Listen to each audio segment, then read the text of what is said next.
Good morning, councillors. We are live from River Valley. Good morning, everyone.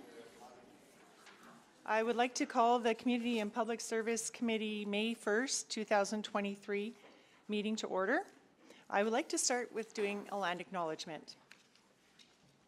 I would like to acknowledge that we meet on the traditional land of Treaty 6 territory and Métis homelands, and acknowledge the diverse Indigenous peoples whose ancestors' footsteps have marked this territory for centuries, such as Cree, Dene, Saulteaux, Blackfoot, Nakota Sioux, as well as Métis and Inuit and now settlers from around the world.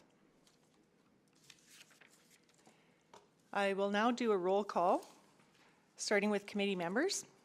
Councillor Rice. Good morning. Good morning. Councillor Knack. Good morning. Good morning. Councillor Paquette. Good morning.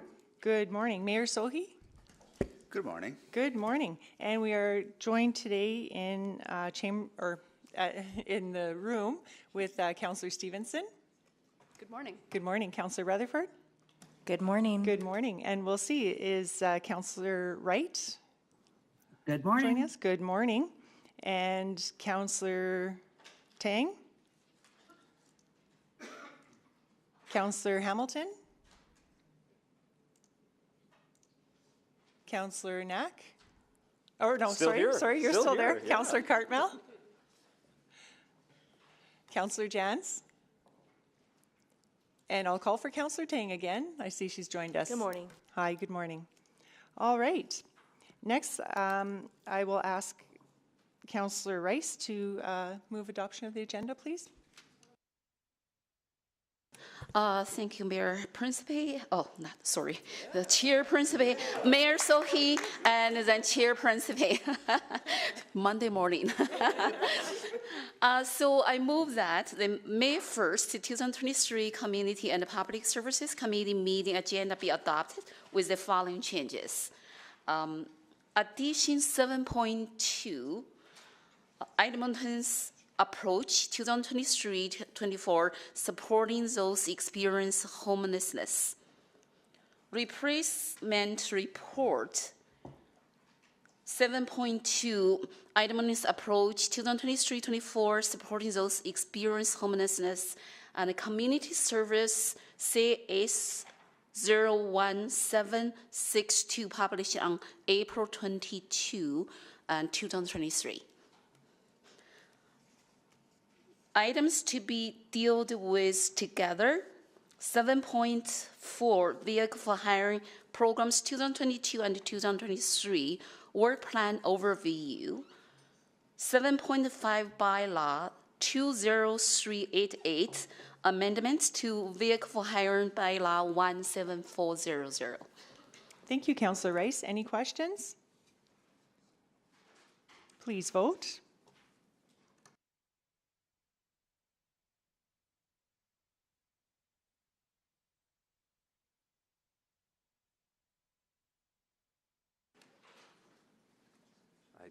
It's not. It didn't pop up for you? No, Can so we- I'm a yes. Okay, thank you very much. We have 5 votes. Thank you. Please display the vote. And that has carried.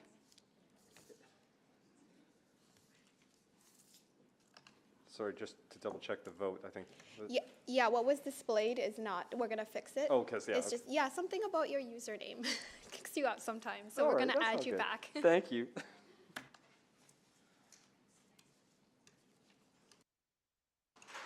Councillor Knack, would you please move approval of the minutes? I would love to. I will move the approval of the minutes from the April 11th, 2023 Community and Public Services Committee and the April 18th, 2023 Community and Public Services Committee non-regular. Any questions, errors? I see none. Please vote. Yes.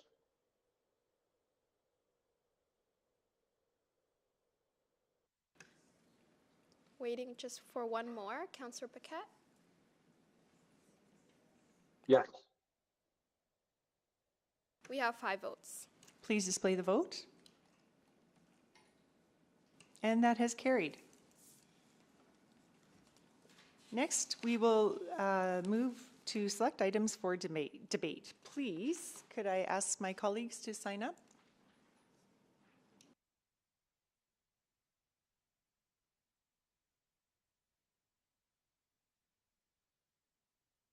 Mayor Sohi, you go ahead. Okay, let's see. 7.1 must be selected. 7.2. 7.3 we have request to speak. And request to speak on 7.4, 7.5. It's all of them. Wonderful.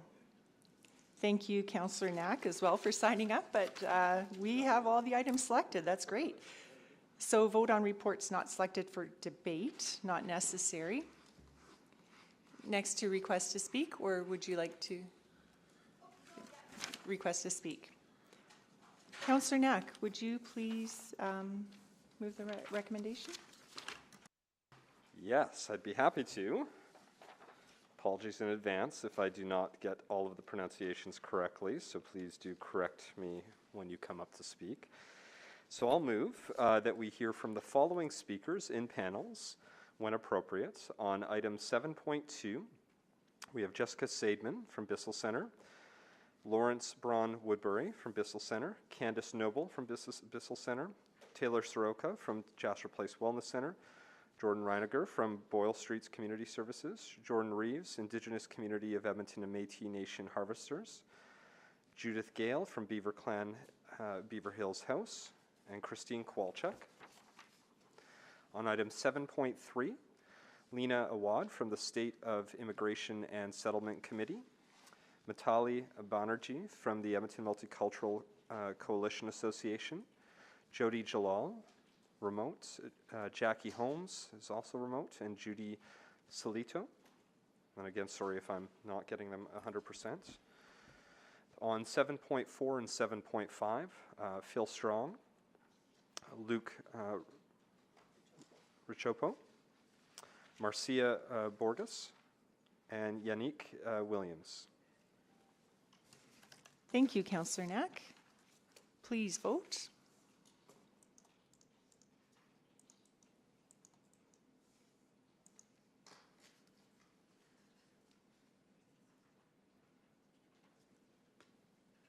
We have 5 votes.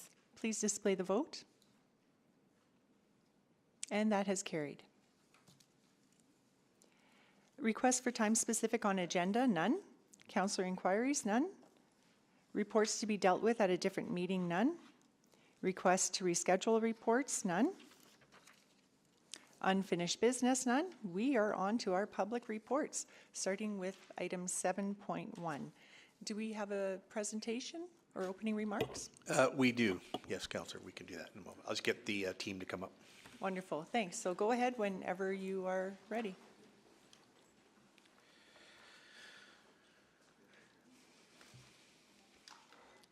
Right, I can get going while the team is getting settled.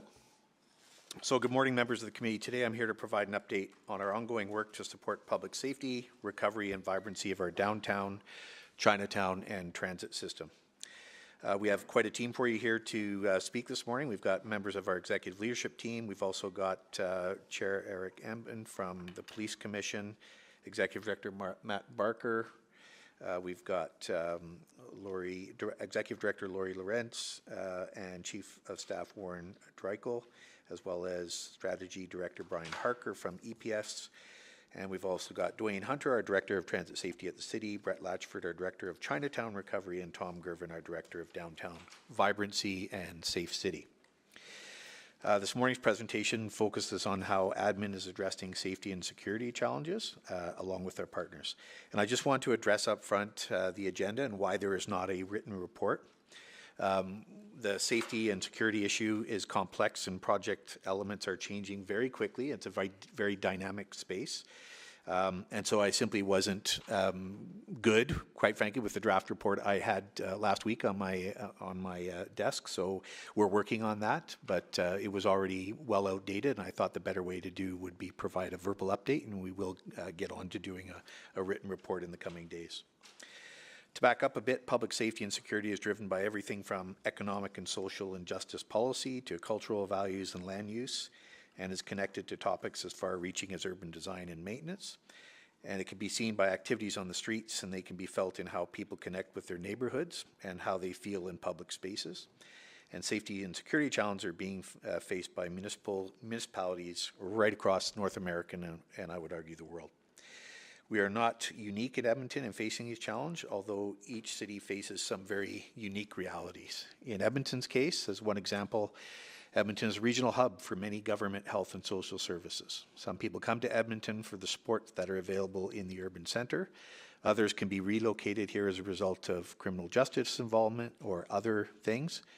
And the resources that are provided to the City of Edmonton by other orders of government don't always sufficiently address some of these resulting social pressures from other activities that are happening in and around our city. As a northern city, our winter temperatures are an issue and people need to stay warm, which puts pressure on indoor public spaces when there is nowhere else to go.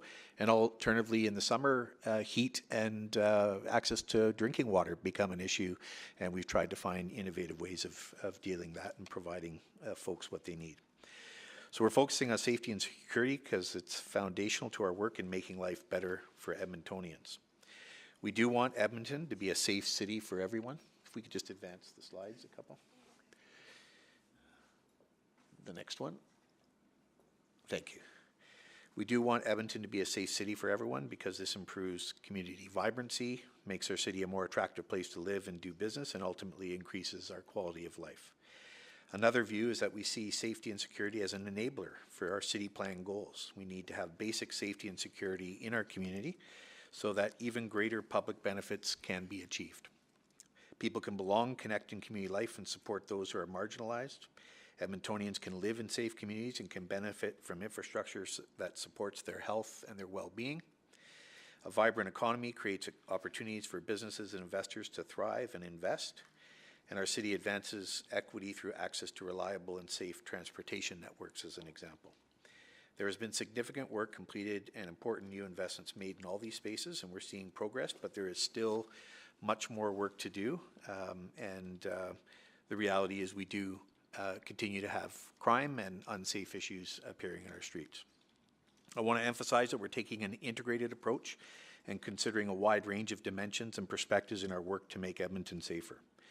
Different parts of administration and municipal agencies like the Edmonton Police Service, as represented by members of the delegation today, as well as community agencies and other orders of government. For example, our integrated approach to making communities safer includes reducing crime through enforcement with our partners, including Edmonton Police Service, reducing crime by reducing the need, and that includes financial and social supports with other orders of government, increasing community strength so that more people have places to live, work, and play, increasing economic investments and vibrancy in key communities and across the region, and creating conditions that will help businesses be successful, and meeting the needs of our vulnerable population so that they can access supports they need and be successful. Partnering enforcement, education, and outreach agencies to ensure we have the right people in the right place, and assistance to people who are vulnerable, and enforcement to those who are at risk to others. While other work is wide-ranging, today I want to focus on 3 specific initiatives. First is transit safety and security. Second is Chinatown recovery, and then downtown vibrancy. And for today's presentation, we have invited the corporate leads of transit safety, Chinatown recovery, and downtown recovery to provide an overview of actions and results in their portfolios. And as the updates are provided, it's worth noting that the interconnectedness and dependencies between initiatives and how that we, along with our partners, are working together in a very integrated work, which does add to the complexity of this, but also enhances, I think, our outcomes as we move forward. And with that, I will now pass it off to Dwayne Hunter, our Director of Transit Safety. Dwayne. Thank you, sir. Good morning, Madam Chair, Mayor Sohi, and councillors. Transit spaces are a part of our community, and as such, they're impacted by everything that impacts our entire city and throughout the city. The root causes of the safety concerns that we face in our entire city are acutely felt in the transit spaces as they're tighter, open to the public, and available for quite some time, like the duration during the day. Consequently, we need a holistic approach to approve and to address problematic behavior and behavior that impacts transit safety in a negative way. And we also need a way to culturally appropriately address those in need and what is required. Our holistic approach is the Enhanced Transit Safety Plan. Specifically, it's a collaborative framework that builds upon previous plans and achievements to align the efforts of the EPS, the City of Edmonton, and Bentaro Traditional Healing Society. With the outcome, which is common to all three of these, of increased transit safety, we focus on 3 buckets of work that each one of our partners can actually see themselves contributing to. Those buckets of work are integration, collaboration. The second bucket is perception of safety. So how do we feel when we're in a transit space? When we close our eyes and we picture something, what do we picture? Safety is traditional safety. That's what TPOs and our partners at the EPS really contribute to. That's changing the facilities, which our employees do, with animation and or CPTED principles. And then well-being. Those are our social partners and that provide so much in these spaces. That's how we contribute to those. So when we focus on all of these 4 buckets, we all work towards the common goal of increased transit safety for the City of Edmonton. Some examples of the actions taken so far you can see on the slide above. We've increased the transit community action teams, so we hit that bucket of safety. We built transit safety working groups, and what's really interesting about these working groups, doesn't seem like that big a deal, but when we actually align our facility members with our TPOs, with police, with outreach, the ideas that come out of that are absolutely incredible. We can keep our employees safe in these spaces and then can actually think about making transit spaces safer for everyone. Below that, you can see we also created a Downtown Pedway working group. There we actually work alongside our business partners and community partners within the downtown to work on things like addresses for pedways. How do we actually tell someone where we are if we don't have an address? How can we follow the statistics? Things just like that, which has been helping a lot. You'll see our audits of LRT stations and transit centers. So we're not just taking CPTED principles, we're actually taking CPTED principles through different lenses. We have people that are CPTED trained that actually see it through a community lens and not an engineer's lens and not a police officer's lens. It's a collaborative approach. Then we have our COT teams. We also are working on our bystander awareness. Sorry, I don't want to interrupt, but can you move closer to the microphone? Oh, I'm sorry. Just to make sure that people online can hear. We can hear you very clearly here. I It's thought wonderful. I was really loud now. No, that's great. Thank you. Okay. And one of the biggest ones that I've noticed that has really contributed through many different divisions within the City of Edmonton, and that's our joint deployment. When we work with the police, the TPOs, and our social partners in these complex spaces. If we're not all in there, using all our experiences, all our skills, we won't be successful. When we do it as a team, we're successful all of the time. It just takes a long time to get there.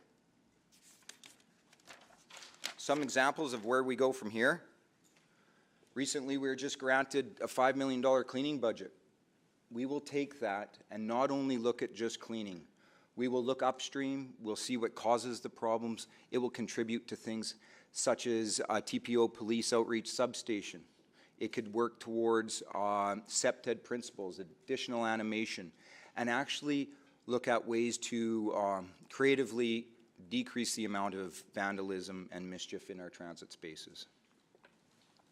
And when we work on that, that really impacts that perception of safety. We all see it differently. We all have different tolerances when it comes to perception of safety. So it's very important that we look at that. We continue to build, up until now, since September, since I was able to be with the team, we've been largely operational. We've really switched gears lately and we're working on our strategy. And that's the strategy, the 4 buckets of work that each group can focus on. And we will continue to build that out, and so we have a formal plan that includes milestones, so we can report to this group and actually explain what we want to achieve by particular times. We're going to continue increasing our community outreach transit teams, and which help with the enhanced transit safety planning. We'll have additional proactive interventions, as we always do. If we see a hotspot pop up, we will not only work with the police and outreach, we will work with the community members. We've been working with places like in Southgate. We worked with the mall and the Malmo community. And when we had a comprehensive approach and it was holistic like that, we found we had additional change. It just didn't result in displacement from one place to another. And as you can see, we have several other things on the go. We're going to continue to work on a shared communications plan with the tripartite leadership committee. We're going to continue to work through the crime CPTED principles that we talked about before.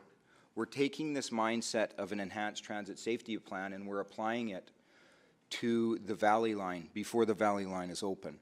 What we'll do with that is we'll try to predict some of the things and challenges we'll be faced with in future transit stops / transit facilities. So when we're there, we can think about a front-ended loaded approach, so we can be there either to provide the supports before they're needed or to interdict with problematic behavior.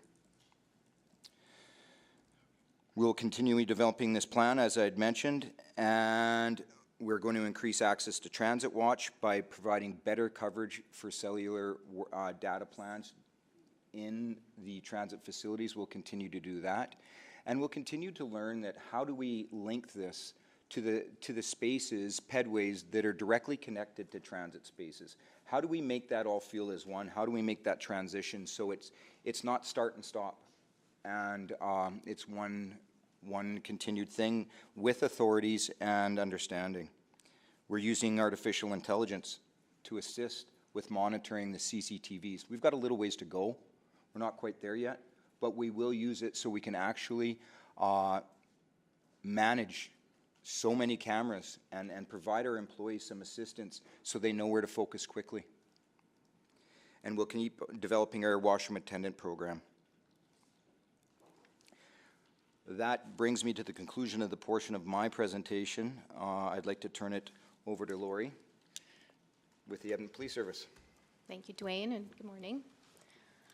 So the slide that you see on the screen just demonstrates the EPS dispatch calls for service to the LRT and the transit centers over the last 9 years. So we have seen a significant increase in transit safety issues and calls for service. This is only ones that are reported. We know there is way more that would be here because there's some that are not reported. And we've also seen from 2021 to 2022 an increase of 19.3% of our crime severity on the transit system. That's compared to only 5% of an increase citywide. So we know that right now doing more of the same things is not going to address these issues. We're working on ensuring that we have the right authorities with the right response to address the crime severity we're seeing. And we need to have more presence. Next slide. So the actions that you see on this slide are things that we have communicated before.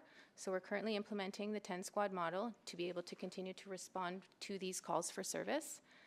We're providing our supplementary support through the Healthy Streets Operations Center to implement the multidisciplinary teams with our partners.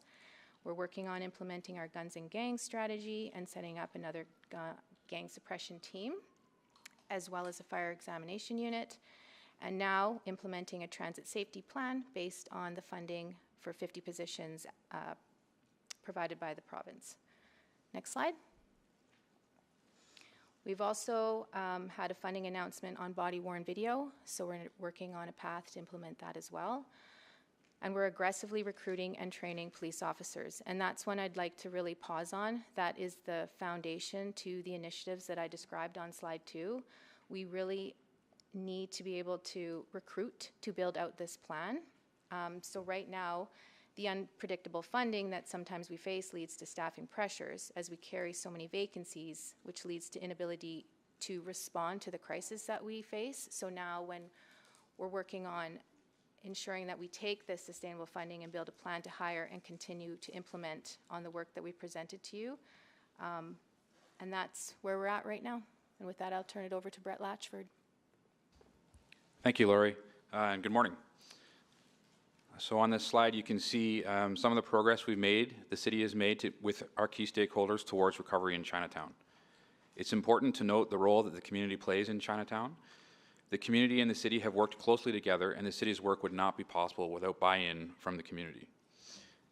Specifically, we've funded the Chinatown BIA with 2 grants for security that are managed directly by the Chinatown Area Business Association. We've implemented street-level programming to support daily street cleaning, needle pickup, public washrooms, and a window repair program. In October of 2022, the city established a $1 million Chinatown Recovery Fund, which as of March 2023 has been fully allocated by the stakeholders in Chinatown, specifically to safety and security upgrades, business support programs, cultural and festivals events, some of which are still upcoming. With our partners at EPS, we also activated the Healthy Streets Operations Center this past November, which is intended to focus on crime prevention and provide individuals in need with connections to social agencies. Chinatown is a unique community with members that are diverse in representation and opinion and have shared common goals of safety, recovery, and revitalization. In addition to the actions that we've outlined here, we are providing holistic spaces for listening and understanding in the development of solutions that will work for the community. With that, I'll turn it over to Tom Gervin. Thanks, Brett. City investments to support vibrancy, safety, and well-being are having positive impacts, so we know we are on a good path. However, many of the more complex issues will require time, continued investment, and collaborative efforts to solve. Specific to downtown vibrancy, we are focused on the impact that vibrancy has on safety. For example, attracting more people to live, work, and play downtown increases public safety because more people means more eyes on the street. We are supporting private sector investment in projects related to public safety, which includes lighting and activations through the Downtown Vibrancy Fund. The fund is continuing in 2023 after a successful 2022, where we awarded $6.5 million to 61 projects, resulting in an additional $8.5 million of private investment, and this includes $2 million to public safety and $1 million to lighting projects. The Edmonton Economic Incentive Construction Program accelerated economic recovery by incenting shovel-ready projects to construction, creating over 4,000 jobs, 2,300 new residential units, and 78,000 square feet of commercial space. These developments create more spaces for people to live and for businesses to open downtown. Thanks to our advocacy efforts, we received $4.7 million in grant funding from other orders of government. Funding will support 2 types of activities: directly supporting businesses and organizations to bring more people downtown, and enhancing cleaning and beautification with a dedicated downtown team. Our greatest challenge to realizing the vibrant downtown we all desire remains addressing the root causes of safety concerns and improving perception of safety that exists in our downtown core. We recognize the inherent relationship between safety and vibrancy, that safety will lead to vibrancy, but also that vibrancy of our downtown will improve the safety of our residents, businesses, and visitors. With that said, I want to end by stressing we are making progress, not only thanks to these efforts, but in large part to the invaluable and tireless efforts by our many businesses, organizations, and residents with a dedication to our downtown. There is an increasing number of people coming downtown and increased optimism demonstrated by residents, visitors, businesses, and organizations, including recent announcements about expanding in new businesses, along with major investments related to new and renewed office leases by companies expressing a desire to be part of a vibrant downtown Edmonton. Thanks, Tom. Beyond today's update, in the months ahead, Council will be discussing many elements of safety, these 3 initiatives and other safety and well-being items. Our next item, 7.2 this morning, is on supporting those who are experiencing homelessness. The next update on transit safety plan implementation will be brought forward next month at the direction of Urban Planning Committee. And in September, we'll provide an update on the implementation of the Downtown Vibrancy Strategy, and in November, we'll provide further highlights of progress made on the Chinatown Strategy. These reports will supplement both ongoing and planned memos to Council on work done on these topics, and we're also continuing to work on other community safety-related priorities, such as our encampment response, affordable housing, and of course, anti-racism. We know that Edmontonians care about these important topics too, and in the days and weeks ahead, you will see additional public communications that remind Edmontonians about the programs and initiatives the city has undertaken. And we do see this as an opportunity to show Edmontonians that we're listening to their safety concerns and taking some actions, despite the fact that we do have some ongoing issues. I want to leave you with perhaps three main takeaways. The first is that we're not alone here in Edmonton. We recognize that public safety and security is a complex national issue, and there are many perspectives on how to address the short and long-term issues involved. Second, to confirm that we are making some progress, and there is much, but there's still a lot of work and a lot of challenges ahead. And third, to reassure you that we are taking an integrated approach to this work. And this involves multiple departments within administration, because we know we can't do this alone or in silos. And we're also working closely with our partners in the Edmonton Police Service, social agencies, and business associations. We also know that we need to continue building relationships with other orders of governments. I would just maybe finish by just illustrating a specific example. I think the success of the Canadian Hydrogen Conference, the second Canadian Hydrogen Conference here held in Edmonton last week, really demonstrated that some of the actions are making a difference when it comes to attracting. We had 8,000 attendees of that very important conference, and had lots of positive sentiments about what people were seeing. That combined with the playoffs is in the NHL, of course, is providing a lot of vibrancy in our downtown, lots of people coming downtown, but as we saw Saturday night, also some continued security issues. So we'll just keep at it. This concludes our presentation, and we'd be happy to take any questions you may have. That's great, and thank you so much for working on this and your collaboration. That's integral in this. Thank you very much. Before we go to Mayor Sohi for questions, Mayor Sohi, I'm sure do you have some questions? Yeah, okay. I just wanted to acknowledge, I didn't, during roll call Councillor Salvador, and I see she is online, so I just wanted to acknowledge that she has joined us. So go ahead, Mayor Sohi, go ahead. Yeah, thank you so much for the presentation. I first want to start by thanking everyone for working so hard on this very complex problem, from EPS to transit security officers and the frontline workers, bus drivers, LRT station folks, and the social sectors folks as well, because this is really, and the downtown vibrancy folks. Thank you so much for working, and thank you for bringing this forward. I think this really highlights how much work is being done. So I want to start with some questions around the TPO complement. I know we allocated significant amount of resources in the last budget. So where are we on filling those positions? Yeah, we're on the way from where we started over a year ago, Mayor. We had about 52 fielded TPOs, and we will be at about 113 by the end of June, is my understanding. So we're on that sort of path. The recruitment can vary, because we were able to recruit folks who were actually properly qualified and trained, so did not need to take the full course. And of course, other people did have to take the full course to get properly trained. So I would say that enhancement has helped. And of course, we continue. And I would say the most significant part of that is where we can pair and partner with EPS officers who have different authorities, and we can use that in a positive way. Okay. So let me follow up on that. So do we have EPS proactively patrolling LRT stations, facilities at this time? We do. Okay. In different times and different places, but absolutely they're part of the team. Okay. And I don't know if they want to speak to that in a bit more detail, but. And we have the COT teams, all 7 fully deployed? Yeah, and of course the EPS have their help teams as well. Okay, and help teams work on the LRT stations too? Less specific on LRT, but they can be adjusted if necessary. Okay, got it. Let them speak to that. Today actually marks the first day that EPS members are proactively patrolling transit spaces. We have redeployed 2 teams from other functions to transit in the city. Okay. We have 2 primary teams, And the transit spaces that are within the Healthy Streets Operational Center geographic envelope have always had transit support because it is within the geography. So we have 2 dedicated teams that we're integrating with the transit peace officers where and when needed. And we're broadening out not only our human resource complement, we're doing a data extract from ETS data in relation to the transit peace officer deployment, the number of calls for service they have, because that's data that we don't have. So we're really looking at the transit system as a system, and we're looking at our human resources as an integrated human resource complement.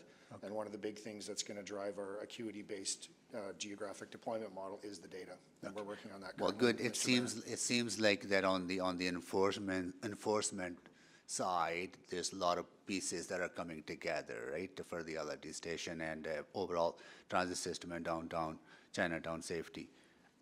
Want to just get a sense from you, Andre, like these are very complex problems. There are deep root causes for these issues, right?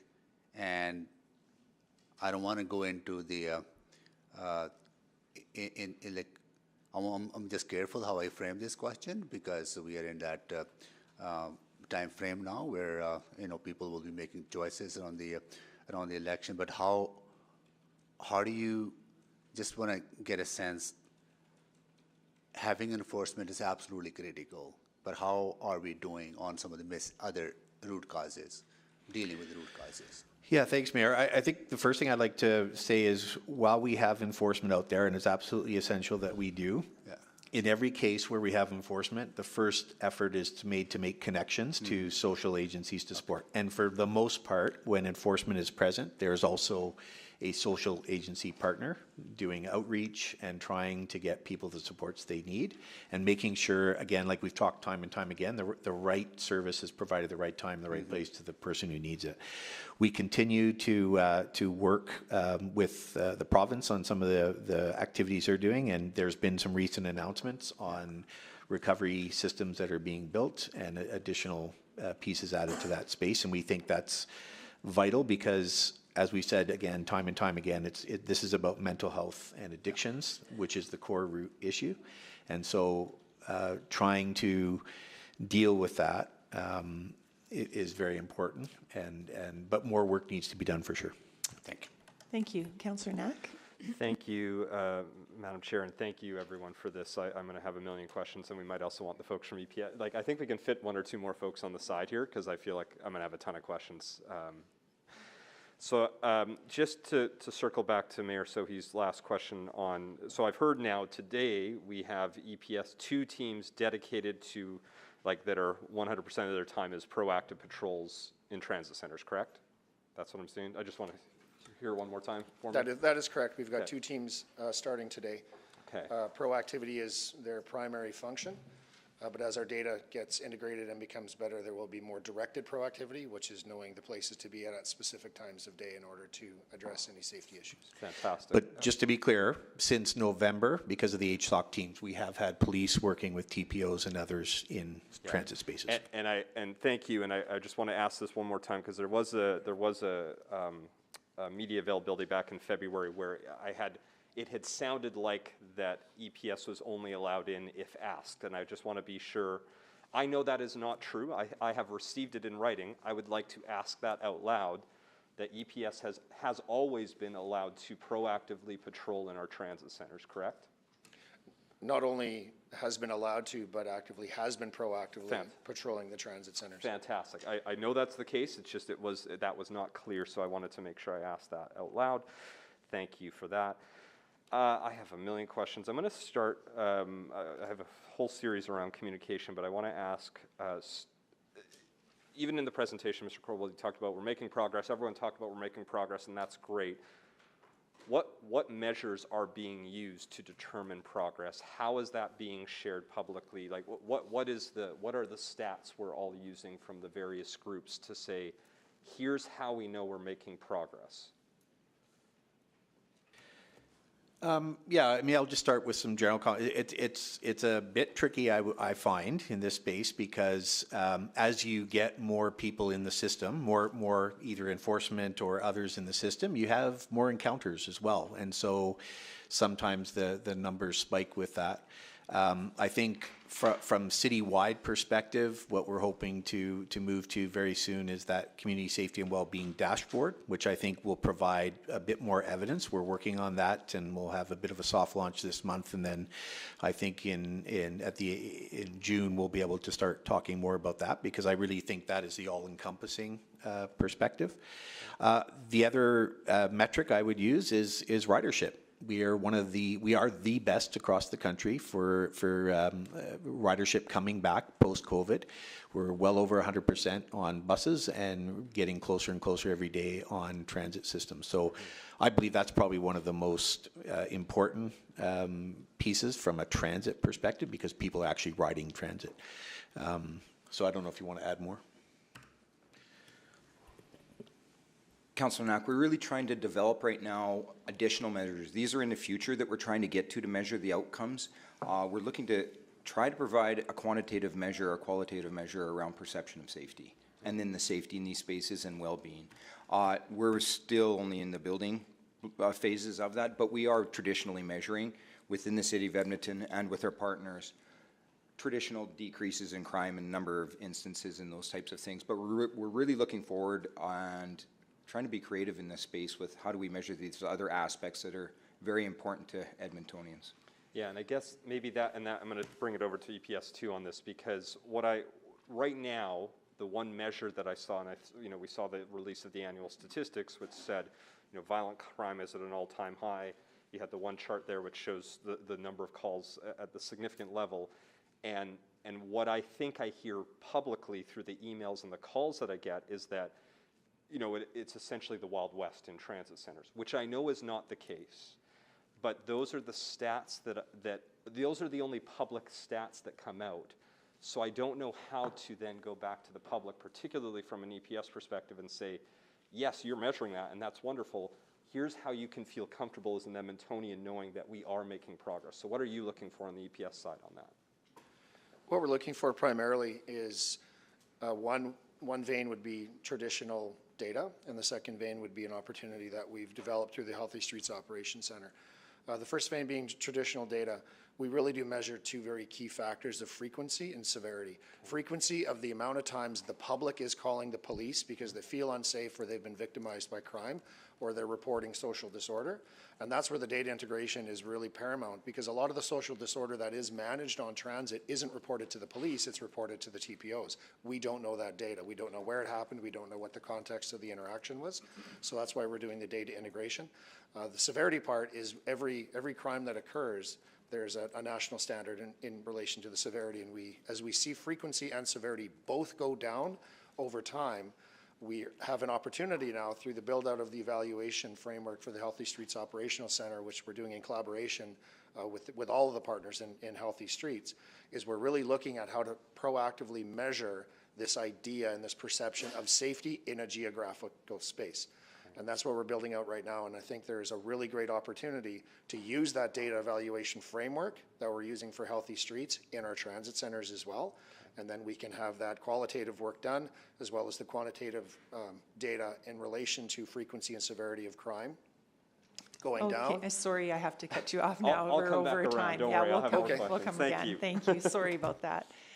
Councillor Rice, go ahead. Thank you. Really want to start to say thank you very much for the presentation. This presentation actually really reflects integrated approach and also the effort of collaboration and between different partners.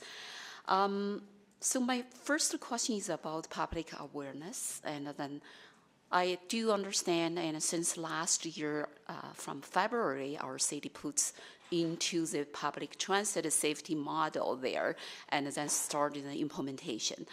And right now, and then we did lots of progress, and I will not go into repeat Mayor Sohi's question and Councillor Knack's questions, but my question is, from increase the communication perspective, how we feel that gap and between what all the parts who are doing to make the great efforts, and then public's perception say we are not achieved the expectation and from public safety and for Edmontonians. Because right now, I still, in my inbox, I still continually receive the emails say, we're saying nothing, we're doing nothing, but that is not true. But how we get that public awareness and in the press what we're doing right now. Yeah, Councillor, I'd say there definitely is a gap between the facts of what we're doing and what people perceive. I think that gets to the perception of safety sometimes in some of the stories. So we are continually finding ways to be more proactive in getting the facts out. But yeah, that's just a challenge. We'll keep at it. I'm open to other ideas, but and I would say we're changing how we do that all the time as well to try to get different avenues. But it's definitely a challenge, and we've got to do better at communicating, I think. Specifically, the impacts. What are all the actions, all the strategy in place, what all the actions we have been taken here? But what's the specific impacts public want to see? And then for those impacts, how we achieve that impact to be effectively communicated with public, and public can change their perception about the public safety when they go to public transit, when they perceive the community safety issues, when they perceive the crime rights, and everything like that. So I think I really want to focus on to see how we really see that impacts and our Edmontonians feel our public safety improvement, and then as a whole.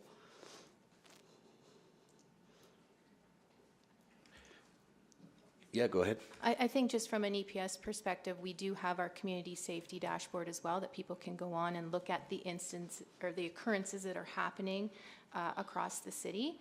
And I think for us, as you heard Superintendent McIntyre share, that this is the first day we're deploying those 2 teams on transit.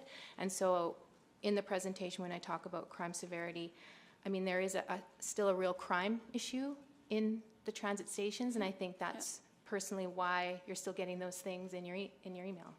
Okay. Yeah, I would just sort of add to that. Despite the fact we're doing a lot, the fact is there's still some crime happening, and so until that gets reduced, I don't think the public perception is going to change drastically. Oh, okay. And if I might add as well, I think one of the things we recognize as soon as we do change a deployment model in something like this, where we're going to be actively deploying police officers into the transit system, we will see more crime being reported because we will be coming across it. So we have to be prepared to understand that. Okay, thank you so much for additional information clarification here. So my next question actually related to this, and because we city did implement the permanent COT model since last year, and right now we increased the team and from 5 to 7 teams for the COT team. And then do we have specifically information data collection and in the public way, and the public can see the results, what's this implementation strategy or model already reflect the work we have been done? Yeah, we can include that. As I alluded to in my presentation, we're preparing some comms materials that we can get out and council can get out as well. We can make sure that's included in that package. Okay, so my next question, I still have 30 seconds here. And then what specific resources in place for the Chinatown crime prevention? And also what specific actions are already taken? What specific results, the positive results? So I would like to know more about Chinatown crime prevention. Well, I can go first, and then maybe EPS wants to chime in. In Chinatown, we're doing a lot of things to clean up the streets and clean up the debris and clean up the spots where activities may happen that we don't want them to happen. So there's 2 parts to that. There's the act of going through the streets and cleaning them up, creates a presence, creates a disincentive for people to loiter and stay in the area. And then the second piece is that, of course, once it's clean and better, then you'll get more people want to come into Chinatown and spend the day there, spend some time there, spend some money there, have a meal there, and hang out. And so those are the things that we're working on as the city, as the whole, to help that. And we're doing that very much in collaboration with the community. For other crime prevention measures, I would ask EPS. I'm sorry to do this again, but we're over time. Sorry about that. We'll go next to Councillor Wright. Thank you very much. I'm just wondering about the sheriff pilot program. I'd heard there was like over 900 interactions or something, and warrants and that issued. I'm just more concerned. I guess there was around 70 individuals taken to shelters of those 900 interactions. But I guess I'm most concerned about the 30 or so that was referred over to agencies and what the results were from that. Did the agencies have the capacity to help these people? The reason I'm going to answer that is the Healthy Streets Operational Center is also under my command in my division. The one thing that I can assure you is that is the activity. That warm handoff mentality is something that is very strong throughout policing in general in Edmonton right now. This idea of, having people move further down into the care system.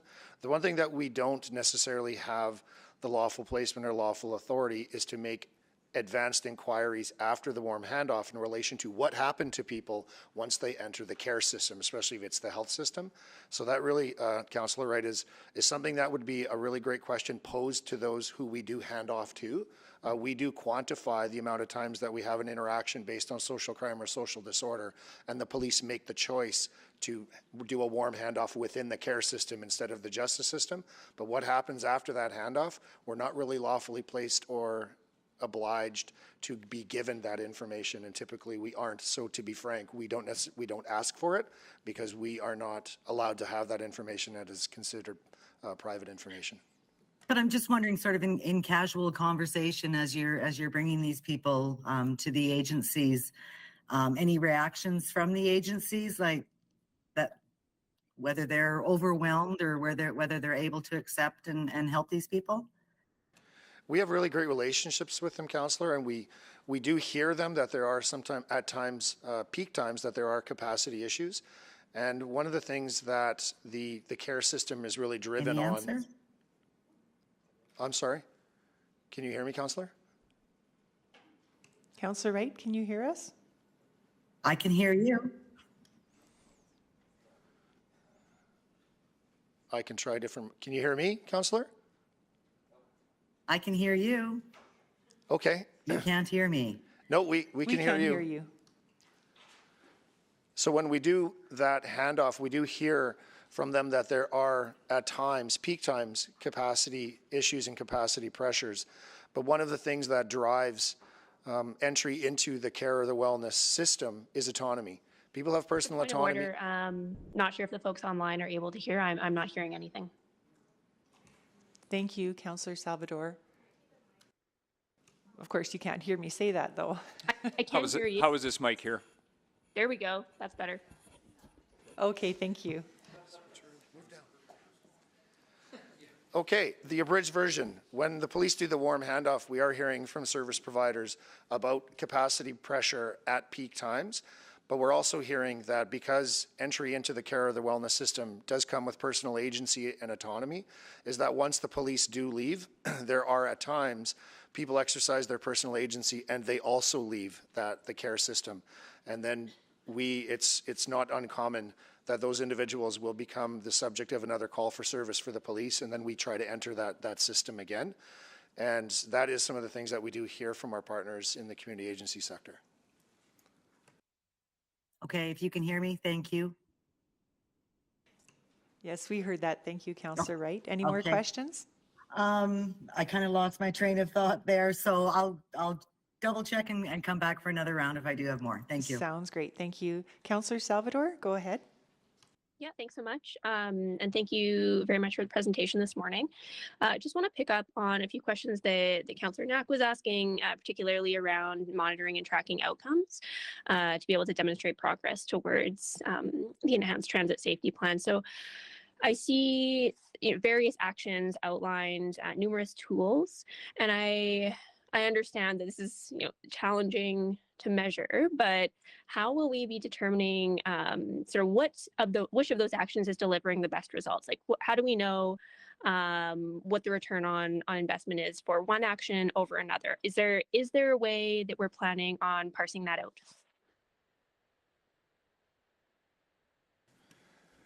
Thank you for that question, Councillor. That is what we are actually working on doing, because we know in these complex spaces, we will not get it right all of the time. We will try things and we'll have to try and go back to the drawing board and try something differently. We will measure traditionally, as was brought up by our police partners, but we're also working now through surveys, through additional micro stories where the community will be interviewing people in these spaces. So we'll look for the qualitative as well as the traditional quantitative and blend them. We haven't done that yet, but that is something that we're working towards. Okay, excellent. Happy to hear that. And then wondering about the transit safety working group. So can you remind me who are the partners who are part of that working group? A lot of the times that working group is specific per project, but generally it has members of, so there would be representation from all the employees, the bus operators, the LRT operators, the people in facilities. We'll have representation from the TPOs, the security guards, our outreach teams, our Bentaro teams, and we will also, if it's a specific project and we'll be speaking to one, say something like Southgate, we will introduce members of the mall and as well as members of the Malmo community. So it does fluctuate and can be project specific, but there is a core group and police are also included on that when appropriate. Okay, thank you for that. Is ETS part of that core group? 100%. Okay, and maybe just to follow up on that, is ETS part of the delegation today? No, they aren't. No? Okay, and yeah, I just want to obviously, see a clear tie-in to the work that ETS is doing. Are they around the table as part of the transit safety discussion though? I just need to verify that. Yes. Yeah, Councillor, and if Carrie is here, she could definitely chat. She wasn't part of the presentation, but she can certainly answer questions if she's here. Well, I have a bunch, so maybe if I can loop back. But I want to jump to EPS really quickly, just around the proactive patrolling of stations, because one of the questions that I often get from constituents is, why resources are deployed in certain ways. For example, they'll wonder why they're not seeing more presence around certain stations or one location over another. Can you just share how those resources are prioritized? So that we can better communicate that to the public?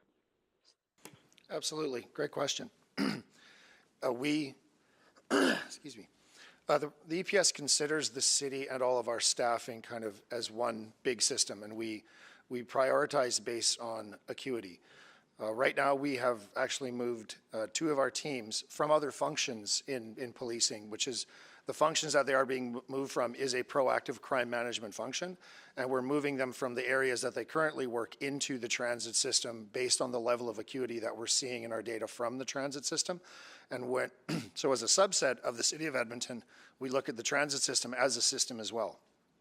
So people who don't see the police or TPOs as frequently as maybe they would like to, it is likely because that those deployments are at other locations within the transit system that have a higher acuity of crime and disorder, and that is the methodology upon which we are deploying it.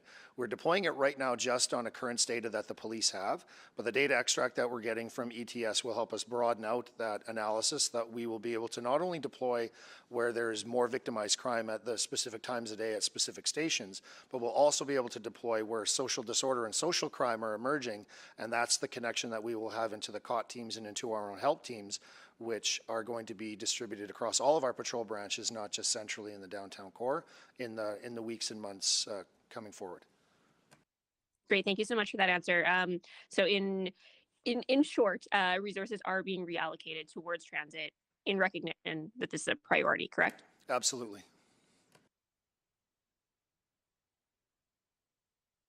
Oh, I can't hear you. Yes, they are. Did you hear that, Councillor Salvador? No, I'm sorry. He said yes, they are. Okay, thanks, and I'm out of time. Thank you, Councillor Salvador. The frequency of my voice, I guess, kills microphones. Councillor Stevenson, go ahead. Well, thank you. Yeah, that is quite the skill over there. No, thank you so much to everyone for the presentation. I really appreciate sort of this key theme I'm hearing around collaboration and integration. It's excellent to hear.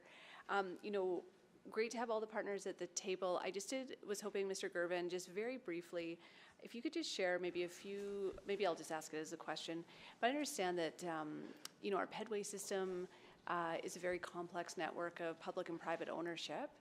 And yet people sort of experience it as a single space. So just wondering if you could confirm that you are working with a range of stakeholders, private property owners, to ensure that integration in our pedway system? Yeah, definitely are, and happy to say that Dwayne and I are working very closely on that, along with major landlords, tenants, other investors that span the pedway system. So we recognize the importance of the pedway to traveling downtown, and are looking at solutions to make sure that that's an attractive and increasingly safe place for people to frequent.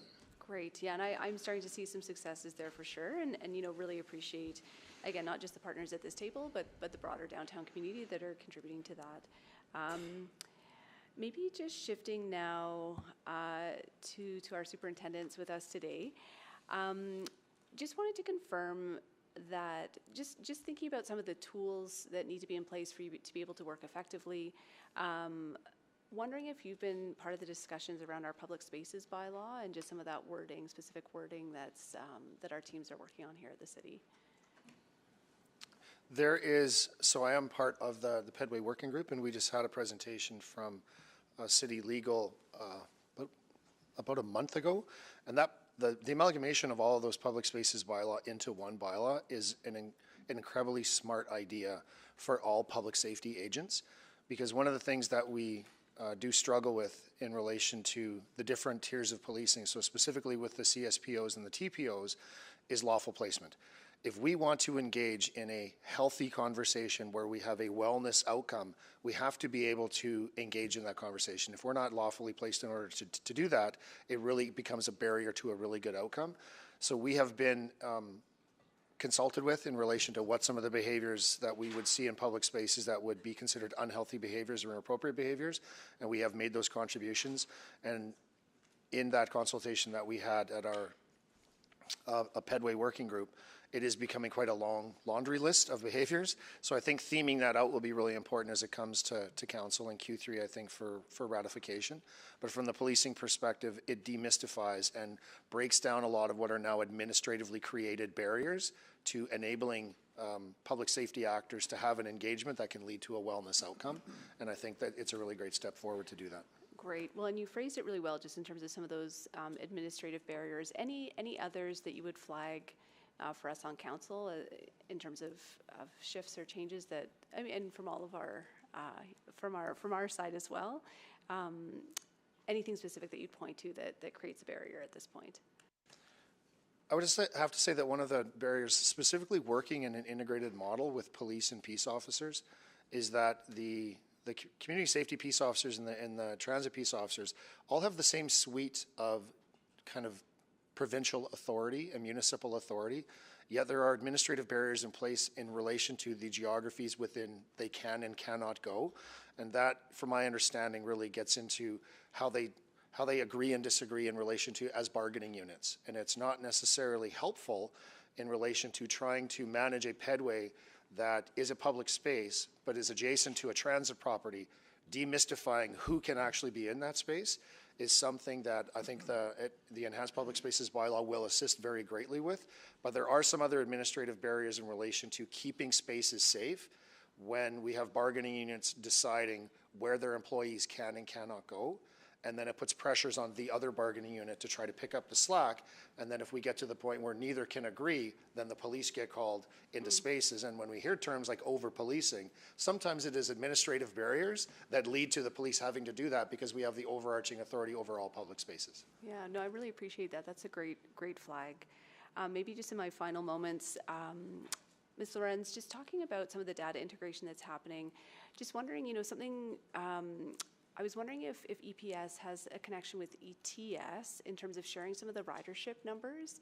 Just thinking that, when we look at the number of incidents happening in any public space, it's always really important to contextualize that within, often in crime stats, I believe that's per 100,000 population, but maybe also looking at ridership as well to provide that context. Is that data that you have access to? Yep, we do. Yep, and we are part of the working group that Mr. Hunter talked about. So on there is where we talk about those things as well. Okay, and so is there opportunity for those stats to be provided with that additional context? In time, Councillor, we're getting there. Okay, great, thank you. Thank you. Councillor Rutherford? Yes, thank you. I, like my colleagues, have lots of questions, but I'm going to focus my questions today on the Chinatown and downtown vibrancy, just because we have other reports coming forward on the transit safety to urban planning to committee. I guess one of the things that I struggle with is, as we're putting this focus on the downtown and Chinatown, I'm seeing a lot of the peripheral neighborhoods seeing increased problems, and I'm thinking about for specifically in the ward that I represent, Inglewood, Woodcroft, these kind of neighborhoods, even Lauderdale, are seeing more encampments, more petty crime, these kind of things. So how are we looking at this as a whole system? And so it's great that we're focused on downtown, but if we're just pushing the problem out, what is that doing? Any thoughts? And maybe that's for EPS. Maybe that's a better question for EPS. I think I can first start with, so obviously we've just started our Healthy Streets Operations Center, that plan, to see how that works. What we have to get to is a plan where we can be a little more agile in our deployment and look at those models and how do we expand in those neighborhoods. We recognize that displacement is going to be an issue. Yeah. Every time we put that focused, concerted effort in. Superintendent McIntyre is talking about the authorities of the TPOs, the CPOs, and the police officers working together. We need to be able to not just focus on transit, but focus on the neighborhoods around there, because we know we will have that effect. Again, those barriers that we talked about will be limiting factors there. So our plan and what we're trying to develop is how do we become more agile, not just around these very specific hotspots, but the communities around them. And those shared resources, I think that shared resources model is really important to getting there. I would just add, Councillor, we also have to, as there is displacement, we also have to decentralize our social supports, as we've done with the West End shelter, which is helpful. And there's a shelter on the South End as well. So I think it can't just be about enforcement. We got to make sure we balance the social needs across the city as well. Yeah, and I would be the first to, I think, have championed it. I think I'm concerned about the number of enforcement tickets we're giving out in transit has increased, for example. So absolutely. But when we talk about perceptions of safety, if neighborhoods that are saying, how can I trust downtown is safe if I'm seeing an increase of issues in the area that I live in, right? They're not seeing that connection with that it's being pushed out. They're saying, if my neighborhood is now unsafe, how much more unsafe is downtown? That is the narrative that I'm getting from residents. So how are we, that's why I'm asking this question, right? And I guess another question I want to ask, just kind of go in a little bit of a different direction than my colleagues. I was concerned with some of the things I saw from the Oilers game on Saturday night, even in terms of like crowd control. So as we are now into another round of playoffs. What are we doing, or what are we proactively doing to make sure we're mitigating these kind of big crowds, people that are amped up, there's drinking involved, and making sure everybody can enjoy the game safely and get home safely, so that we can make sure that doesn't become a national headline, something we don't want to see. Yeah, I'll just say, Councillor, there's a bunch of meetings today and tomorrow on that. I don't have the results of that, but we, everything from are we providing enough space for everybody? When we have a barrier like a gate that was pushed down, can we harden that up a bit so it can't be pushed down by a group? And so there's a discussion going on today with all the partners, including OEG and EPS in the city, about how we keep those events safe. And so I should have more for you that we can share in a memo in the next day or two as we get ready for the next round. Yeah, because I'll just give a personal anecdote. Like, I am a mom with 2 kids, and I was going to go to the game with the kids on Saturday. I didn't. And I'm kind of like, thank goodness I didn't. And do I really want to bring them down to a game? right? So I think like we have to think about that in the context of this, and maybe I'm also have a little bit of PTSD from working as a server on White Avenue during the last like big, you know, when they made it almost to the Stanley Cup and some of the shenanigans that happened there. So I'm just acutely aware of that, and as the context of, you know, downtown vibrancy and safety come up, I think we need to recognize that that's something that can either make Edmonton shine or make Edmonton not shine. And I hope it's the former, not the latter. Thank you. That's all the questions I have for now. Thank you, Councillor Rutherford. Councillor Tang? Great, thank you very much. My colleagues asked lots of great questions. I'm hoping just to do this one round. I have some very specific wanderings. I was wondering if you can tell me a little bit more about Healthy Street. Since November, you know, can you just highlight some of the key activities? And is the office open? Is the physical location open? Yeah, okay. And then maybe I'll just flag to,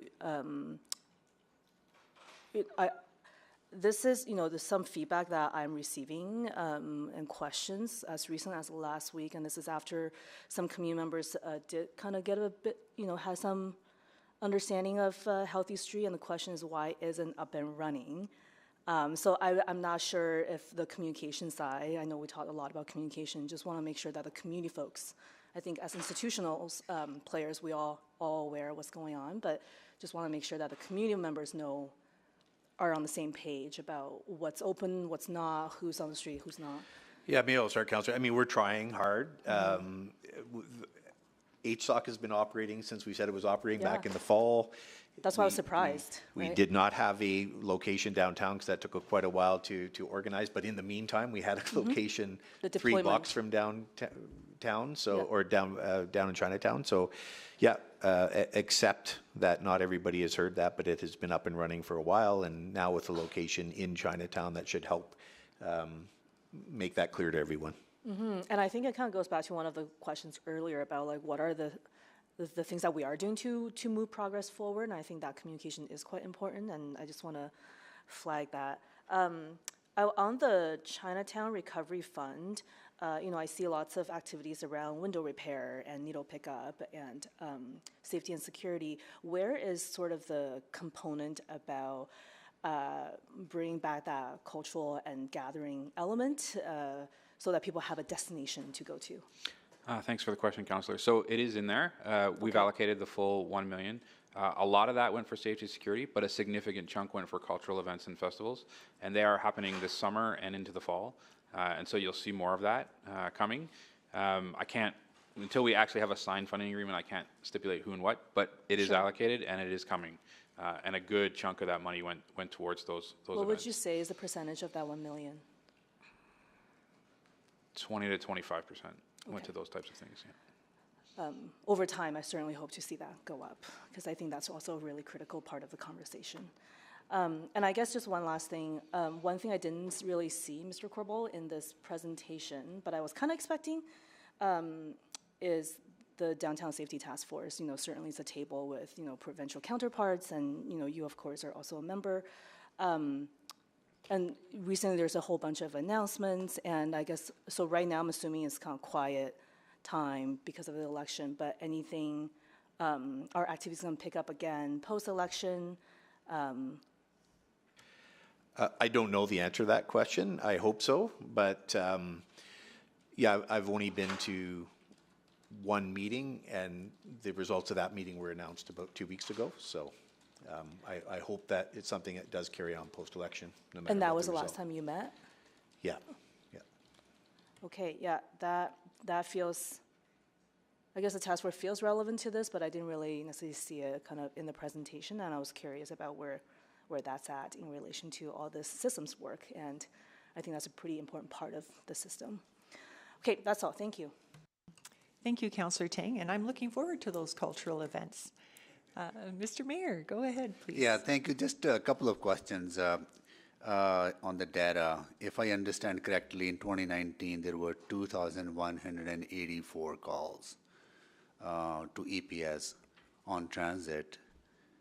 And in 2022, that went up to 2,847 calls.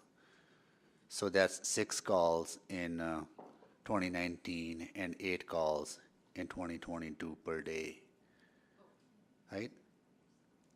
So just trying to understand that data better and the context around that data. What hasn't, the frequency has increased from 6 calls to 8 calls, but the severity of calls have also increased. Can you explain that to me a bit more around, like it seems like crime has considerably gone up, right? But the data is not telling that. Or am I reading the data the right way? I think for the frequency aspect, six calls per day over the course of a calendar year, that's every one of those calls is considered one. Is considered one call.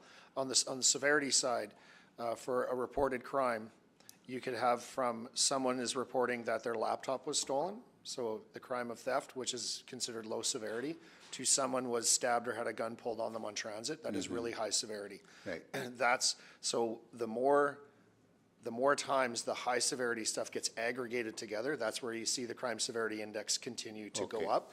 And we've had over the last 3 years. The crime severity has significantly gone Yes. up from 2019 to 2022. It is, and in relation to violence, one of the most staggering data points that we have in relation to violence on transit is that almost 80% of the violence on transit is stranger on stranger, whereas the city average for violence is 36% of violence across the city is stranger-based. On transit, it's over double that. Okay, got it. And that on stranger, do we have better understanding whether that is vulnerable populations that are sheltering in transit stations, they are more victim of their violence, or is that, or the transit user of the system are more vulnerable to their violence? Like, do we have that kind of breakdown? We don't necessarily capture data in relation to what you're referring to as the victim offender overlap, which is sometimes people who are victims are at other times offenders. We don't capture that demographically. As we build out our data structure and our data vault more in relation to the national standard of race-based data, we may have opportunities to ingest data like that. But typically, these are all whodunits. We're looking at who committed the crime and who the survivor of the crime are, and not necessarily some of the demographic context or the populations that they come from. Okay.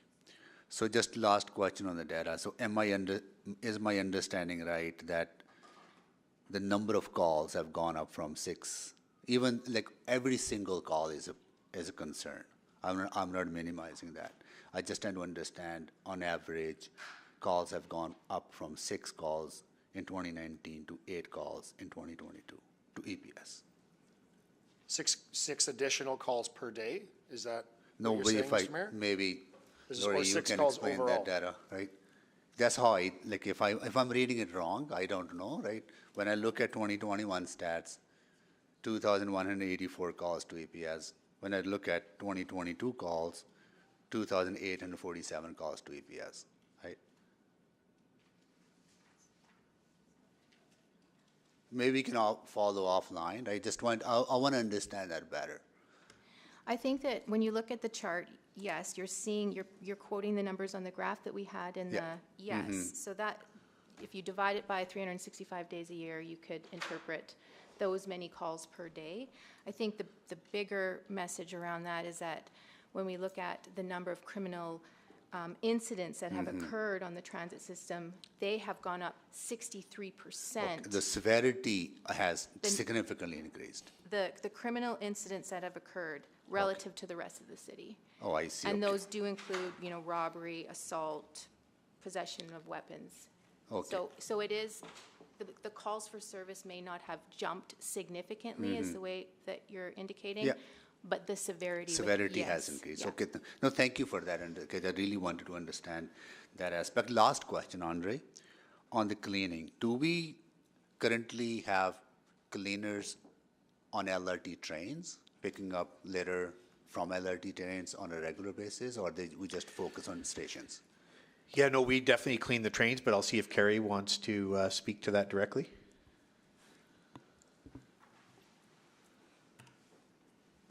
Yes, we have LRV cleaners, so they typically are cleaning as the trains return to the garage.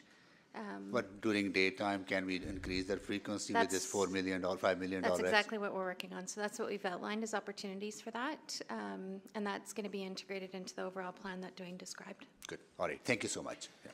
Excellent. Thank you, Mr. Mayor. Councillor Knack. Thank you, Councillor Principe. A few more questions. On the 50 officers that were funded by the province, do we know if that's permanent funding or is that one-time funding?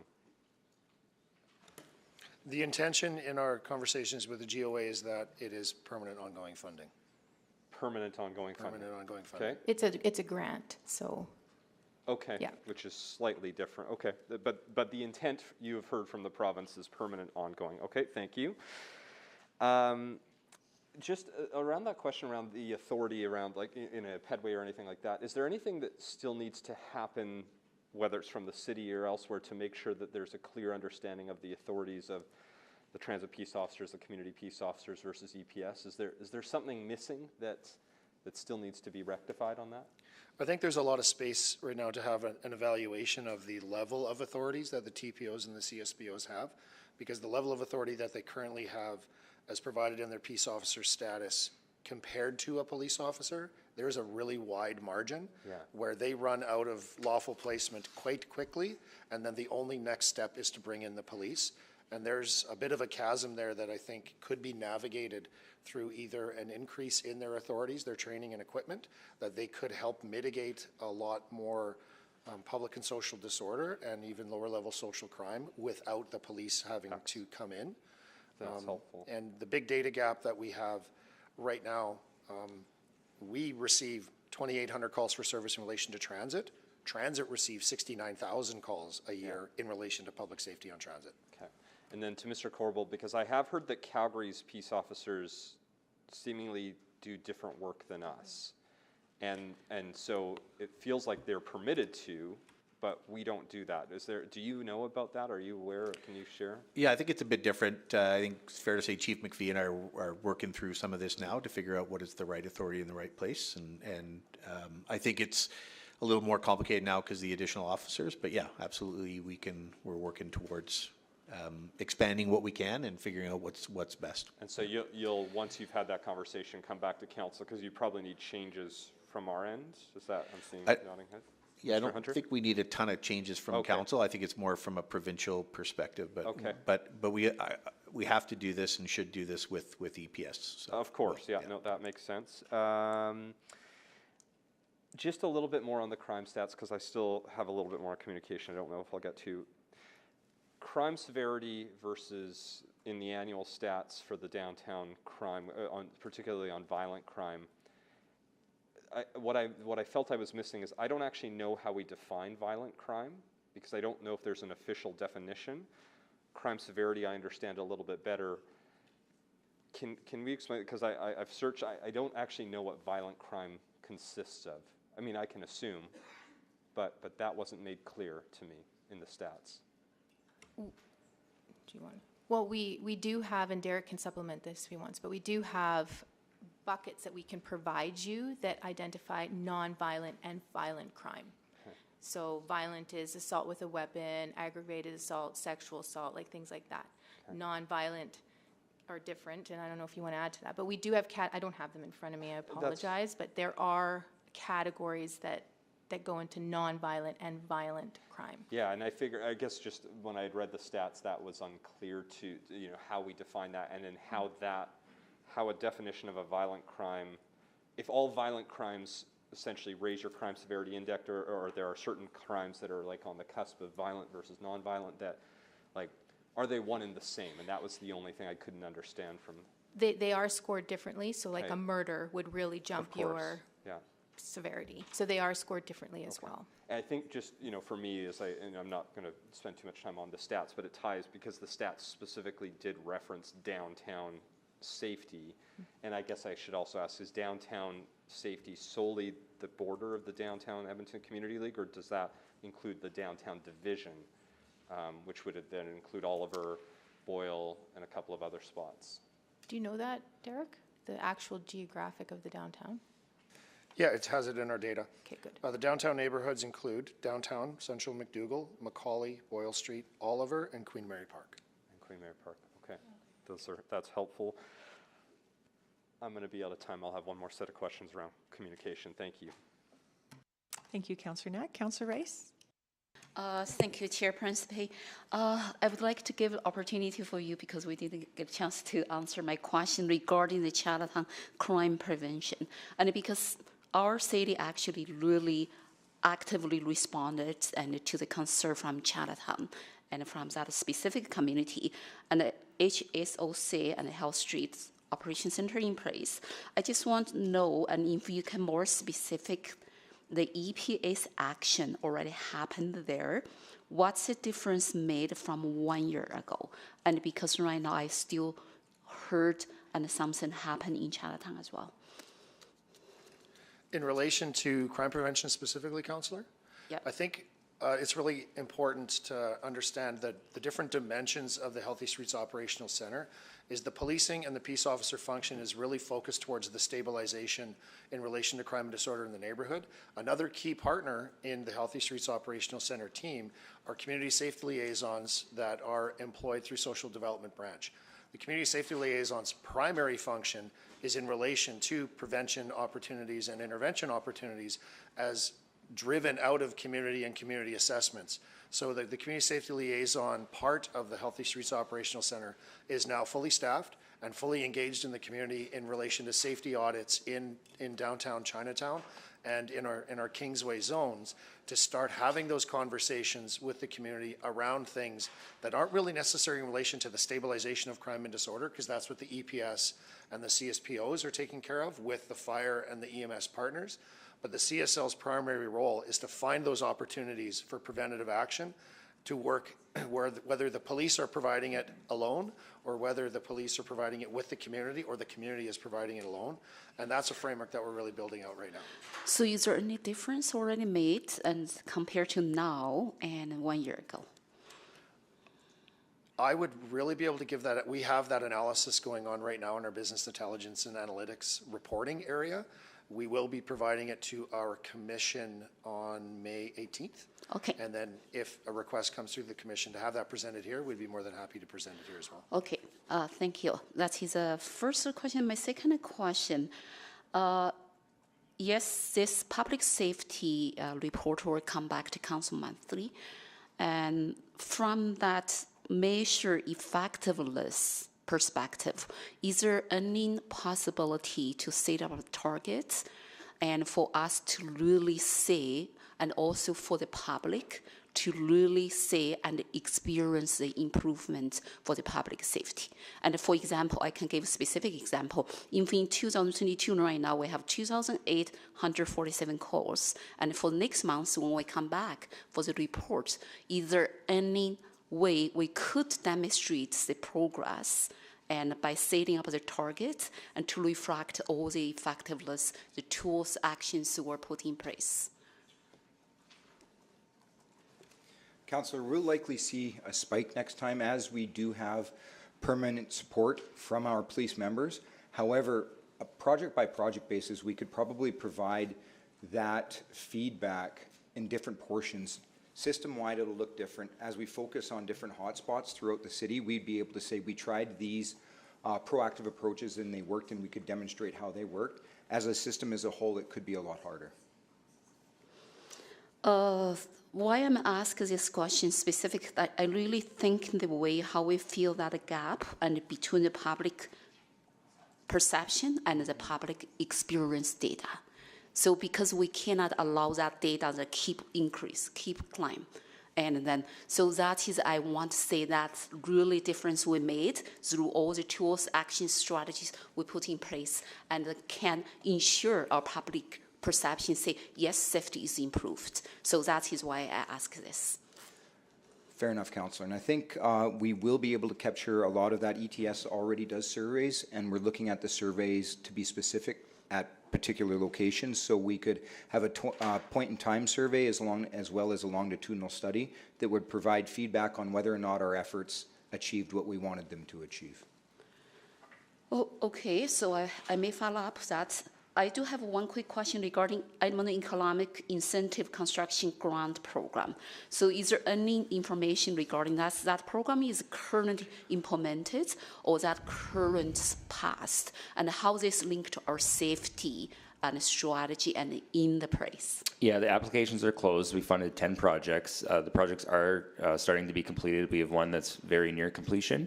Again, 2,300 residential units, 78,000 square feet of commercial space. So from a safety perspective, it's inviting and providing more spaces for more people to live and more businesses to work and more people to frequent those businesses in our downtown core. Okay, thank you. My time is out. Thank you, Councillor Rice. Councillor Salvador? Yeah, thanks so much. So just a few more questions. Based on the answer that was provided to Councillor Knack's question around downtown having sort of clearly defined boundaries, I'm wondering where other core communities that might be directly adjacent to downtown boundary fit into this conversation. And in particular, I'm thinking about Alberta Avenue, 118th Ave, because the challenges that we're talking about today don't stop at those boundaries that we draw on maps. So just looking for a little bit of commentary on that, please.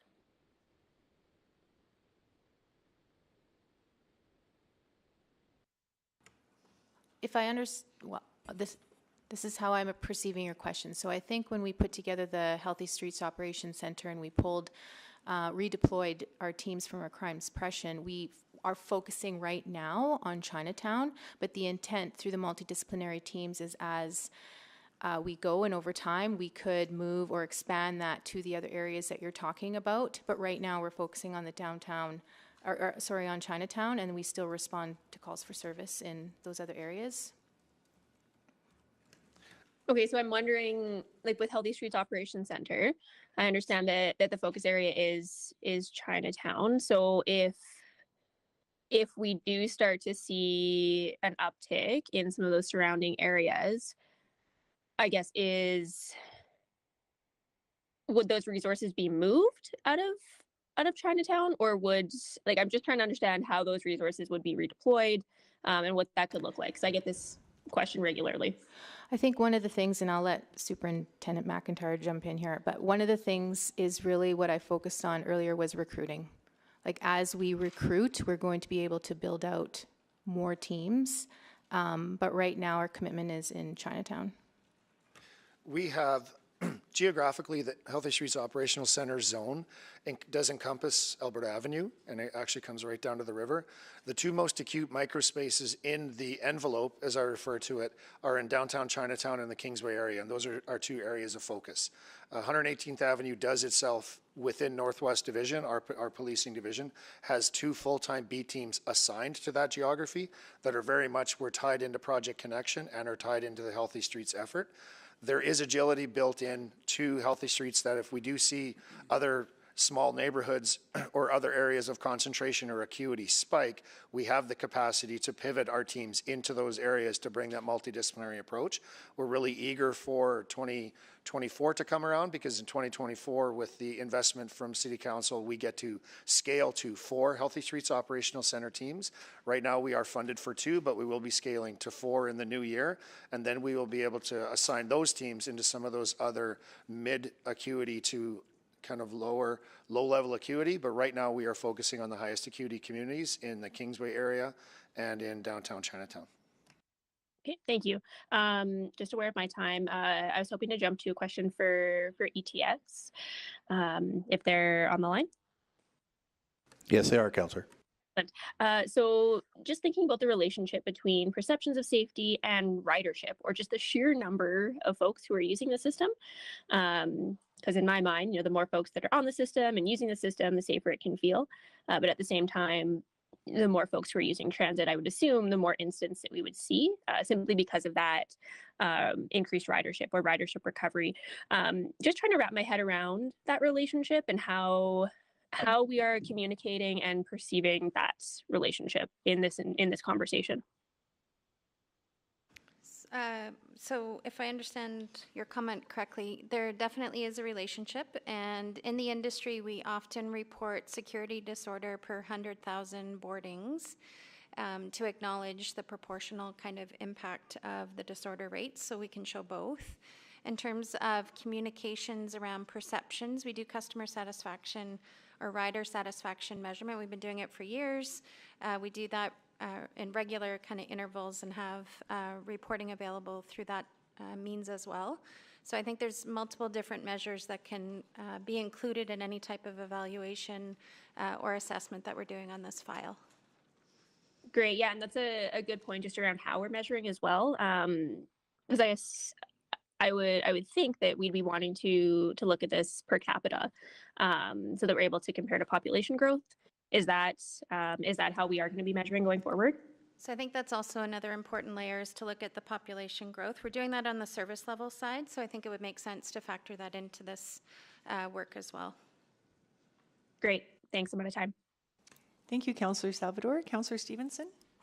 Yes, thank you. I just wanted to circle back, Superintendent McIntyre. I think I heard you say that the rate of assailants being unknown to their victims has been increasing. Did I hear you correctly on that? Not that it's been increasing, but in our point of time analysis, in comparison to violence across the city, which has 36% of those violent incidents are stranger incidents. On transit, it's over double that. And what I'm seeing, so I'm just referring to some information that EPS had provided to media on Friday, April 21st. But so I'm looking at slide 18, if that helps you reference. But what I'm seeing is that the stats for LRT transit centers of victims of violent crime not knowing their offender, it's at 70%, and that's held pretty steady since 2017, down from a high of 85% in 2013. So looking at that information, it doesn't seem to me that there's been significant change on that. No, it hasn't changed. It's been alarming that in those spaces, and what this captures is the relationship between the victim and the assailant. What in each of those stranger on stranger incidences, what we are seeing is the severity of that assault is increasing. Okay. So whether they are assaulted to a higher degree, or a weapon is involved, or their injuries are quite significant. Okay. But you are correct. So then just on the severity, something that I noticed as well is that the severity data that was provided, it's only provided in pandemic years. So we only have 2020, 2021, and 2022. So again, just wondering what that broader perspective is, looking at a longer time frame. It's challenging to get really kind of point in time stuff in relation to severity, because it's all on how we report to Stats Canada on the UCR coding of each of those events. And each of those events are classified, and our police classifiers read every report so they are assured in relation to what the UCR code should be. And then that gets all collated and submitted to Stats Canada. Then the crime severity index numbers are released. Okay, and that's not consistent over many years? Like, just in terms of why we can't look back at that from 2013? Oh, we could do a retrospect on that completely. Yeah, I just, a lot of the other stats are provided, from 2013 to 2022, which I think provides, a good decade to understand those trends. And again, I think, I don't know, but it seems that looking at only the pandemic years may not, it just seems like it's maybe lacking a bit of context, I guess. Absolutely, and it could, an explanation for why it's changed is if the Stats Canada requirements on how we report or how things are classified changed when the pandemic started, or a change has been implemented since it started, we can really only confidently say that those years are consistent because they've all been reported consistently. If before the pandemic it was reported differently, we wouldn't be comparing the same things. Right. No, and having that clarity is so important, I think. And just looking as well, just so I can confirm my understanding as well, when we look at EPS dispatch calls for service and criminal instances in the downtown, it is even though it has increased from previous years, recent years, it is the lowest that it's been since about 2015, 2017. Yep. Even though we've seen a significant increase in population during that time as well. Okay, well, thank you. I think having, we never want to see these numbers going up, but I appreciate having a bit more of the context around some of those stats. So thank you.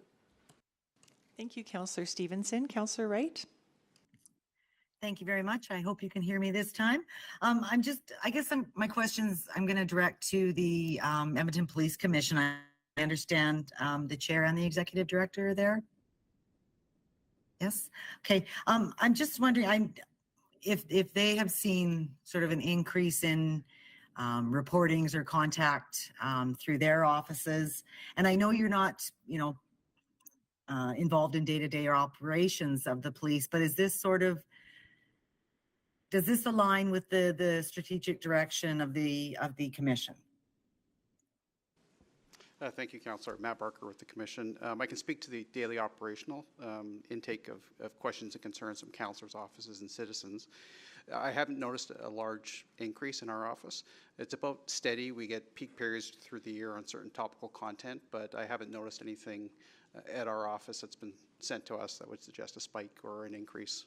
But our awareness to the public in Edmonton is not as high as it should be, so that might be a factor instead of an actual rate. Okay. And is what you're hearing today, is that does that align with the commission's vision and direction? Very, very much so. I mean, we've been really proactive in wanting to understand what the response would be, both from the administration and from the service. And I think we're quite excited with what we're seeing and the seriousness with which both the administration and the service are responding to both the perception and the actual increase in crime. Okay. Well, great. That's great to know that we're sort of all in alignment and heading in the right direction together. Okay. Thank you very much. That's all I have. Thank you, Councillor Wright. Councillor Knack? Thank you, Councillor Principe. Mr. Corbell, when you were talking about the provincial task force, you said you were only at the one meeting. I just want to double check. Is that because they've only met once, or because when they've met you haven't been able to make it? So I should correct that. I was at 2 meetings. Okay. The first meeting, since I've been appointed, I was at 2 meetings. The first meeting, though, was more of a listening session with Chinatown representatives. The second meeting was discussing a lot of what was announced about 2 weeks ago. So, yeah. So is that all they've had since you've been appointed, out of curiosity? Since I've been appointed, yes. I would say that one was cancelled as a result of the tragic incidents where we lost 2 police officers who were killed. But yeah, I just wanted to get there was another one cancelled because of obviously important things that had to happen that day. Yeah, I was just hoping to get a sense of how often they're meeting and engaging, and I don't know if our council colleagues who are on that task force are here either, but that's fine. I can ask about that later. So Ms. Hott-McDonald had talked about how we're doing regular surveys with transit riders, which is wonderful, and I think that's important. Have we, and what I'm hearing is that we're looking at how do we maybe more regularly engage broader Edmontonians around this notion of perception of safety? Because I think, so is that something we're working on, like beyond just the transit system, but downtown safety, safety in Chinatown, getting that information on a more regular basis so we're understanding the trends and why somebody might feel safe or unsafe as well? Yes, Councillor, short answer is yes, and I think you'll see some of that come through as we demonstrate the dashboard on community safety and well-being, because I think safety is an aspect of that, but also the greater sense of well-being and things. So we hope to be sharing that soon with council, so you can start taking a look at what that dashboard looks like. Okay, that's helpful. Councillor, I'll add, we're also, sorry. No, please go ahead, yes. We're collecting data on how safety impacts people's perception of safety as well too, cleanliness. So that data is being collected, and we'll reacquire that in due time to measure the progress related to. We're getting like written comments as well to back up the numbers, because somebody might say I feel unsafe, but I might feel unsafe for a completely different reason that you might, and it's good to understand why somebody might feel unsafe. Yeah, the survey is comprehensive in terms of the questions, but related to cleanliness and beautification. Okay. So broadly on the communication piece, this has been a really excellent meeting, by the way, and I really appreciate having everyone here. I'm not sure how often this has happened in a substantive way in the last 6 months with the broader public. And so what I'm wondering about is what's next on the public communication. Like I would love to see that presentation in a 30-minute Facebook Live that gets shared on EPS's page, the City of Edmonton's page, ETS's page, so that people know what's happening, when it's happening, what we're looking at. So do we have a detailed plan of action of how we're going to be communicating all of this work with Edmontonians? I'll just say quickly, Councillor, that we've directed that we enhance the communication plan, and I'm thinking I'm going to see it for the first time today. So I believe that we do absolutely need to enhance communications. The staff have worked through that, and I believe I'm going to see it. So I can't answer your question about what it looks like, but we should be able to do that soon because we are trying to enhance it. Can that, and so I look to EPS, is that going to include EPS? Because for example, I've been sort of scouring EPS's Facebook page, and while I see reference to certain incidents, I haven't seen something that, say, broadly is on the Facebook page, because that's where people are getting information, or they're going on the Nextdoor app, and if there's nothing that can be shared with them from the sources who are doing this work, everyone else is creating their own narrative right now. And so I'm wondering what that looks like from an EPS. Great to hear the city's doing it. How does EPS fit in with that communication plan going forward? I do know that we are framing out an announcement today in relation to our investment into transit safety, the teams that are being pivoted in order to do that. And I think it does indicate in that media release that that it is part of a bigger plan that we are making. But is it interconnected in relation to downtown vibrancy and the Chinatown recovery? I've read it. I'd say it's not. It is very much in relation to our investment there. And because of where the investment comes from and the writ having dropped, it's not very detailed in relation to the province's role in it. So it is an announcement of sorts to reassure Edmontonians that they will start seeing the police on transit, and our commitment to keeping ridership, employees, and citizens safe.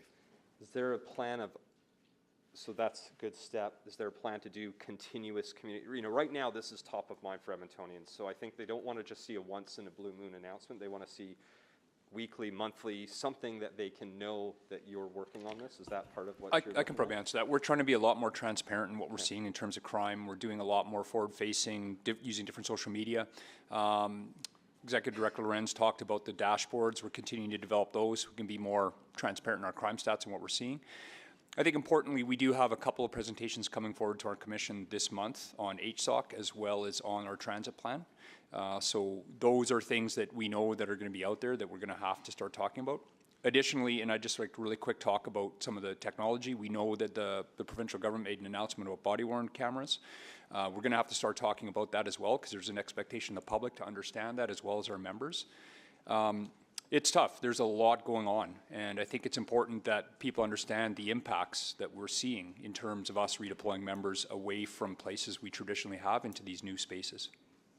Thank you. Thank you, Councillor Knack. Councillor Rutherford?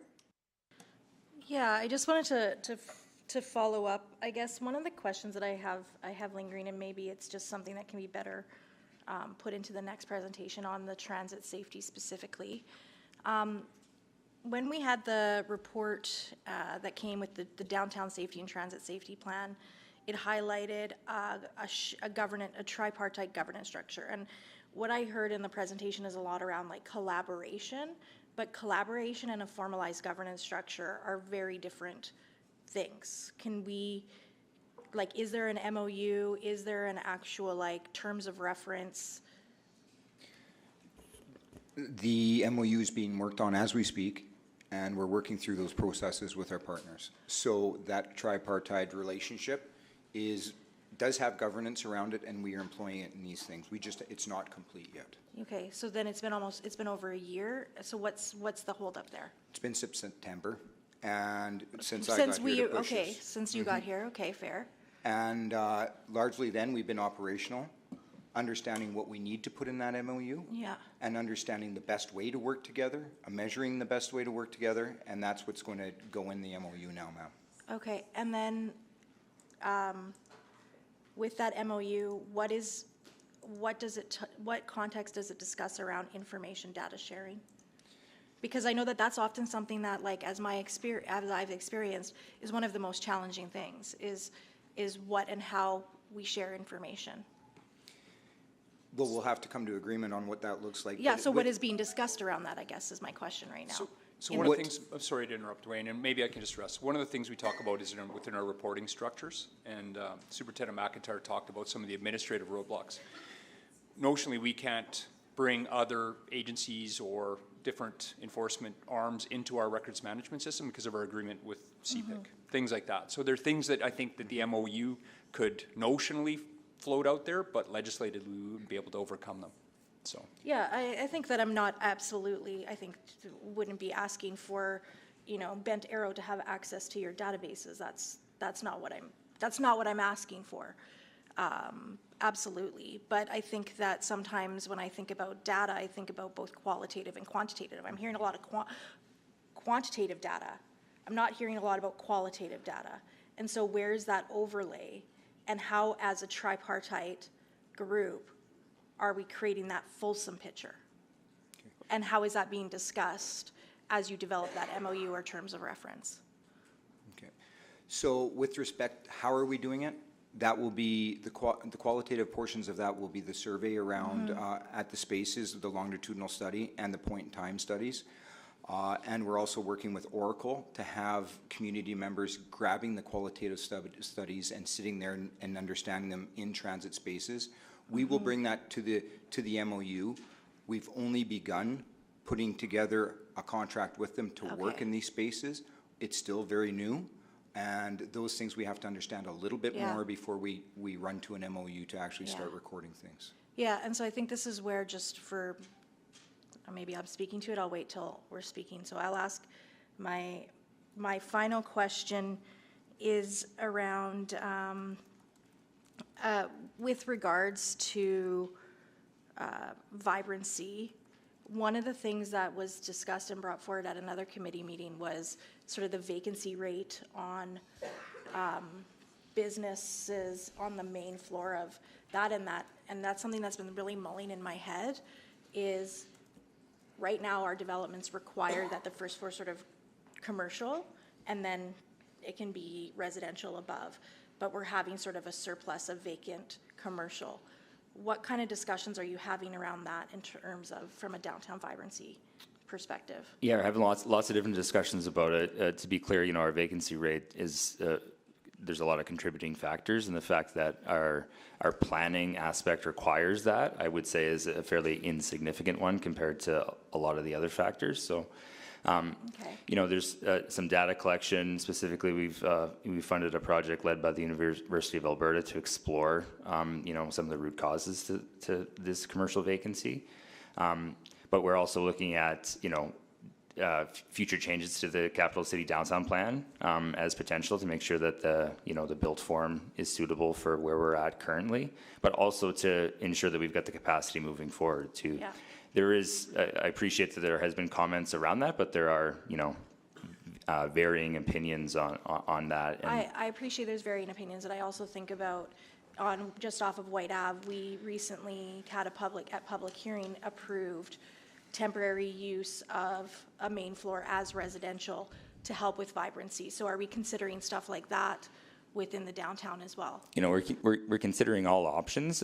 Again, I would say that, you know, that's not going to move the needle a great deal. One of the key pieces that we're working on is with the Edmonton Downtown Business Association about our retail attraction program. So we've provided them over $1 million to support those efforts, which are going to bring retailers to those spaces, to some of those vacant spaces.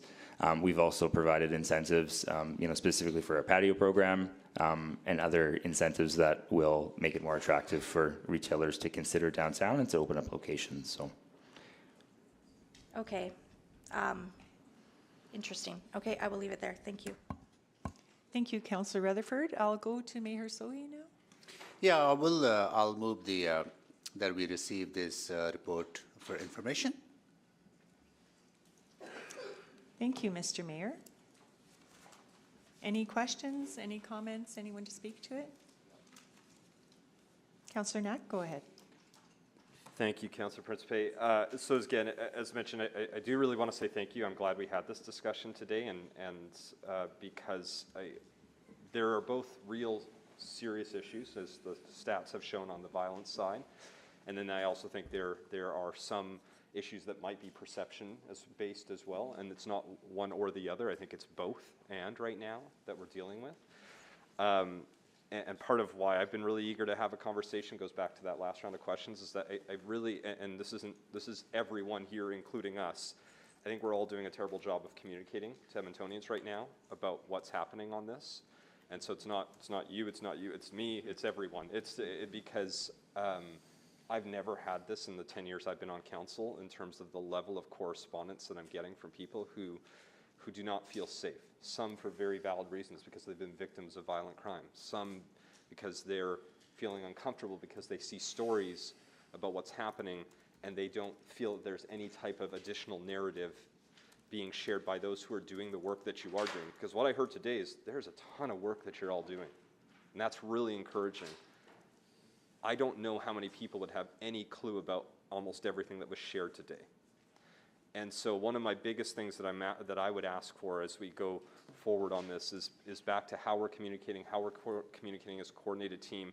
I mean, truly, I'm not joking when I say I would love to see a 30-minute Facebook Live with EPS, with you, Mr. Hunter, with someone from City of Min, that gets shared across every community league in the city, that can be posted on the Nextdoor app so that residents know how seriously you're taking this, the work that you're doing, the additional actions that are coming, because right now the only thing I see is one somewhat reputable media outlet that posts it, and then a bit of a politicization from the fact that we're now entering into a provincial election about what's happening. And there's nothing that's been happening on the return on that. So, and that's something I'd like to work on too. And so that's why I say it's on all of us on that. So that's communication is one of the really big things I wanted to take away from today. And I know Mayor Sohi mentioned in his first round of questions about, it's not just the enforcement piece though. And we're about to go into an item where we're going to have a whole host of speakers. This goes a little bit, not to pick on the funding conversation, but like we have a separate EPS funding conversation. But that unpredictability of funding that you're dealing with, while still getting increases, is faced 10 times more by the crowd we're just about to hear from that don't even get increases every year, that don't have the ability to help serve the folks who are getting preyed upon, who are creating these challenges. And so we've got a massive issue that we're about to face with this next group. And these two bodies of work are coordinated, because it's the work you're trying to do each and every day on the enforcement side, helping actually stop the bad guys who are doing those real violent things that need to be addressed, and then making sure, and the challenge is you don't have all of those stats either, so we don't know how many of those people could be served by these organizations that we're about to hear from, but they don't have space for everyone. And again, we're about to get asked to fund things that aren't our jurisdiction, and we'll probably do it, because like we've done for the last 10 years and put in literally hundreds of millions of dollars for things that aren't our jurisdiction, but that constrains you, because we're trying to balance things that aren't our responsibility with things that are, because we need all of that body of work. So that's something I'm really grappling with in this overall conversation, is that I think we've put a lot of money into enforcement over the last little while here, and I think justifiably so, but it's typically come at the expense of what we're about to hear next. And I think that actually hurts you and the work you do. So even though we try to do the funding to do everything we're trying to do, we're not where we need to be. And you can't fix that. That's a broader conversation for everyone to fix. But just something that's sitting in the back of my mind.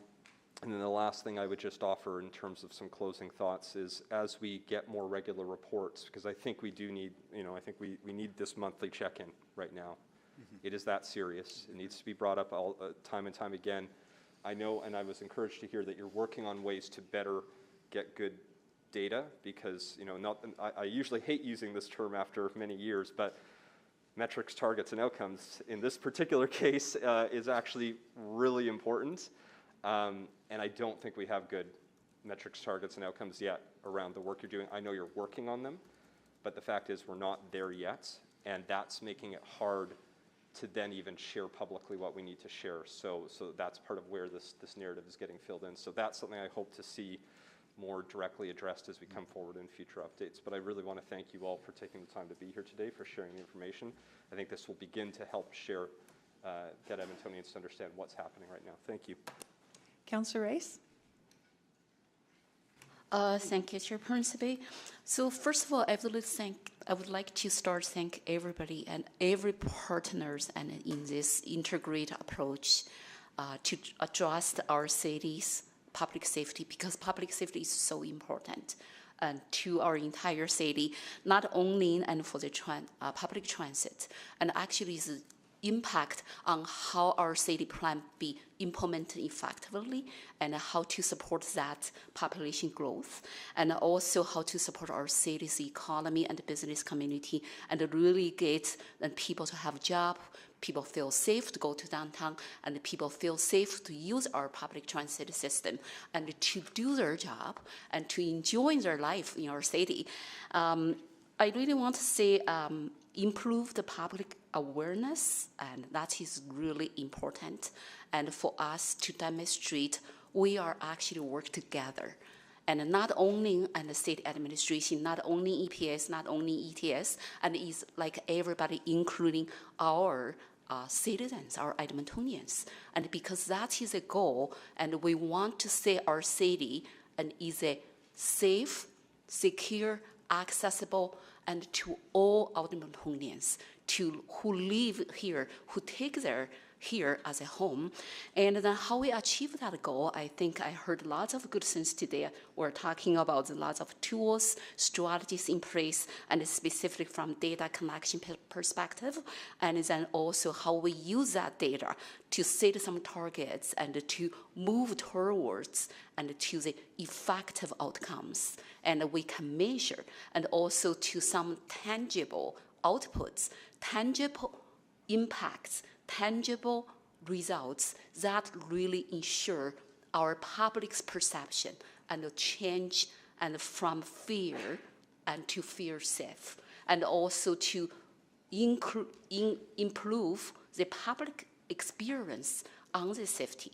And because data will reflect that experience, if it's a change, if it's towards the positive change as well. So I think to me, and this monthly conversation, and is really productive conversation, and for everyone to understand what our city doing. So I want to really appreciate our mayor, so he brought this motion and to request the monthly report back to us to allow us to have this open conversation with everyone in the city, and the public can see what the progress we're making here. So I'm looking forward to that public perception change. I'm looking forward to more effective data to measure our tangible results impact to our city and also long-term outcomes. Thank you.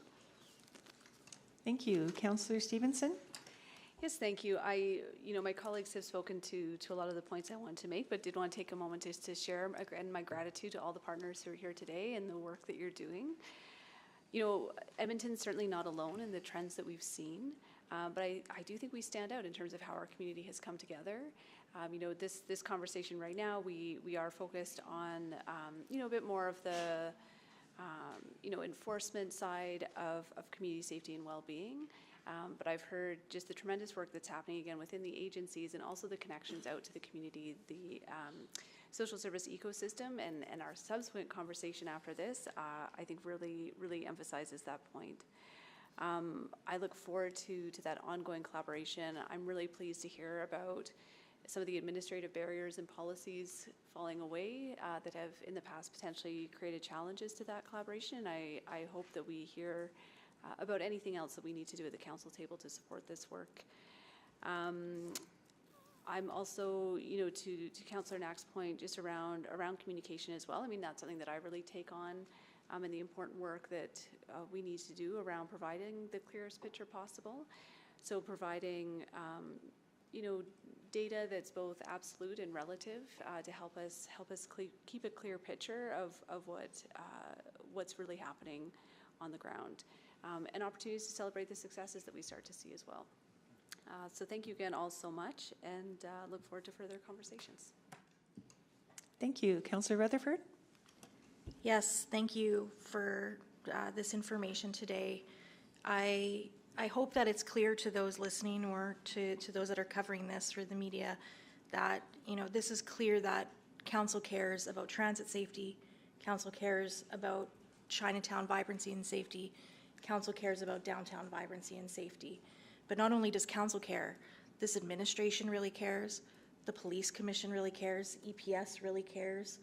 And to me, after today, I'm feeling more and more hopeful for what this can look like going forward. I know we're coming out of a really rough time, and many things took a setback, right? You know, still trying to bring people back downtown, still trying to get our transit ridership on LRT back up to post-pandemic levels. All of these things are still a work in progress, but hearing how we're continuing to work together is very heartening to me. I do think that we do need to make sure our outcomes are aligned, because I think about, in my systems thinking work, you can do a lot of actions that actually don't change anything in a complex system, or you can do a small action that actually has a big impact. And I do wonder how many of those actions are actually having the impact we're intending to see. I'm very, very, very excited for the public spaces bylaw work. I was the one that initiated that work, and I'm very excited to see. I think I see that gap so clearly, and the work that needs to be done around that. Again, I want to highlight that all data is good data, and making data-informed decisions is important, and it has to be both, to me, qualitative and quantitative data, and not just from transit, but also Chinatown, right? Like, I haven't heard very much data on Chinatown, right, in this presentation. I want to know how the shopkeepers are feeling about the work of the Healthy Streets Operations Center. I want to know if Edmontonians that have gone to Chinatown for dim sum are seeing or noticing a difference. These are the things that I also want to see, as well as those numbers to back up that story, right, in that context. And same goes with downtown. So I encourage you to keep doing the good work you're doing, but let's add that layer of making sure there's contextual factors to our data. I also do want to acknowledge, though, that one of the things that really stood out for me today, one of the things that I really learned today that I hadn't thought about before, and the stat and the data that was really staggering for me, was around the difference between random acts of crime or violence in the general population versus on transit. And I think that speaks volumes to why we're seeing that perception of transit safety being even higher, because what we know is that when acts of violence are random, that increases fear of safety, because if you know that I'm not affiliated with gangs, I'm not going to the odds of me getting involved in gang violence are low. You feel more safe than if I might just be walking down the street and something can happen to me. That's a very different narrative. So I think we really need to look and dig into more of that. Why is that happening? That those acts of violence that are not connected with, like, relationship, they're stranger to stranger, as you said. I think that's something that I really want to dig in more, and I think if we can start to address the why behind some of those things, that's one of those examples where I think that action will have a really big impact on both perception and actual safety trends for transit in downtown as a whole. I'd also like to end by saying that, you know, I use transit regularly in my commutes, but also just randomly getting around Ward and Olnick. I work and frequent downtown. I often go to Chinatown. I intersect with all of these three spaces on a regular. And I think it's important to acknowledge that I've had great experiences on transit where I've felt nothing but safe. I've gone midday at 3 o'clock and the bus is full, and it makes me extremely happy. And I've had incidences where I have felt unsafe as a woman. And so I think what we have to recognize is that both of those spaces are true, that both of those things can be true at the same time. And so how do we make sure that we're starting to shift that needle so that those experiences that I talked about that are positive become the norm, and not a 50-50 chance of whichever one of those happens on any given experience. So that's where I'll end it. Thank you again for all your work on this. Thank you. Over to you, Mr. Mayor, to close. Yeah, thank you. I agree with everything that my colleagues have said. I want to convey my deepest appreciation to everyone working in this very collaborative way to make our city and our public places and our transit system safer for everyone, including those who seek shelter in those places because they have no other place to go. right? So I really appreciate that. I want to take this moment to actually highlight some of the significant investments that this city council has made over the last 2 years, particularly starting with the last budget. I want to highlight because I want Edmontonians to know that we take our responsibility very seriously. So an additional $7 million for 2023 to Edmonton Police Service to improve safety. Also, in order to deal with the unpredictable funding of photo radar and the traffic enforcement that EPS relied on, we are removing that unpredictability by allocating $21.3 million of tax levy to EPS, so they don't have to be dependent on that unpredictable revenue from photo radar. $15.2 million for Healthy Streets Operations Center to improve safety in the Chinatown and the downtown core and other nearby business districts. $13.5 million over 4 years for additional transit peace officers as well as social workers, including hiring new officers. An additional $35 million in capital funds and $18.7 million annually in operating funds for affordable housing and homelessness prevention in Edmonton. An additional $6.6 million annually for affordable housing grant program that provides municipal property tax relief to affordable housing providers. $10.8 million over 4 years for 24/7 crisis diversion to reduce pressure on EPS resources. $3.7 million annually for public washrooms, improve public health, and resources for private property initiatives. These are some of the investments we are making because we believe that these investments will make a significant difference in the safety and well-being of Edmontonians. But I'm also not naive that these investments will solve the problem because the root causes remain. We have still people struggling to find a decent place to call home. We have close to 1,250 Edmontonians who have no place to go at all other than shelters. Even shelters they can't access because of the barriers that exist. We have people who are dying on the streets because we don't have enough investments in treatment facilities, in harm reduction, and other interventions that will help people heal. We have people who are dealing with intergenerational trauma, and there's no support available to them. So we are doing what we can, but we will not be able to improve safety in the way that we truly become a safe city for everyone. That's where housing comes in. That's where transitional bridge housing comes in. That's where treatment facilities come in. We'll be talking about those issues in the next report. I just want to appeal to Edmontonians that next month is a very critical month. Please ask questions. Ask questions to candidates, what their vision is for this city, and how they're going to advocate to make our city a safe place. And engage. We have a lot of information on the city website.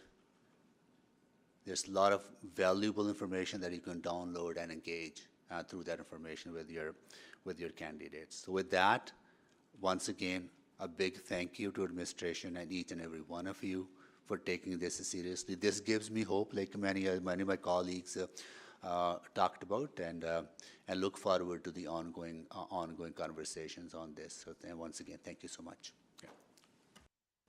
And with that, please vote.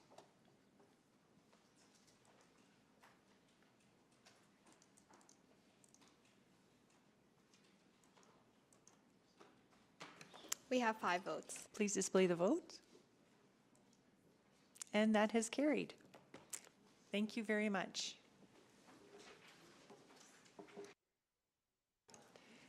So at this time, for agenda management, I would like to suggest that we postpone item 7.3. I know we do have some speakers here, and as opposed to making you wait I would like to suggest that we postpone to the May 31st Community and Public Service Committee. We have some other items on the agenda that are more time sensitive. So can I ask Councillor Knack to move that, Sure, please? yeah, I'll move that we postpone the item 7.3 to the next Community and Public Services Committee. That is the annual state of immigration and settlement? Correct. Correct. Are there any questions? Please vote.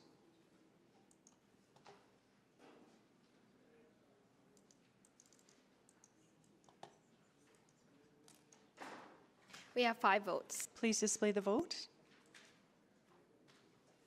And that has carried. So just to confirm, to let those people know that are here to speak to item 7.3, the annual State of Immigration and Settlement Year 2 report, this item has been postponed to the May 31st, 2023 Community Public Service Committee. So at that time, we will be very happy to hear from you and hear your comments. So thank you for being here today, and sorry we needed to delay this. We just had a very heavy agenda today, so thank you very much for understanding.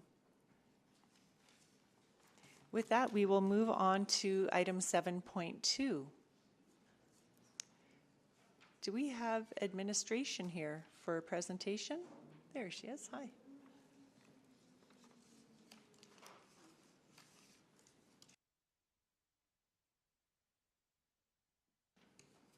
Hi, good morning. Whenever you're ready, we'd love to hear what you have to say. Good morning, and we do have a presentation, so I'll just let that come up. Thank you.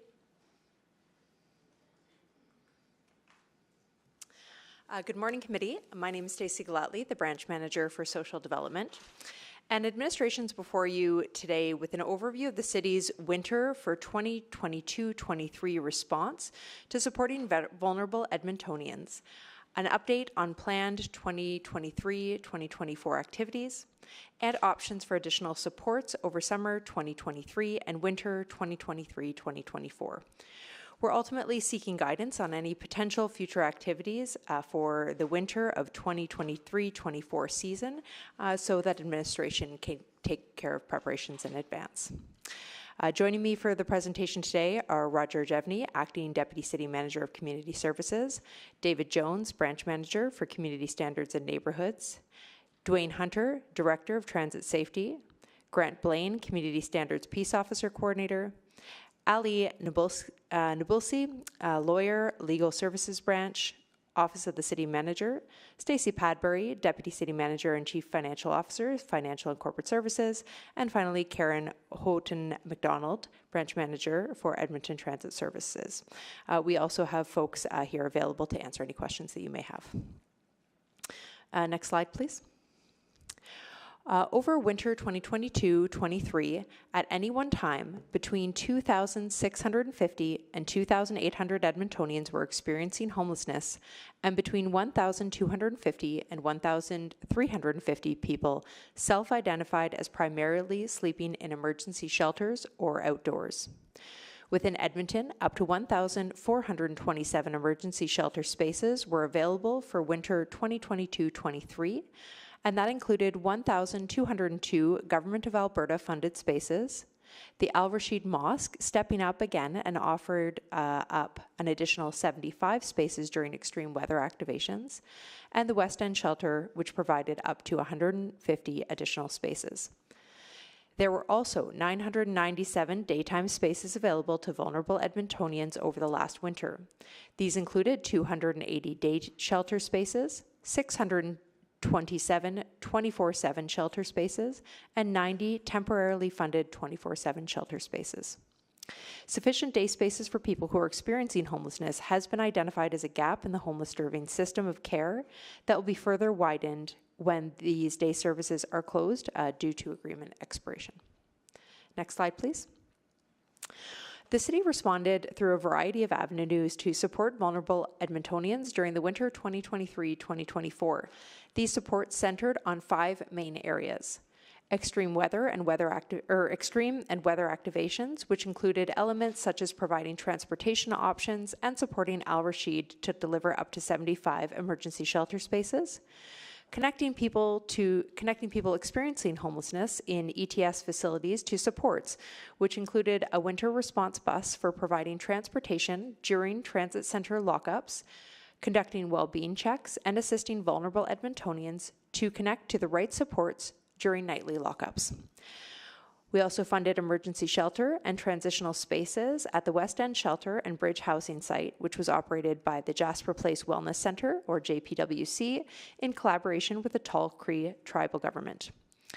We also assisted the Government of Alberta funded shelters with permitting and logistical support. And finally, we provided other sector supports, including funding expansions to operators running day shelter locations, and funding washroom and shower facilities to help the intergovernmental and interagency Shigella response, which is still ongoing. Next slide, please. To date,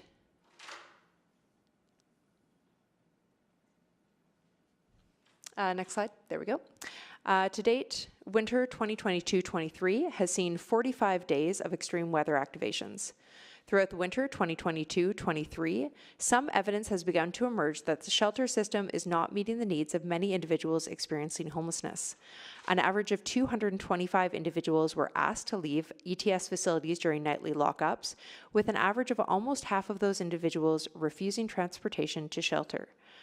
There has been a consistent presence of encampments throughout the winter, and administration has also confirmed through discussions with the GOA that the women's shelter spaces routinely were near or at full capacity all winter, and that in-talk spaces were also routinely near full capacity.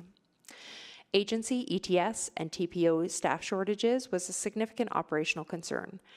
Out of 117 requested shifts for outreach workers on the extreme weather buses, only 23 were filled. On 15 nights in December, 3 nights in January, and 6 nights in February, there were not enough TPO staff to fully staff the shelter shuttle using overtime resources. In those cases, regular duty transit peace officers were reassigned, creating deficits to regular service, which included the inability to complete the station lockup process and respond to complaint calls when made to transit safety dispatch. Next slide, please. Homelessness can only be reduced through affordable housing and adequate health and support services. Investments made in short-term solutions may reduce the opportunities for investment in long-term solutions. However, it's important to ensure an adequate crisis response that meets the needs of people experiencing homelessness.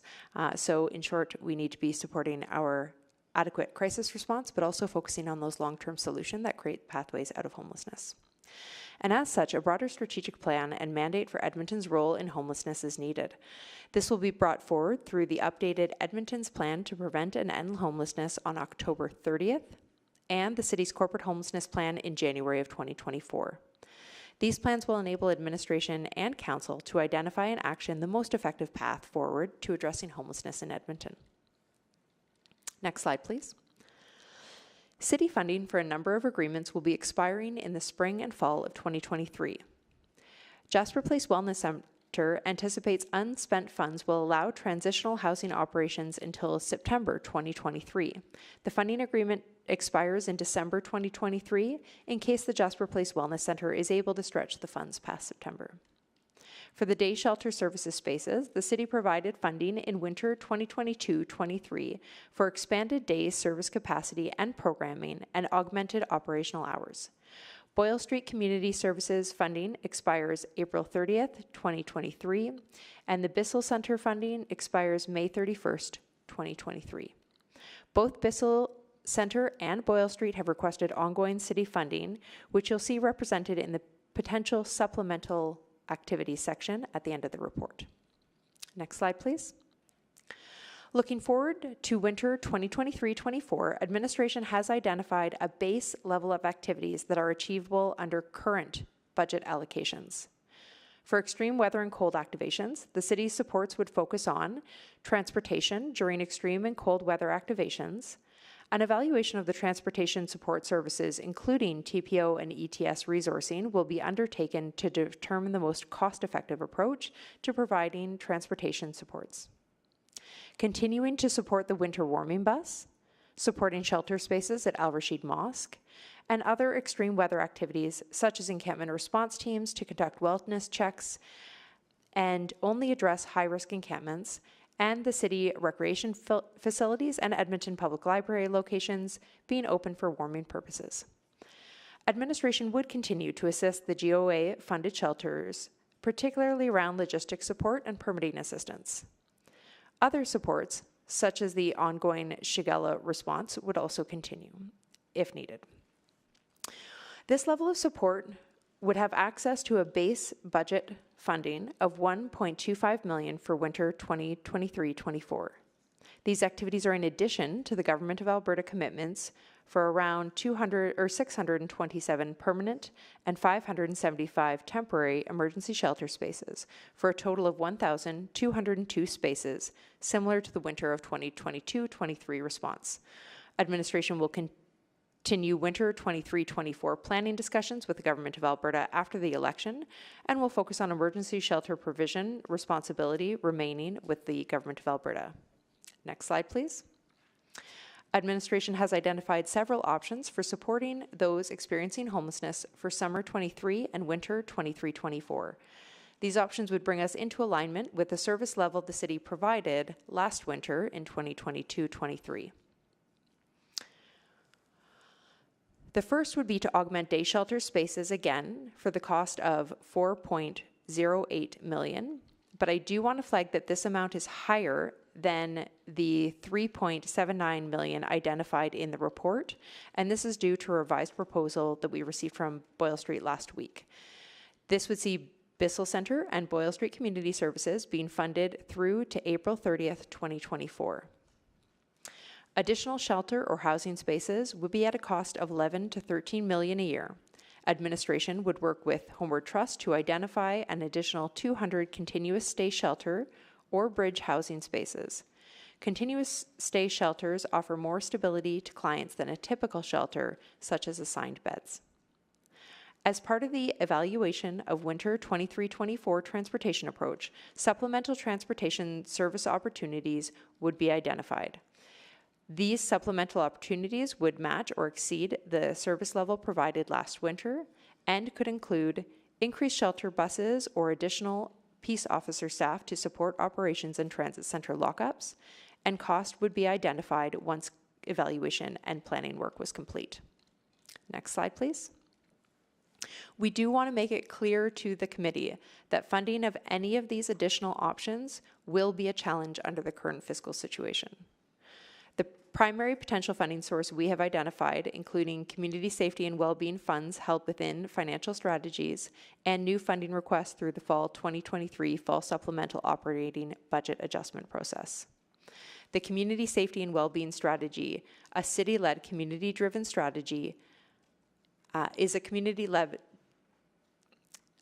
city-led community-driven strategy, and to honor this commitment, administration is developing recommendations informed by community partners for the remaining CSWB funds for 2023 and onward. Indication of that fund would impact that work with community. Recommendations will come forward during fall SOBA following community conversations this spring and summer. We want Council to be able to consider recommended investments holistically instead of as one-offs, and with the knowledge of the community partner perspectives, given there's a limited amount of remaining CSWB funds for 2023.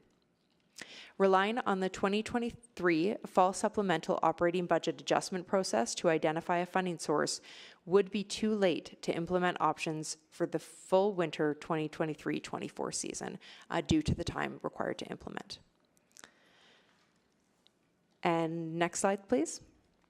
So what are we seeking from committee today? We're seeking council guidance on any potential further activities for winter 2023-24 season. Administration would return in late summer or early fall to provide a detailed winter 2023-24 approach. This would provide us time for the transportation evaluation to occur and for further planning discussions to take place with the GOA after election. Again, we're very interested in your direction on next winter, and we would open the floor to any questions after speakers, I assume. Well, that was perfect timing. We are just coming on to noon right now. Well done. So when we come back after lunch, we will hear from the speakers. So please come back. We're looking forward to hearing from you. We'll convene again here at 1:30. We'll see you then.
Members, we are live from River Valley. Good afternoon. Hello, everyone. I'm going to call this meeting back to order. Welcome back, everyone. I'll start with a quick roll call. Mayor Sohi? Councillor Knack? Good afternoon. Good afternoon. Councillor Rice? Good afternoon. Good afternoon. Councillor Paquette? And in the meeting today, we have Councillor Stevenson. Good afternoon. Good afternoon. Councillor Wright? Good afternoon. Good afternoon. Councillor Tang? And I'll call for Mayor Sohi. He'll likely be joining us shortly. Councillor Hamilton? Councillor Rutherford? Councillor Salvador? Councillor Cartmel? And Councillor Jans. Okay, well, we do have quorum, so we will start back with the meeting. We're going to call speakers up now that we've heard from administration, but I would like to just go over what we suggest in order to keep things rolling along. Speakers will be heard in panels, and each speaker will have 5 minutes to present. The clerk will run the official timer in council chamber. The timer lights on the podium will be green for the first 4 minutes, then turn yellow when there is 1 minute remaining, and flash red when the 5 minutes are up. If you are participating virtually, you may wish to use a timer of your own. When everyone in your panel has had a chance to present, members of council may ask questions of you or other panel members. For this reason, you may wish to remain in the meeting until all questions have been asked of your panel. If you are participating virtually, please remember to mute your microphone when you are not speaking and refrain from using the raise hand function, as it creates issues of fairness and decorum. If you are experiencing any technical difficulties, please reach out to the Office of the City Clerk using the contact information provided in your confirmation of registration or at city.clerk@edmonton.ca. In the event of an emergency, please follow the clerk's directions to evacuate. City staff will direct you to your muster point. So I will call up folks to come take a seat. Jessica Sadman. Hello. Great, thank you. Lawrence Brown Woodbury. Hi. Have a seat. Candace Noble. Great. Taylor Sikora. Or Soroka. Virtually. Virtually. Hi. Jordan Reiniger.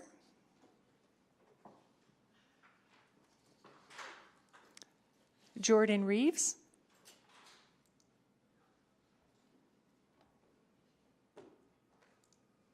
Is Jordan Reeves here or online? He sent word that he won't be able to make it. Okay, thank you. Judith Gale.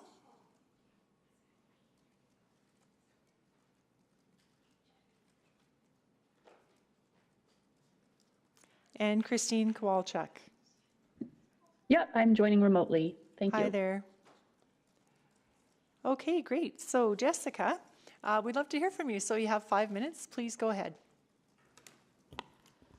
Hello. First and foremost, I want to say thank you. It's an honor and privilege to be here and able to speak in front of you today. I'm a community support worker at the Bissell Center and a recovering addict. I had a good childhood, a happy family, but that all changed when I was 9. I woke up one night to screaming and yelling. I snuck down the stairs and hid while my mom told my dad to leave.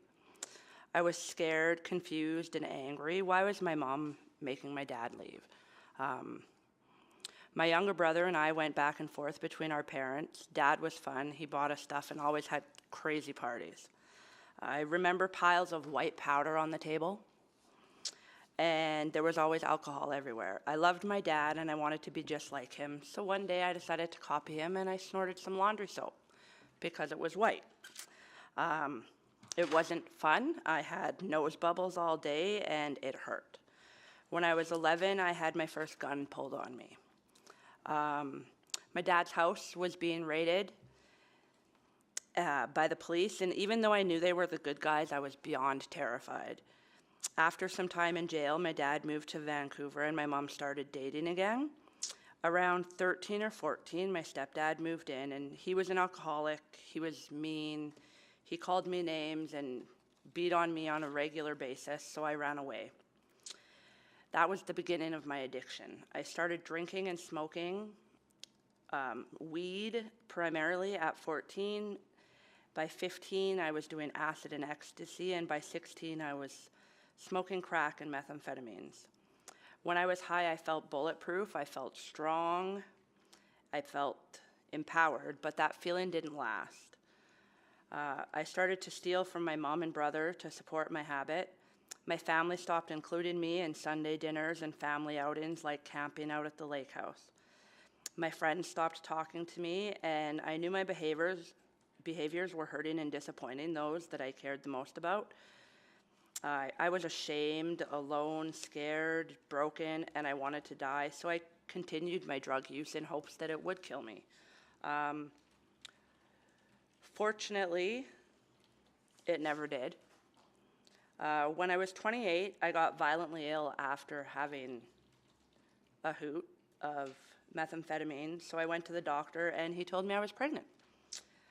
That was the last time I ever touched drugs, and it was thanks to supports from organizations like Bissell that I was able to change my life and have a happy, healthy pregnancy, giving birth to a beautiful, healthy baby boy who I've been blessed to raise without any CFS concerns, any outside agency involvement. May 9th, actually, I will be 15 years sober, healthy, and happy. And since getting sober, I've gone back to school to get my GED. I even went to college and got a diploma in addictions and community support, which I finished with honors. I do what I do because I know how it feels to be scared and lost and lonely. The Bissell Center makes it possible for me to use my experience to help others. We help give people a sense of family and belonging. We help them feel worthy of love, and we give them somewhere safe to be. Can you imagine not having access to like food, showers, bathrooms, or laundry? Bissell Center provides those human rights to people who would otherwise go without.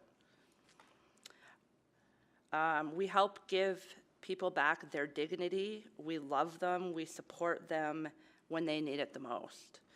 Bissell gives them hope, and we show them that they can recover, they can live again, and that they don't need to stay lost or stuck in addiction.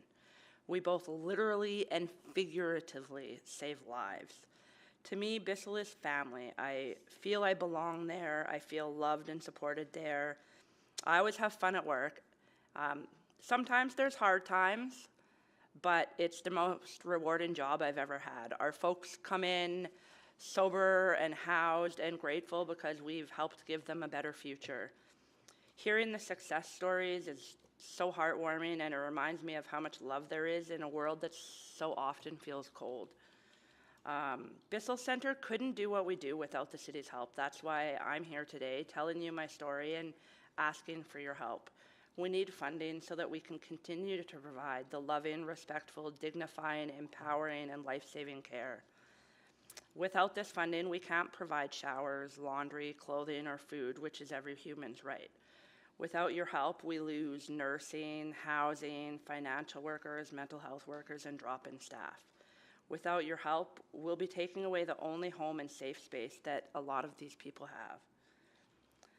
People will lose their sense of belonging, their dignity, their self-respect, their hope for the future, but most importantly, people will lose their lives.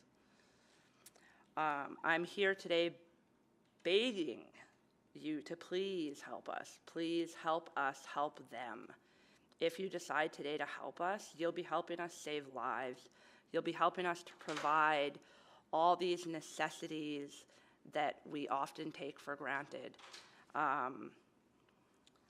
You'll be helping us provide showers, bathrooms, laundry, clothing, food, housing and financial assistance, mental health support, free nursing, safe supplies, And we have lots of volunteers, and some have even been hired on, so you'll be helping us provide volunteer and work experience. I'm sorry, I have to stop you here. We have a lot of speakers to get through. Thank you so much for sharing your story. It's very impactful, and we need to hear it, so thank you for sharing it with us. Thank you. Next, we'll go to Speaker Lawrence Brown Woodbury. Hi, you have 5 minutes. Thank you so much, Councillor Principe. Good morning, councillors. Good morning, Mayor Sohi. My name is Lawrence Braun Woodbury. I'm the Director of Community Development and Advocacy at the Bissell Centre. 2 years ago, the City of Edmonton began funding Bissell Centre's Community Space Program, our day services program, through a series of short-term contracts, the most recent of which is set to expire at the end of this month. The partnership between the City and Bissell Centre has resulted in extremely positive outcomes for many of Edmonton's vulnerable communities. Our day services have, in the last couple of years, become an essential piece of the city's continuum of care. I am here to ask that this committee recommend to Council that we once again renew this ongoing partnership and to bring us one step closer to achieving our shared goals of ending homelessness in the city. Next slide, please. The community space functions as a hub for Bissell's broader network of care. It's where so many other programs are able to connect to their participants. It makes this program have a multiplier effect on the efficacy of the other programs that are funded both by provincial and municipal sources. It's a program that makes all of Edmonton's other investments more impactful. Next slide, please. We are proud of our outcomes. The community space has been able to provide basic needs resources, housing services, and community development programming that has changed lives. We've responded to hundreds of drug poisonings. Our neighborhood beautification experts have removed thousands of bags of garbage from the Boyle-McCully neighborhoods and the Chinatown neighborhood. But our most significant outcomes are the ones that show how our programs are ending houselessness directly. In 2022, Bissell programs housed 554 people and diverted 232 households from houselessness. With your help, we could do even more. Next slide, please. As one of only 2 day service programs downtown, we have become an integral part of the life-saving work done by the city every winter. Sorry, just need that slide. Yeah, thank you. In the winter of 2022, over 5,500 individuals visited our space well over 87,000 times. If this program goes unfunded, a significant gap of care in service will be created. 5,500 people will no longer have the same access to housing, health, and mental health resources. Many will simply have nowhere else to go. Next slide, please. While we are deeply grateful for everything this partnership has accomplished in the last 2 years, we believe there is still much to do. With a funding commitment of $2.29 million, the community space can continue to operate for the rest of the fiscal year. We can continue to facilitate housing solutions and keep people safe and warm throughout the winter of 2023. Secure funding over the rest of the fiscal year would allow the community space to retain high-quality staff, develop institutional knowledge, and build more innovative initiatives based on the data we've collected in the long term. We are aware of the challenges the city is facing around funding. Another option would be to fund the program until the end of the calendar year. The cost associated with keeping the community space operational until December 31st is $1.66 million. We understand that there is a broader strategic plan for Edmonton's role in houselessness coming in the fall. We're grateful to City Admin for involving us in the development of this report, and we expect that this report will have an enormous impact on both the strategies and tactics the city deploys in the future. This is why we're only asking for funding for the rest of the fiscal year. After engaging with the city and sector stakeholders about the implementation of the new strategic plan, we will return to Council with proposals that aligns with the city's updated priorities. Next slide, please. It is Bissell's mission to work in community, remove barriers, and support people as they move out of poverty. Together, the City of Edmonton and Bissell Centre can build a path to prosperity for all Edmontonians. Thank you so much. Thank you very much. Next, we'll hear from Candace Noble. Please go ahead. You have 5 minutes. Hi, I don't have a presentation for you this afternoon. I am, Candace, the Director of Housing and Outreach at Bissell Center, and I was at the last committee meeting to advocate for the enhanced encampment response. And I just wanted to come today to be available to perhaps answer any questions you may have around how Davis services are an integral part of our encampment response. Thanks. Great, thank you. Next, we have Taylor Soroka. Please go Hello. ahead. How are ya? Thank you. I'm Taylor with the Jasper Place Wellness, and I wanted to express our gratitude for the generous funding from the City of Edmonton that has funded the transitional housing and shelter project in West Edmonton at the Old Bedford Hotel. Since opening, the transitional housing side of the project, just 101 days ago, we have seen 28 Edmontonians transition into permanent housing, which is about one person every 4 days. This is a remarkable achievement, and we are incredibly proud of this statistic. It's a testament to the effectiveness of transitional housing, the importance of Homeward Trust and the Housing First program, and how multiple partnerships and perspectives create better outcomes. The project has highlighted the value of transitional housing in promoting self-sufficiency, autonomy, and self-agency in individuals. In contrast to emergency shelters where safety and security take precedence, transitional housing provides individuals with the necessary tools to support themselves and regain independence in community. At the Jasper Place Wellness Center, we are genuinely hopeful that the prospect of extending this program with the remaining funds, but we do need to finalize a new lease agreement with Tall Cree Tribal Government, and negotiations have been slow going. We want to recognize the commitment that our city councilors and administration have made to ensuring that there are day spaces for people as our emergency shelters close for winter. We have been operating spaces like this for just over 16 years, and I wanted to kind of paint a picture for you. It's not uncommon for communities to fear individuals who quote unquote look homeless, where they're often asked to leave parks and not sit on city benches, and encampments are taken down, as you know, due to safety.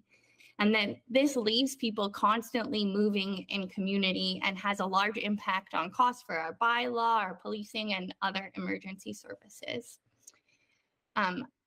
I'm a big believer that Edmonton has always come out of tough times as a vibrant, collaborative community, and I know this time won't be any different. So I want to thank you deeply for the funding that you have provided as our city council, and I'm asking you to please continue to look at unique ways of funding and asking and advocating for funding for transitional housing and day spaces. At JP, we believe that we fund what we value and we police what we don't. So thank you for your time. And thank you for your time. Next, we'll go to Jordan Reiniger. Please go ahead. Hello, my name is Jordan Reiniger. I'm the Executive Director at Boyle Street Community Services. I want to start by just thanking you for having this conversation now, not in November.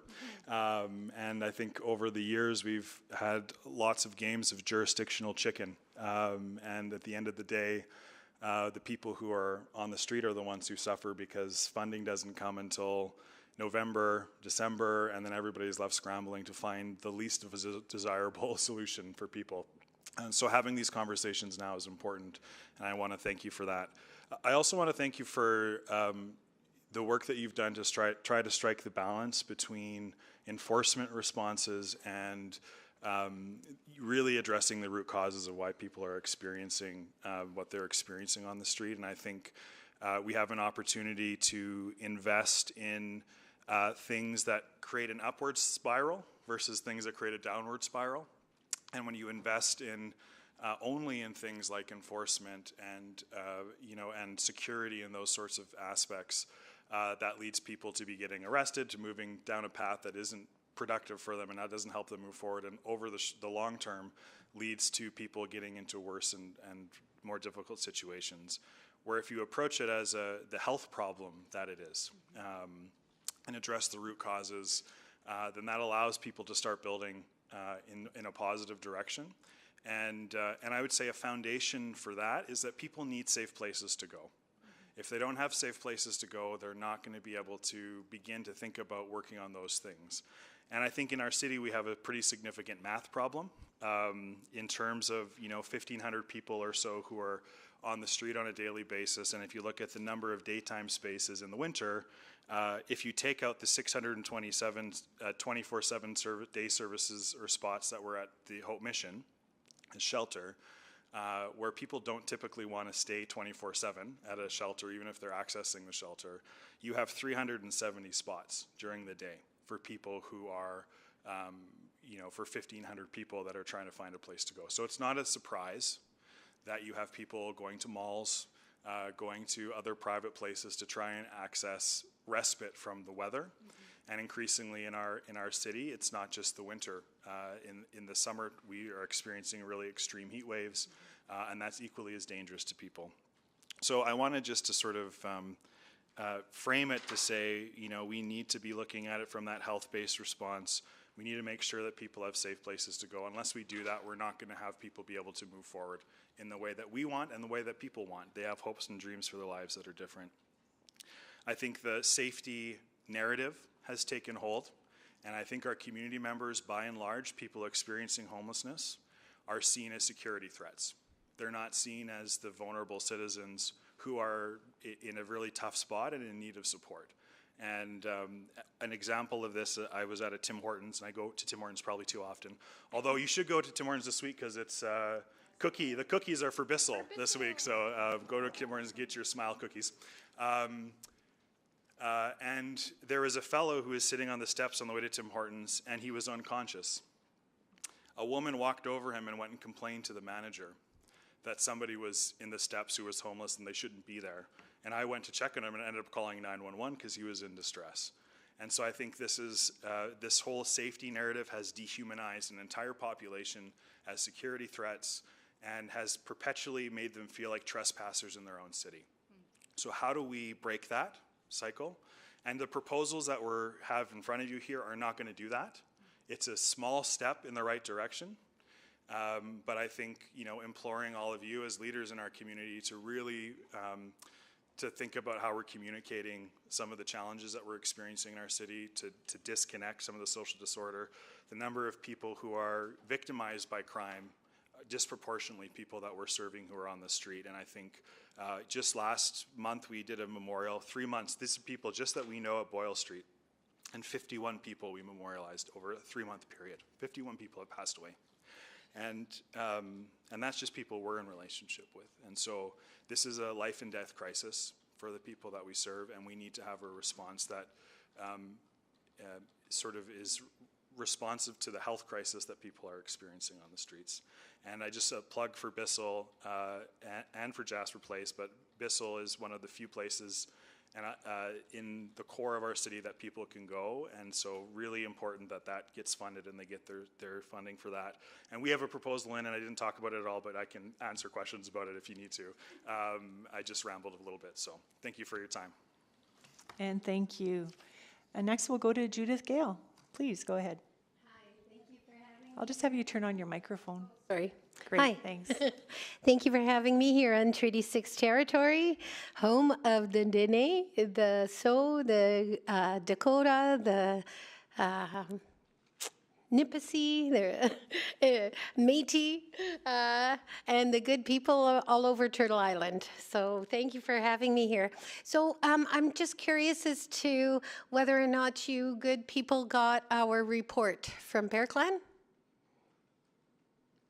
Because I was late in getting it in this morning, so it was sent in 7 o'clock this morning to the clerk's office. Let me see, has that been shared? Yes, it has been. Okay, great. Well, it's a 10-page document that we stand behind because we recognize that we've been in this awful place of houselessness now far too long in our beautiful city.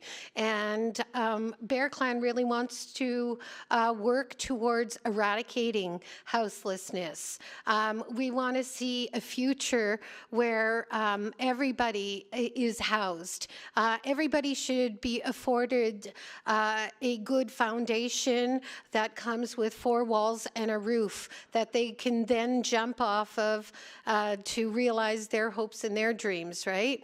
And so we want to be able to ensure that any money that goes forward should go towards permanent, low-cost housing, as well as funding the already good agencies that have been at it for how long, you know? And they have put their blood, sweat, and toil for our good people of Edmonton for many years, and we have to stand behind them and make sure that they continue their good work. But we don't need to put any more money towards opening up new facilities or opening up new shelters. What I believe is we need to look at this through an Indigenous-led lens, and that we have to encapsulate everybody that is in this issue and all be at the same table together and know that, you know,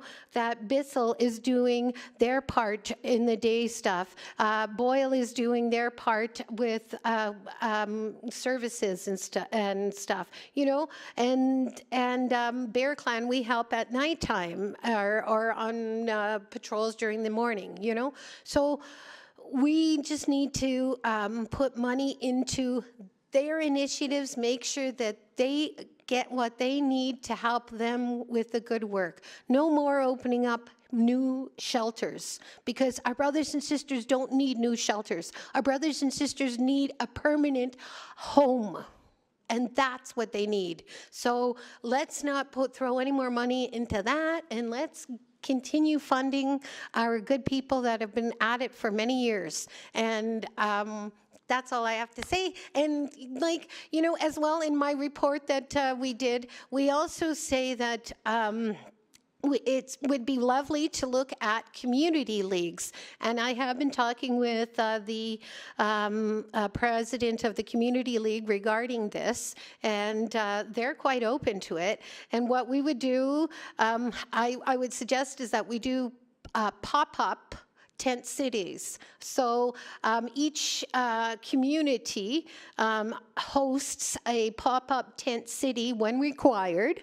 And I mean, it wouldn't be an ongoing thing, right? It would be in an emergency situation similar to what the mosque is doing, right? But until each person is housed. But a community could embrace our brothers and sisters who are camping, and that community can help our brothers and sisters into integrating into society if they choose, or help them with bedding and food and water and stuff within that community center. As well, they can maybe even have a day program through the Bissell Center. They can host a day program in the community leagues. You know, we have to start using our infrastructure that we have already. We have so many spaces in Edmonton that can be utilized, and we just have to do it. You know, the people, it's the people's will. And if you talk to the community leagues, they'll be right with you right there, and they will gladly. And we're thinking like maybe 20 to 30 campers per community league, you know, throughout the community, and the community stands behind their campers. They get to know them on a first name basis, know what they need, what, you know, and stuff like this. And community takes care of community. That's really the bottom line, you know, and that's what we want. We don't want to see any more policing, because our brothers and sisters have had enough, quite frankly. We need to just house them. That's all. Just house them. Thank you. Thank you. And I just wanted to confirm we did get your correspondence, so thank you very much. Okay. Next, we'll go to Christine Kowalchuk. Go ahead, Christine. Okay, thank you. Thank you for giving me the opportunity to speak today. I'm speaking on behalf of Edmonton River Valley Conservation Coalition and would like to note that we feel homelessness is a problem that should be addressed humanely and respectfully, with a focus on both ensuring appropriate funding to respond to crises, as well as addressing root causes such as colonialism and racism. And I would like to highlight that those are what we see as the root causes, not poverty or mental health issues or addictions. Those all are rooted in colonialism and racism. We urge you to undertake the following actions related to supporting people experiencing homelessness. First of all, approval of funding for all the supplementary options listed in today's report for support beyond the guaranteed base level service. Our understanding of the report is that the base level services means funding of only $1.25 million. This is clearly insufficient when the 2022-23 services cost $14.1 million. Number two, even the optional additional items proposed for funding seem to contain gaps that need to be filled in order to fill daytime needs and support the people who are sleeping outdoors rather than in a shelter. Key among these are permanent public washrooms and access to clean drinking water. Everyone deserves access to basic facilities, and public health depends upon them.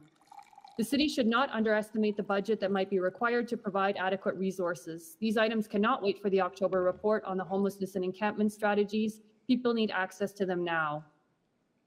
Number three, increasing direction of funding towards Indigenous-led service providers. This would include agencies such as Bear Clan.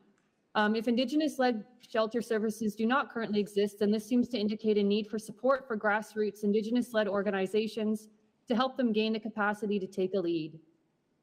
Number four, support for long-term solutions to address systemic racism in Edmonton. In past submissions regarding the homelessness and encampment strategy, we have suggested public education on homelessness and addictions, and we see that work being possible within community leagues. Number five, creation of a River Valley Therapeutic Employment Program as part of the ongoing wraparound support for recently housed people. And finally, number six, decolonial city decision-making on all issues, including River Valley issues. Failing to implement a cosmetic pesticide ban, for example, means not only upholding harm to bees, birds, plants, water, and so on, it also means Indigenous peoples cannot harvest traditional foods and medicines safely in the River Valley, and it directly endangers people living houseless. Likewise, the failure to protect the River Valley from illegal trail building enables continued harm to the River Valley, as well as discriminatory divisions between who's allowed in the River Valley and who isn't, and for what purposes. All projects should involve meaningful Indigenous consultation as per the city's Indigenous framework, which states as its first principle that it considers the United Nations Declaration on the Rights of Indigenous Peoples as a founding document. And UNDRIP makes clear that engagement requires free, prior, and informed consent on plans. ERVCC has not seen evidence that such consultation occurred, for example, on the issues of pesticides, trail management, or Horilac Park rehabilitation. While other levels of government have roles in addressing root causes behind homelessness, the city also has a critical part to play. The RVCC encourages the above actions as a way toward the healing that is so greatly needed in our city. Thank you. And thank you. I will just call again. Jordan Reeves hasn't joined us. He's not able to. So that is all from hearing from speakers. I'll have you stay here, though, because we'll have questions from council. Mr. Mayor, would you like to start? Oh, thank you. First of all, I want to thank each and every one of you for coming and making presentation, particularly Jessica, for sharing your story. It takes a lot of courage. And thank you for doing that. I really appreciate. I understand the proposal. I understand the Bissell proposal. Maybe I'll come to Jordan. Can you touch base on your proposal? I know. Yeah. And also some of the other creative work that you want to do moving forward. Yeah, so I think our proposal is, first of all, the services or the scope of services that we deliver at the 105th Avenue building are changing sort of in the fall. And so rather than having sort of a traditional sort of drop-in space, we're focusing the capacity of the professional staff that we have to work in an integrated case management approach. And so we'll still have, up to 80 people or so in the building at any given time, but it's people that we're working more directly with. We'll also have like a service delivery triage hub that people can come and still access basic supports if they need to, but it's not the same quote-unquote drop-in space that we would have had before. And that's why this proposal is being generated to say, what are other creative ways that we could use to create emergency space for people? Because there is, I think, a need to distinguish between like an emergency warming, cooling, respite from the outdoors, and then a service delivery space. And Bissell's is a bit of a hybrid in terms of being able to provide both. We're moving ours to more straight service delivery, but we need to create those spaces that people can get out of the elements. And so our proposal is that we actually use community spaces, as you were talking about, whether that's community leagues, churches, things like that. We provide some staffing to that. They provide some volunteers and some donations. We would augment that with our volunteers, and then around the city, we would have 20 or so odd spaces available, and at any given time, maybe 3 or 4 of them would be open, and that would create sort of a capacity in the city of 70 to 80 spaces or so at any given time. Yeah, because I think that's a very important point, because we engaged with faith leaders, Andre, our city manager, and I, last year, and that was identified as an issue, like how do you provide their support system to churches and other organizations, because they don't have their skill set, right? So, but you can provide that support and skill set. Yeah, and I think there's some other benefits associated. That we would bring the intercity check-in app that all of the agencies use to make sure that we're connecting people if they have appointments. We can connect them to those appointments. I think there is a need there's a lot of people that want to engage in the issues, as I was talking about before as well.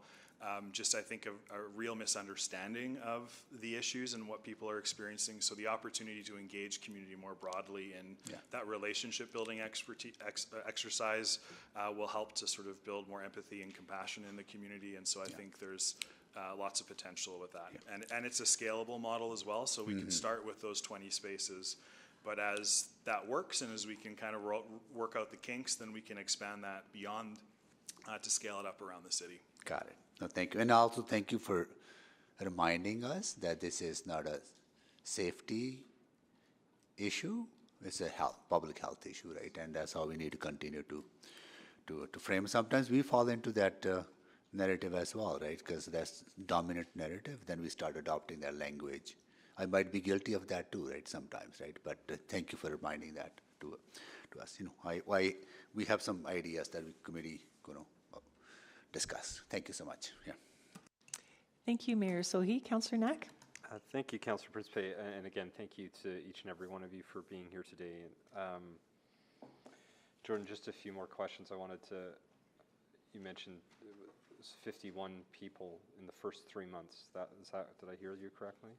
Yes, and that's just people that we know we're in relationship with, and we know that there's more than that, but that's the people whose names and pictures we have and haven't been able to confirm. So, I hate to talk about it. I'm curious about, does that information get through to Alberta Health? We've had Alberta Health come in the past and talk to us during the winter, and there was a struggle about making sure people truly understood just how many people are losing their lives, and so how does that work in terms of you get that information, you find out from people who know them, and how does that information get shared? That's typically like word of mouth. We hear from other community members that said this person passed away, or because somebody's working with somebody, we hear that, and then we do our best to confirm, obviously, before and work. We often have people's emergency contacts, so we're trying to sort of connect with next of kin and things like that. The challenge with a lot of the AHS data is that it lags behind. And I would say there's also, realistically, there's a different way that people are treated when they get into the system after a death. If they're somebody who's experienced homelessness, they don't obviously have somebody who's there as a next of kin that's managing that process. And so often there's pretty extreme delays in terms of even processing, doing autopsies, things like that. And so the information is not forthcoming, I would say. Okay. No, I just wanted to better understand that. Thank you. Just a few questions for Taylor. I wanted to get a sense of, really appreciate you sharing the good news story about 20 individuals in 101 days who have been connected now in permanent housing, which is incredible. My understanding is that you're pretty much full now at the space. Is that correct? 28 people. Oh, not 28, 20. sorry, thank you, sorry, my apology. I'm gonna thank you. Gotta get them all counted, that's for sure. We have stopped doing intakes at this time, so we are at full capacity. We did want to not continue doing intakes while we negotiate with Tall Cree, our Indigenous partner and landlord, on the extension of the project. Okay. So we're just in those negotiations at this point, but we are full, correct. Okay. Yeah, I asked because, and just trying to get a sense of scope and scale of what we still need to be doing, because I understand that just behind the location now we've started to see some tents form up, and folks who would like to access those services and because you're at capacity not have a space. Are you seeing that as well? I've been sent some pictures in the last 24 hours here, and I'm guessing you're seeing and hearing the same thing. Yes, indeed. I think though we have had quite a bit of success with individuals moving from the emergency shelter portion of the project into the transitional housing portion of the project, there's just more individuals than we can serve. And I believe the encampments are people who are accessing our services and resources to live life, but also want privacy, which in a congregate emergency shelter doesn't necessarily happen. Yeah, and it's and my guess, and just wouldn't mind your take on this, is that many of these individuals, I mean, they've been living in the West End. Either like this is not suddenly a new situation in the West End. It might be a little more visible than it's been in the past because of proximity to this location. But I mean, I understand. I've met with folks who are living in parks pretty much across the entire West End. Is that what you're seeing and hearing as well? Yes, exactly. When we engage with the community members who do visit our site, we're often asking where they were before, what other resources they access. So all of the way from Westmount to South Collingwood, people are coming to access our resources. And I think, well, I've been on Stony Plain Road doing this work since 2006. So we know that area, and this West End area does have a large number of people experiencing houselessness. I don't think it's people coming from other parts of the city, Councillor Knack. I think you're exactly right. It's just people from West Edmonton now unhoused in West Edmonton. Exactly. Okay. I'm out of time. Thank you very much. Thank you, Councillor Knack. Councillor Rice? Thank you, Chair Principe. I do have a few questions. So I just want to say thank you, everyone, for taking time come here and to share and your knowledge, your insight, and your story specific. Thank you, Jessica. I really appreciate you share that personal experience, and I understand the importance of the Basel provided services, because I was there one day to do the tour, and then to look at the services provided, and then actually it's really impressive. So my next question is to Jordan and Boyle Street. Specifically, you talked about the first question I want to ask: what is the current day services hours, operating hour? For Boyle Street right now? Yes. We operate usually 8:30 to 4:30, depending on the day. 8:30 to 4, like 4:30. Yeah, and when we have the funding for additional winter hours, that goes to 7 days a week. But during 6 months that we call summer, not winter, it's 5 days a week, Monday to Friday. 5 days a week. Yep. So that is actually your answer. My next question, I'm looking at the funding model. City is not only one funding source to support Boyle Street, right? No, it's a relatively minor funding source for us in the grand scheme of things. So the province funds the vast majority of the programs and services that we offer. Okay, that is my understanding. And then my question is, what impact would, if this funding is not in price? Well, I think the impact is that there's a lot of people who won't have places to go. And even with a minor contribution from city? Yeah, we're talking about a sort of a capacity of 70 to 80 people at any given time. And so that represents a lot more than 70 to 80 people, because people don't use it 100% of the time. And so that's a lot of people that wouldn't have access to connection to services, connection to a place to sort of have some respite from the weather. Specifically, do you have the data about to show, and because you do have the different funding sources from different governments, and then for that data to show what's the specific scope for each funding stream to cover, if you miss one strip, and what impact could be. So that would be more helpful and for us to make a decision and to look at what is the gap there. So do you have that data? I can get you if you have specific questions. We're a fairly large agency. We have a budget of $40 million. We have numerous different funding sources, and we have 40 to 50 different programs and services that operate throughout Edmonton. So there's things that have an impact on particular programs and services downtown versus things that happen in other parts of the city. Okay, so I would like to follow up offline for that specific questions. Sure. And it's regarding the funding model. And so my next question about, I heard about 1,500 people on the street, but only 370 spots daytime available. So my question is about, is more for the funding perspective, is more effective to increase the capacity for the spots, or more effective to improve the services and we provide it to the people who need it? So I think I heard that. I will ask later on Julius for that question as well. And because this is two different emphases. One emphasizes to get more spots, and one emphasizes to get more services. And which one, from your perspective, could be more effective? I think that it's a tough question. I mean, I think the reality is that we need more of both. And so what we're talking about in terms of the magnitude of the challenge that we're facing as a community is not a $2 million problem. It's not a $10 million problem. It's orders of magnitude much beyond that.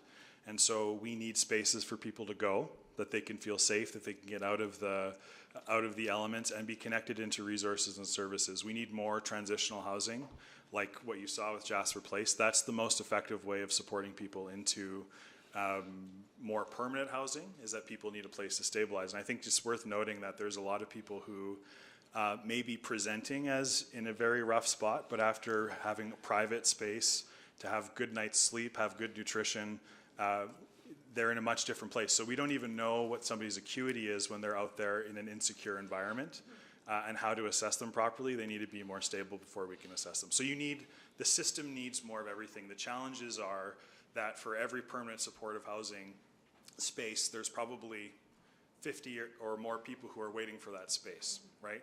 And so there's this narrative out there that nothing is working, or we need to change up the whole system. The reality is that a lot of things are working. It's just that we don't have enough of them in the community. Thank you. Thank you for your question. My time is out. Thank you. Councillor Stevenson? Yes, thank you so much. I really appreciate all the speakers and the conversation that we've had so far. Maybe Jordan, I'll stay with you for a minute. I mean, we're still working on sort of a common outcome framework and really measuring our successes. And I don't mean to diminish the excellent work that your agencies did, that city staff participated in, but hearing the stat of 51 people in 3 months, hearing a few months ago the number of frostbite cases, lost limbs, was last year's response adequate? No. And that's what I'm saying. The challenge is, like, at a baseline, we need these kinds of support, so at least there's something for people. In absence of what Bissell is providing, what we're trying to do, what Jasper Place is trying to do, there's nothing.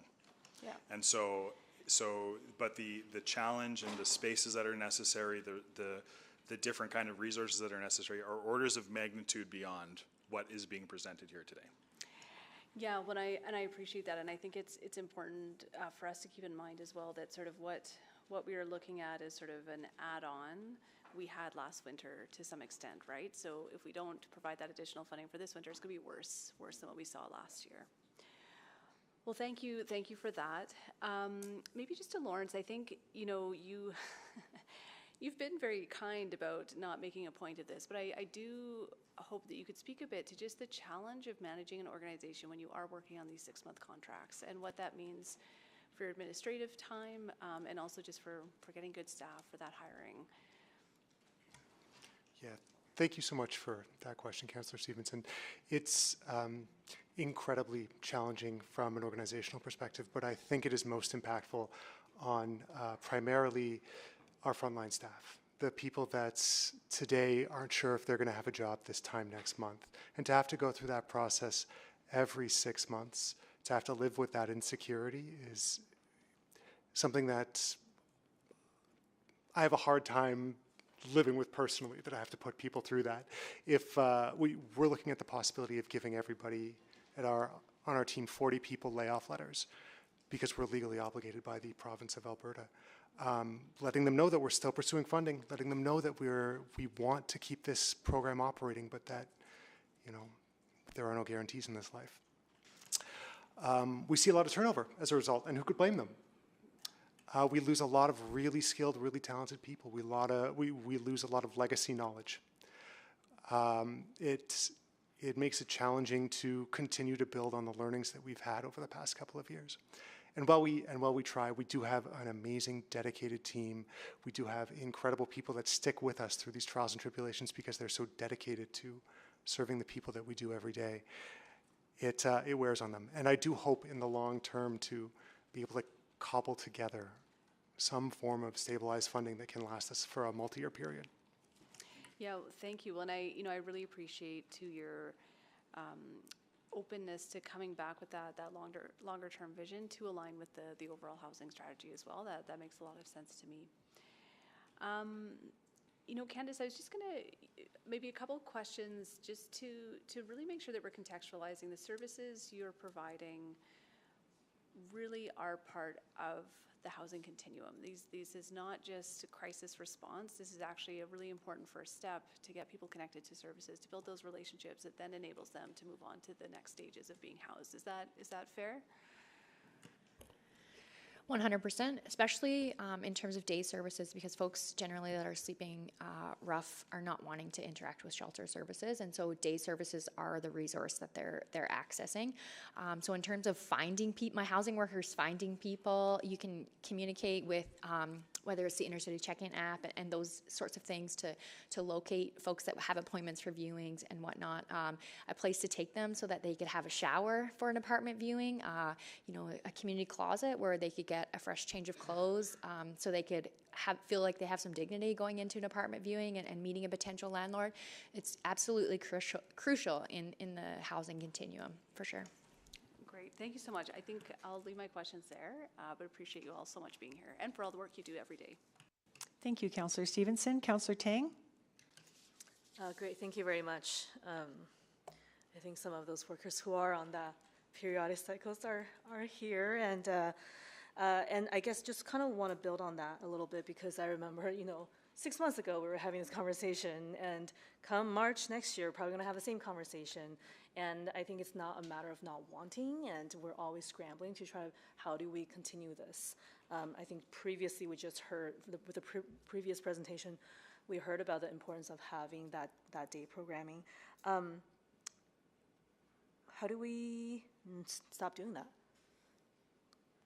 Recognizing, and I do think about this quite a bit, and I know we don't like to play that jurisdictional football game, but also I think about the scale of so much of what we talk about is way beyond a property tax base that can sustain that. So what, you know, just some thoughts around kind of sustainable support for day programming specifically, and recognizing this is a stopgap towards kind of some of those long-term solutions.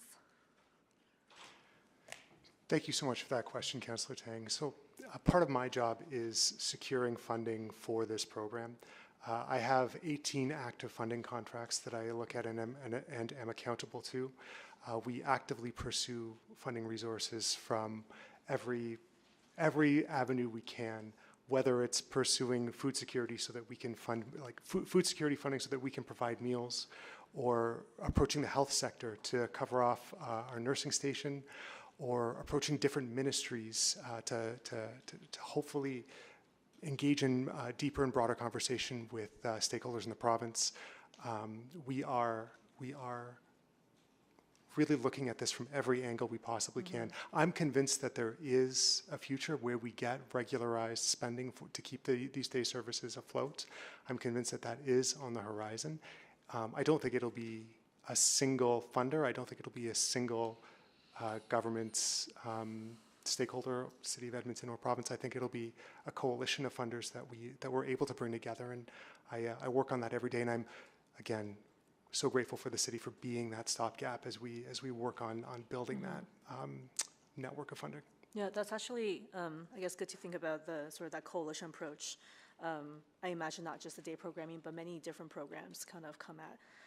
Just very quickly with Candace, you said you're free to talk about the role of outreach teams in encampment. So without this, for example, this extension, what happens on the encampment side? Noting that we just recently, passed a report about the enhanced encampment approach. What changes if this doesn't happen? Well, I think you'll drastically increase the number of people sleeping outdoors, for starters. And then I think, a lot of the time, we spent the entire morning talking about a social disorder, essentially. And I think a lot of the time social disorder happens just because people have no place to go. And so if people had a space where they could actually be safe and hang out and spend their time, then that would eliminate a lot of the visible social disorder that we deal with on a regular basis. So I think that the impact of not funding day services ongoing is that we see an increase of challenges on our streets. Mm-hmm. Yeah, no, I think that's pretty clear. And then Judy, love the idea that you're talking about with the community leagues, and Jordan, with the faith communities. Are you two talking about that shared interest in terms of leveraging existing spaces? Oh, yeah, we want to work with all community, right? So yes, we have to, because we can't solve this alone. We didn't get here alone, so we have to all collectively work together. So that's why I'm so happy that we're having this conversation, you guys. It's very meaningful, and a whole bunch of great people really need your help. Mm-hmm. So thank you. Thank you. And then I guess just to Jordan, just to clarify, the extension here isn't just for winter. This is also extreme weather during the summer months. So what we proposed was there's two numbers that are attached to our proposal. One is for 7 months, which would cover kind of the winter, and then the other preferred one is for the full 12-month cycle. And so that is because, as you say, the summer is becoming equally as dangerous, and sometimes and people need respite from those times as well. That's great. Thank you. Yeah. And thank you all for being here and sharing your story. Thank you, Councillor Tang. Councillor Wright? Thank you very much. And Candace, thank you for, I think, hitting the nail on the head and connecting the reports from earlier this morning to today's as well. I'm just wondering, my questions were sort of centered around the staffing and reasons for it, but I think Lawrence did mention about it is the sort of the short-term contracts. Is there any other feedback that you've gotten from the workers? Is it burnout or anything like that? Thank you so much for asking that question, Councillor. I wonder, Jessica, would you be interested in sharing a frontline perspective directly on the costs of these 6-month short-term contracts? I think definitely in the field that we do, there's always going to be a little bit of burnout because it's not an easy job. The frontline workers, we have been assaulted. We get called nasty names on a regular basis. Self-care is really important, but I think in the long run, it really does boil down to the contracts. Like I know I have coworkers that, because we're coming up on the end of their contract, they're already looking for other work because there's no, I don't want to say job security, but to a point, we don't really have that much job security. I'm guaranteed my job till the end of the contract, but if there's no contract after, where do I go, right? Yeah, and that uncertainty looming over your head, I'm sure, yeah, sort of plays into your work as well. So what about as far as like salary? Is that competitive with similar? We try to be as competitive as possible. There's a whole package of compensation that includes, of course, benefits and time off that we try to bring to the table for our folks. But honestly, I'd love to be able to pay people more. Well, I'm glad you mentioned those benefits, because when Candace talked about the self-care, I was hoping that there was something that would be available to them. So thanks, Lawrence. And Taylor, what about, are you finding staffing shortages a problem, or?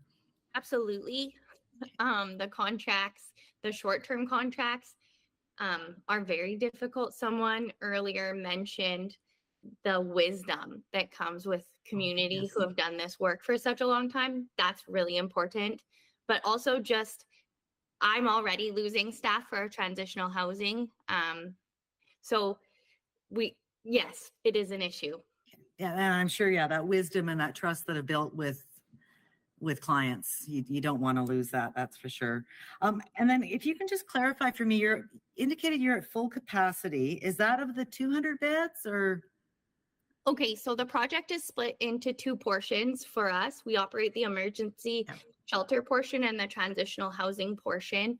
The transitional housing portion is made up of a low mobility space and hotel rooms, and that's about 70 as a total.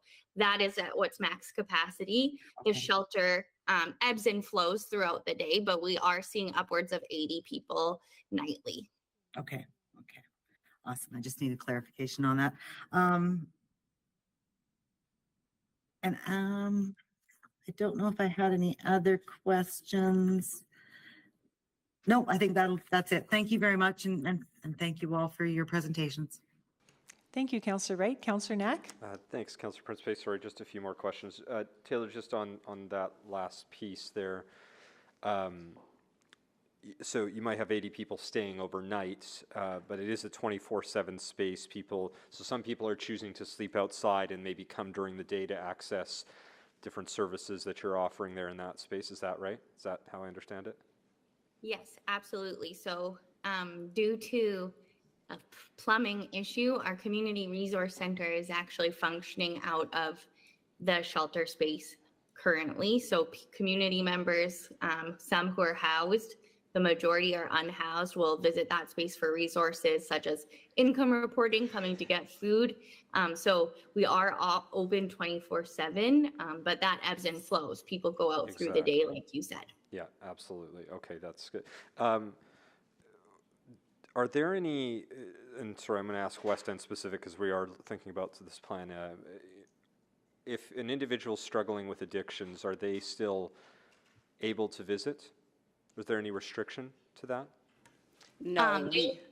I'll start with Josh Place, but I wouldn't mind hearing the others too. But go ahead, sorry, Taylor. Sorry about that. No, there aren't restrictions on that. Beyond, well, I guess one basic rule is that your intoxication has to stay within your bubble. Yeah. So if your intoxication impacts someone else's human bubble of space, that becomes an issue, but usually just managed on site by giving someone resources, moving them into a different space of this space. No one's turned away, absolutely. And I mean, that's the same for everywhere else, right? I mean, I'm a little more familiar, it's newer in the West End. Okay. Maybe a last question on the Bissell piece, and again, appreciating, I know we don't like to talk about the jurisdictional piece, but I do just want to understand, is there any, we had a conversation last week, is there anything so when the province looks at what they're funding, do they view day shelter spaces separate from permanent shelter spaces? And are you able to share what you've heard in terms of those differences of how they view them? It's a tough question because we are, in conversation with different ministries who have different conversations in different jurisdictions. And we are finding that there are different funding methodologies, different approaches that are taken with different jurisdictions as well. So what ends up getting funded in Calgary doesn't necessarily look the same as what ends up getting funded in Edmonton. So I don't have a clean and clear answer for you. I would love it if you approach the province, if you get a clear answer. I'd love to hear what they say. So I get, and I'm not looking for you to disclose all those conversations, other than the way I understand it a bit is that they might view that some of the difference between a day shelter versus an overnight space, they might not view as their jurisdiction, or some spots might not necessarily view that as their jurisdiction in the province right now. Is that correct? We've been given to understand that that's something, that's a piece of their thinking, yes, that day services don't qualify as shelter services. Okay.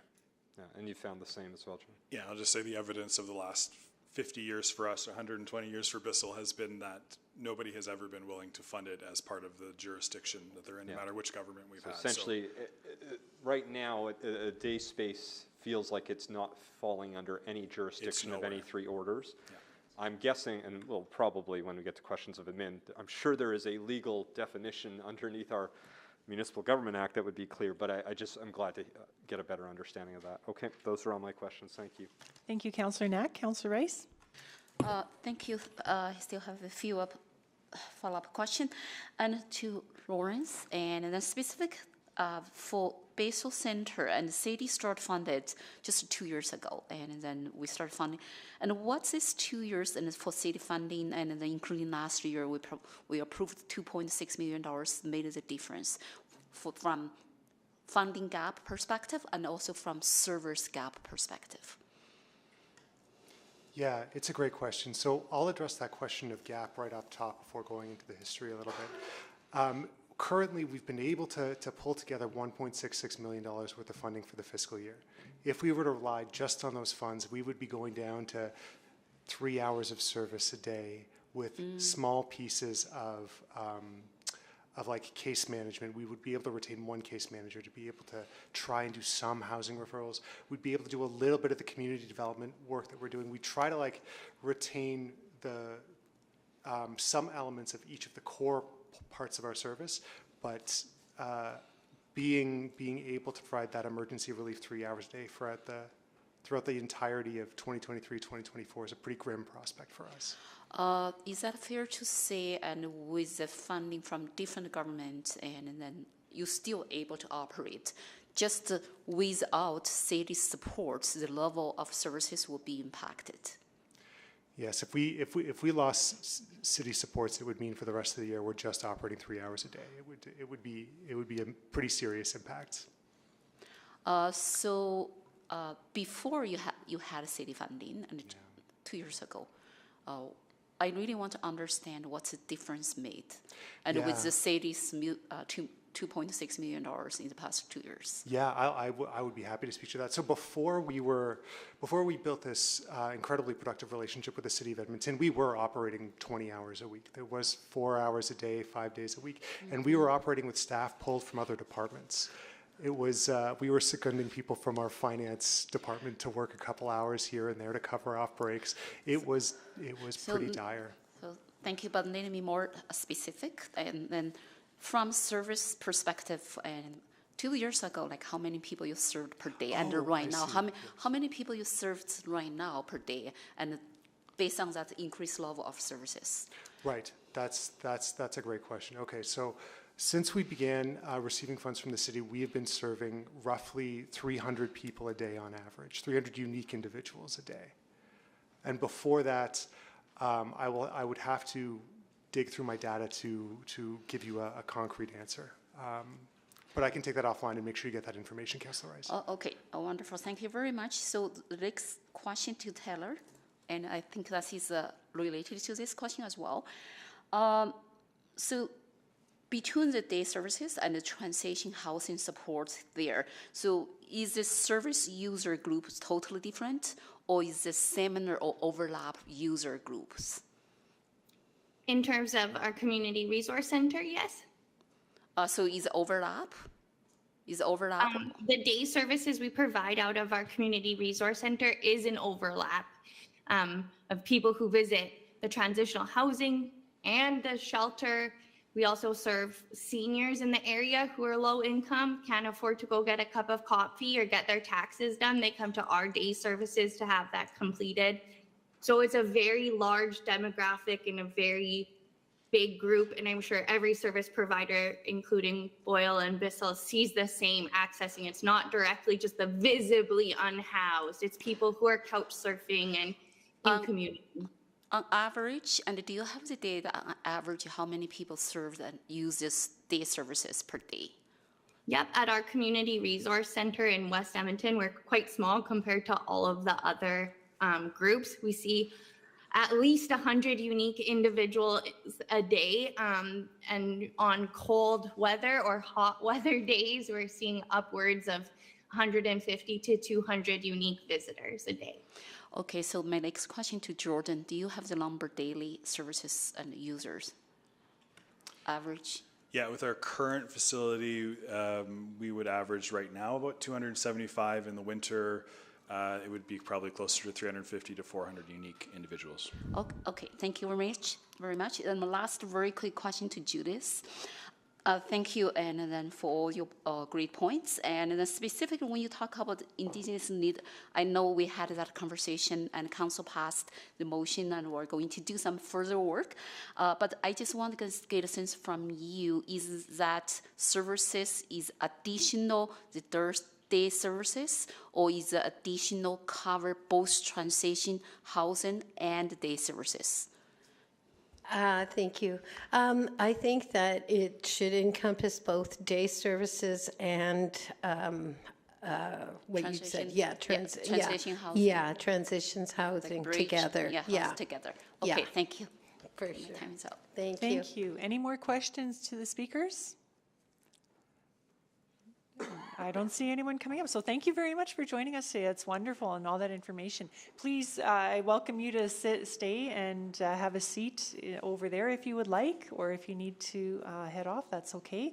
And I would invite our administration to please come back up. Questions to administration?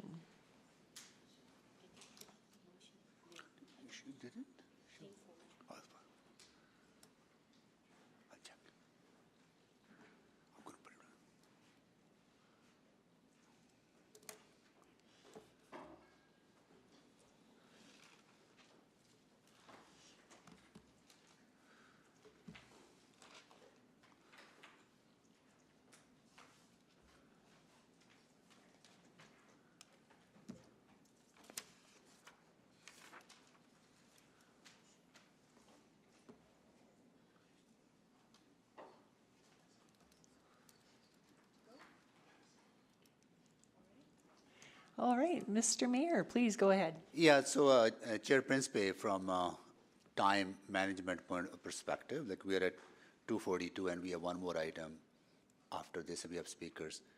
Will be okay if I put forward the motion for committee's consideration? Please that do, we can yeah.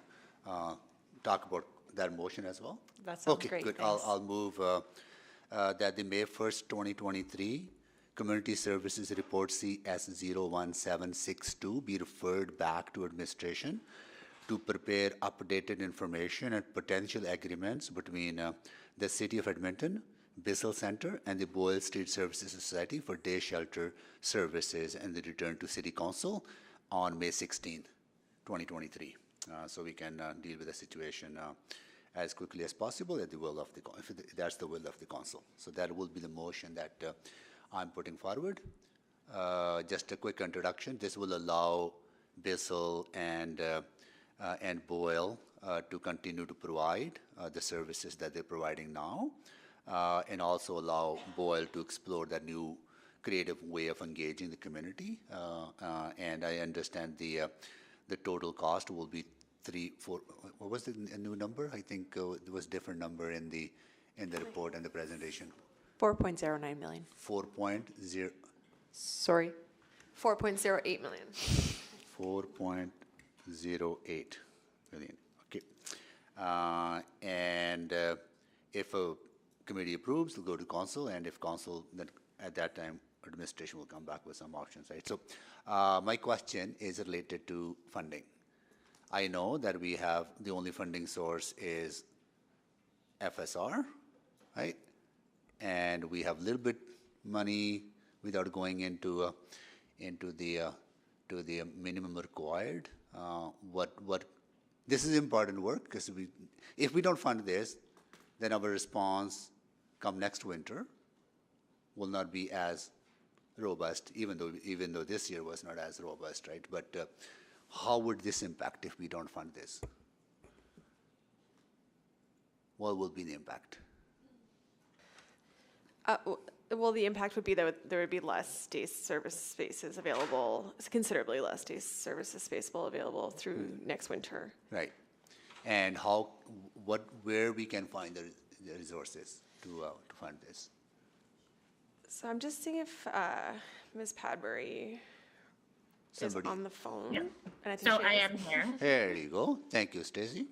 So at this point, the only option to fund is likely the financial stabilization reserve. Yep. And to fund that amount would take you just slightly below the minimum. And then we would, if that were to pass, we would come back in the fall with the budget and determine how we would address the shortfall in the FSR if required. Okay, and what would be the timelines to deal with the shortfall? How we fund that shortfall? Would that be part of SOBA discussions, or do you have to come with some strategy when you come back with this report? Yeah, so if you end up below the minimum balance in the financial stabilization reserve, we return as part of the budget with a strategy to replenish the reserve, and we would just come back with that in the fall SOBA. Okay. Do you know like what gap are we talking about? And can you give me an estimation? Or maybe So right now, okay, sorry. yeah, right now you have about $2.5 million above the minimum in the FSR. So you're looking about, like if you were to fund the 4.08, which is, I believe the number I just heard, you'd be about $1.5 million below the minimum. And what is the minimum required? What's the amount? I think the minimum balance is about 119 million. Got it. Okay. But I'll just double check that. Yeah, it's 123.5 million is the minimum balance right now. 123.5. Okay. Correct. All right. Good. Yeah. So I'll come back if I need to ask more questions. That's it on my end. Thank you, Mayor Zoe. Councillor Knack. Thank you, Councillor Principe. The first question, I just want to ask about the day shelters piece. Is that our understanding as well, that the province currently doesn't view it in the same way, and that's why they're not funding it? Have we? Well, let's ask it this way: have they said it one way or another that they believe day shelters is not their jurisdiction, or is it uncertain right now? I don't know that I would speak for the provincial government here at this table. However, I would note that there is a recognition for the need for day services as they extended their winter shelters to 24/7 shelters. So I think that recognizes the need, though, again, I would not speak for them. Maybe a better question. It is their jurisdiction, though, based off the Municipal Government Act, is it not? And maybe I'm looking at Ms. Jacobson, who will come to the front just to make sure that we have an appropriate legal ruling. I've made you a judge because you were ruling, apparently, on this. Yeah, always appreciate the upgrade there, but it's not clear, as we've told you many times before. Yeah. There's not a clear line in the MGA that says this is what the role of the province is. There's certainly, it's not offside the municipality to provide these services, but housing and those services traditionally has been more in line with the province. Yeah, that's just wanted to get that clear again. Yeah, and so they're leaning in that direction, but again, nothing clear. And so, that's, again, not that I don't think we should be doing this. I just want to try to figure out when some type of clarity will be provided, so that we don't have to sort of play this back and forth here. If this goes, maybe a few questions, and I probably should have reflected on it when I first saw the wording of this. Do we actually, maybe to the mover, do we actually have to refer it back, or can we just make this motion and then in between now and the time it comes to council at the next council meeting, it could just be approved instead of I don't know. This was the wording that was suggested by the administration. I mean, it's coming back to the council meeting anyway, I guess, so Yeah. maybe I'm just being picky about the word refer, but, If I so- can try to assist there, the referral back would be appropriate simply to come back with the terms and conditions So you can have- and the necessary details, which you Okay. don't have in this report. Perfect, then I Okay, won't got be, it. that's helpful, thank you. How does it, so recognizing this particularly impacts Bissell and Boyle, you know, I'm thinking about the Jasper Place Wellness Center location. That funding will continue. We have funding available that will get us to a certain point. When does that funding run out now? Because I think it started obviously a bit later than we were shooting for. Yeah, so what we would see through the continuation right now is just for the bridge spaces through to September 30th. Yeah. And so pending no other changes, whether that's provincial or not, that space stops operating September 30th. And then so while this would help in some of it, this then would leave a gap in West Edmonton, is that correct? We do plan to engage with the government of Alberta as well in continuing the conversation around ensuring that there's adequate supports in place for the winter. And so I'd say it's premature to say, but there are no plans to extend beyond September 30th at this point. At the moment, if nothing were to change, West Edmonton would have nothing after September 30th. That's what I guess I'm just trying to be clear on right now. Is that correct? Yes, if Yeah. nothing were to change. We're working on it. You're working hard with administration. Mayor Sohi's going to work hard with whoever the new government is or whoever the current government is pending the May 29th, because that is an example of something that potentially could be funded by the province because, you know, especially because of the bridge housing piece, that does more fall within what I think we would argue provincial jurisdiction. So that's something we would try to work on in this scenario here. Is that correct? Yes, that's correct. And I believe there's already been some recent correspondence from the city manager to the government of Alberta on this topic specifically. Okay. Do we have sort of a, you know, similar to the conversations we had last year, is there a point at which we would want to be, you know, the sooner that we know, the better, because we don't want to have them have to scramble. So is there sort of a deadline date that we're looking for of when we would ideally like to know when that site would be continuing or not? Because I think ideally late summer. You know, what is more advantageous is that we have operations underway right now. But again, you've heard from all of the folks around the table, the closer we get to those contracts ending, the more difficult it is to continue them. And certainly after they have closed, it becomes significantly more difficult to restart something. okay, thank you. I'm out of time. Councillor Rice? Thank you. So the first question, I'm a little bit confused. This is not clear to me, and we're talking about Edmonton's approach, and specifically for 2023-24. So we're talking about systematic approach, and from policy perspective, from funding perspective, from service perspective, or we are only talking about certain items. And to me right now, it seems we only focus on like day services program. So I'm a little bit confused. And can you just clarify this? Because I really want to get understanding. And if we're talking about the plan, how we address this issue and through 2023-24, and I expect to see more information. Sure. Thanks, Councillor Rice. So the reason that we're here today is because we have City Policy C620, which speaks to the city providing supports for vulnerable people during periods of extreme weather.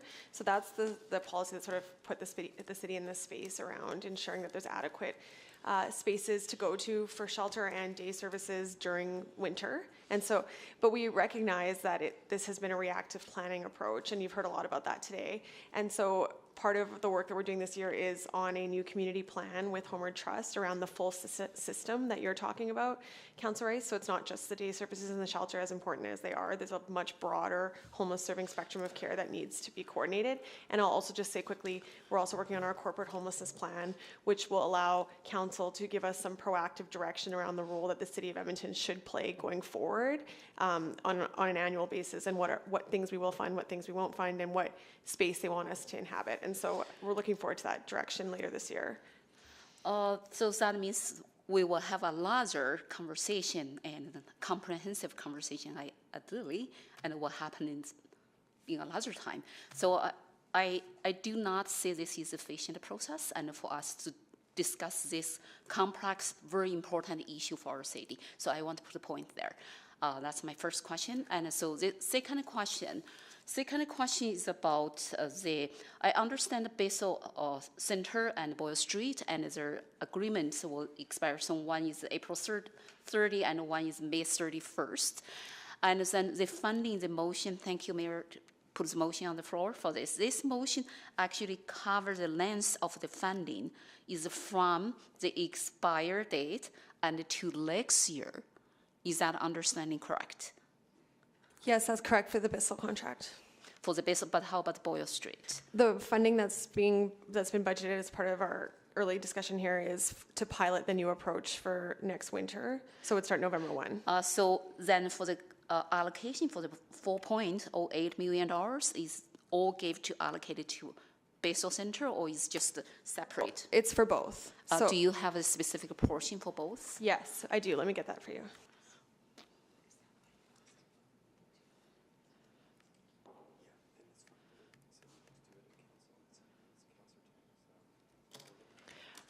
Okay, so okay, go ahead. Yeah, 2.29 million for Bissell, 1.79 for Boyle. Okay, so then, but the scope of services will only cover the day services program. Both of these are for day services, yes. And so how about the winter time when the cold is extreme and we'll come back to request a larger funding? At this point, no. So the Bissell Street would carry, or both of these contracts would carry through next winter for day services. Yeah, but only for day services. Yes. But I'm asking because we experience this situation, and the council actually we have to approve the $7.5 million in the emergency needs and to address this issue to support. I don't want to see that type of conversation come back over and over. We agree. We would prefer that it not come back over and over. And so that's why we've provided some information around bridge housing options in the attachment to this report if council wants to direct us to move that way. But at this point, we're not recommending any further funding for congregate shelter spaces. And because we don't have funding source at this moment, and for that specific is bridging housing, right? That's correct. So that requirement is the option is $14 million. What is specifically is per year ongoing, right? Estimating 11 to 13 million. 11 to 13 million dollars is per year. Correct. Okay, I think that is my question. Thank you very much. Thank you, Councillor Rice. Councillor Stevenson? Yes, thank you. I will try to get it through in 5 minutes, but I have a lot of questions. Just want to say thank you so much for coming now. It's so great to be having this conversation in May rather than November, so thank you. Just want to confirm, if we don't invest in these services, we will incur other costs. Is that a fair assessment? I see Mr. Jones nodding his head in terms of some of his teams. His workload is going to go up. But, again, there are costs to not taking this action. Is that a fair statement? Certainly, I think we see different costs across the city as a result of individuals who don't have safe space to shelter during the day. Great. And for some of our private businesses, just in terms of, I'm thinking of City Centre Mall, some of the pressures they face, Pedway system, which again is partly privately owned. So certainly sort of community-wide impacts as well. Something that really stood out to me in the report, well, maybe I'll start with day shelters. So we certainly recognize that overnight shelters are not all created equally, and that really informed the minimum shelter standards. Do we have an equivalent metric for day shelter spaces? So again, just kind of teasing out, I know we have the 997 if we consider some of the 24/7 spaces. But again, do we have a good understanding of the quality of those available day spaces in terms of access to services, programming, even meal services? I would say we don't have a great understanding of them, however, but it's less because it's not clear so much as it's new. So the 24/7, the move to 24/7 shelter was positioned as a pilot about, when it was announced in November, and it's been a very iterative process of trying different things, stopping things, trying things. And I think now with the expansion to the province-wide pilot, we will understand more, I mean, the province-wide program, we should be able to understand exactly what that means more in terms of how many meals are provided, how many spaces, how many are for sleep, how many are for other activities, but we just don't have that information quite yet. Okay, but something that we're working towards, again, just so we can have, I think that information has really helped inform the overnight shelter conversation. I think it could also have really positive benefits for day shelter. You know, the data in the report also seems to suggest very clearly that some shelter models are much more successful than others. So seeing the, you know, 100% occupancy at Al Rashid, the very high occupancy at Bedford Inn, even in the congregate space. So, you know, wanting to make evidence-based decision making in terms of how we're allocating funding, making sure that we're getting the most out of every dollar. Do we have any say in how the $5 million that's been committed by the province for this upcoming winter is allocated? No, we do not. We certainly communicate on a regular basis with our counterparts at the provincial government, explain and highlight some of the gaps in Edmonton as well as what works, but that decision rests with them. Okay.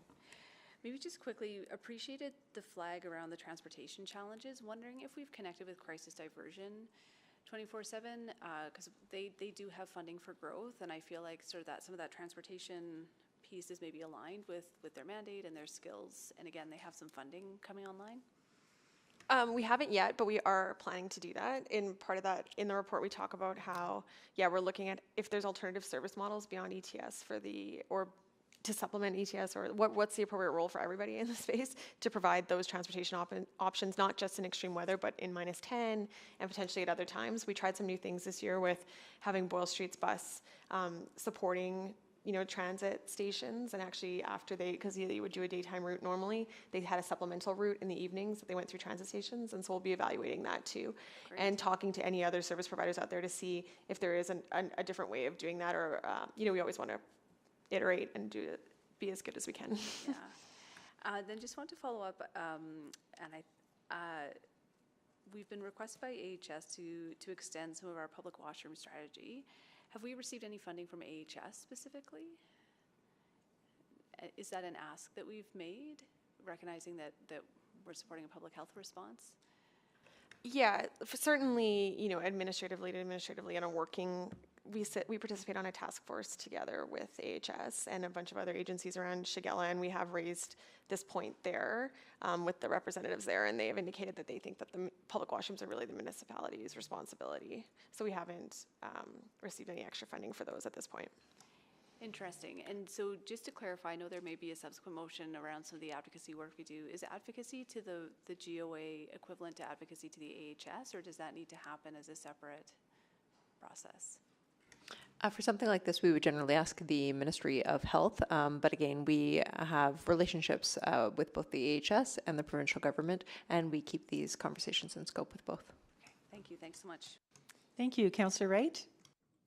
Thank you very much. I'm just wondering, since sort of Candace drew that direct connection between this and the community safety, is there, how much funds are in the community safety and well-being?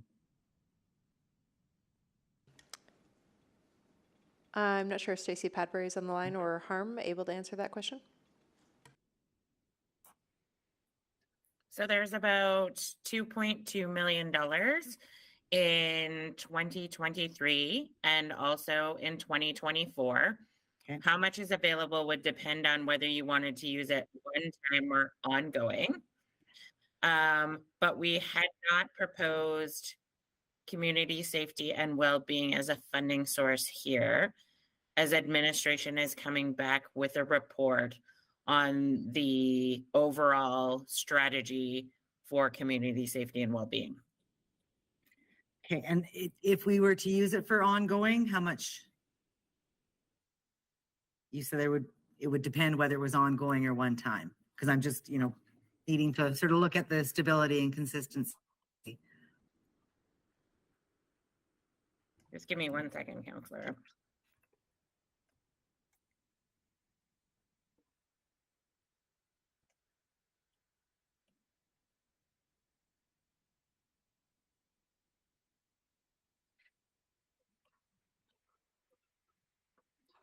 I'll maybe ask Harm if he's online, because Yeah, Or sure. could that information be included in the report that's going to be coming back to council? It could be, and just quickly for the numbers we have right now, and then we're looking, we might need to update them a bit, but you have $2.3 million in funding in 2023, and then that drops down to 1.9 million in 2024. Okay. So I would say if you want to do something on an ongoing basis, it would be $1.9 million on an ongoing basis at minimum starting in 2024. Okay. Okay. Thank you very much. That's all I had. Thanks. Thank you. Councillor Tang? Thank you very much. Maybe just to follow up on that thread. So the reason why administration is not recommending this pot as a funding source is because of the commitment to different community groups that you're currently working with. Yeah, the intention for the CSWB funds was to really look at the whole sector and work with community to identify where are the gaps that we need to fill in the community safety and well-being space, and to be able to have that conversation with community. So impacts to that fund would impact our ability to do that. Yeah, and I guess just given kind of the, there's been certainly lots of focus and attention on the issues that we're talking about today, how much of, for example, today's conversation around preventative services like day programming, social support is factored into that conversation you're having right now? And will that be presented back later in the summer with that report? Yeah, I would say to be determined in terms when that report comes forward. Okay, so I'm kind of taking it as that that's not necessarily part of the conversation, or is it part of the conversation? I think the conversation looks at the whole sector, but I don't know specifically, I don't have all of the information on the gaps that they are highlighting in the need space, so it would be premature for me to speculate as to where that report would lean. Maybe I'll just stress that I think this is a fairly critical part of that sector. I think just to follow up on Councillor Knack's line of questioning as well, to Ms. Johnston. While the line has always been kind of blur, there is a ministry called Seniors, Community and Social Service, right? Yep, yeah, correct. Okay. And so that what I would presume is responsible for social services, and I think community. So okay, so I guess I'm just wondering too. In the past, when we do advocacy to the province as a whole on many of these topics, whether it's housing or homelessness, do we specifically flag some of these, what I would call supplemental critical service as part of that? How explicit are we, I think is where I'm going. Like very explicit, I would say. Mm-hmm. Yeah, anytime, if we're bringing something here for council's consideration, we've almost always certainly talked to the province about it first, about whether they'd be willing to fund it. Right. And the response so far has been kind of lukewarm on that piece. I think that we have had some great moments of collaboration for sure with the province, like the $5 million that was announced in the fall. It was the result, I think, of ongoing communications between us and them on staying on top of what the needs are and where the gaps are, and trying to work together to find different ways to fill it. So I think it just, they have pressing concerns across the entire province, obviously. And so often the requests from the City of Edmonton aren't the only ones that are potentially being considered with their limited resources. Mm-hmm.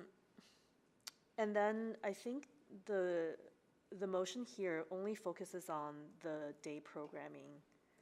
And then there's that bridge transition housing. I guess I'm just wondering, what's the plan there?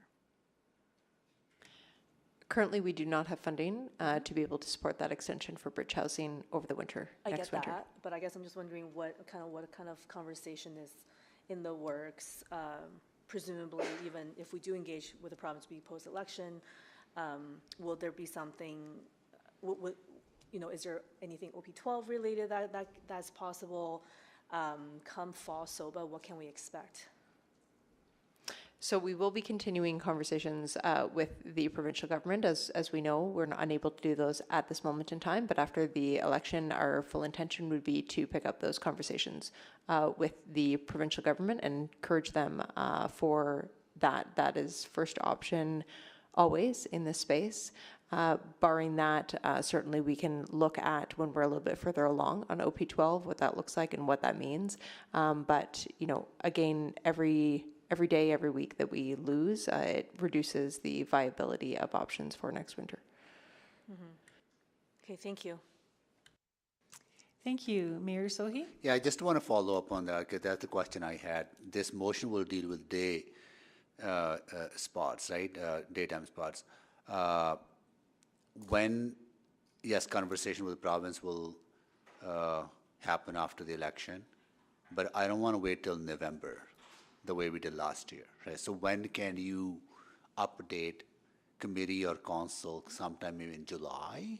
Bring back a report that talks about the 200 bridge housing spaces that we want to build. Will give us a status on the Jasper Place Wellness contract and where things are. So then at that time, if we wish to make some decision, we can do that earlier than waiting till November. Yeah, I think what we would probably aim for is the first council meeting after summer break, just because knowing if we go in July, that report needs to be written well in advance, and the election goes until May 29th. So I'm not sure if the first couple of weeks will be enough time of May will be enough time to get a firm answer one way or the other. But we could aim to be back with an update for council or committee on like that sort of first meeting back from summer break, which is usually like August 16th, mid-August kind of thing. I think. I don't So know there's not enough time between the May 28th and there's a 29th. So there's a formation of cabinet, right, and then that's right, and transition and all that, right. So they'll probably get us into a middle of June, right? Then we break. That's correct. If we happen to get an update before then, I mean, we wouldn't necessarily hold off, especially if you're open to verbal updates. But I think realistically, if we can aim to have an update to you by the first meeting back. Sooner is possible. As soon as possible will be better because then we make that decision. Because I think last year wasn't waiting till November wasn't as effective, I would say, having that conversation. That's all I had to know. Thank you so much. Thank you. Councillor Rice. Thank you, Phil. A few follow-up questions. The first one, the number of houseless, and since this new council formed until now, and then it's around 2,800, and it never change or decrease. So my question related to this are actually two points here. The first point, and based on the Homeowner Trust name list, is a newer houseless population, or is just continually repeat the same group? The majority of people on the by names list would be chronically homeless, which means that they've experienced multiple episodes of homelessness or have been homeless for longer. Do we have a specific data to separate this and then repeatedly name and then new name? We don't at the City of Edmonton, but Homeowner Trust would be able to provide some information on that, and we're looking at that through the plan process for sure. But we are able to get that information. That's correct. Like they would have they would definitely be able to parse, information about previous experiences of homelessness on it, where that exists for each client. And for me to ask these questions, actually this is a policy question.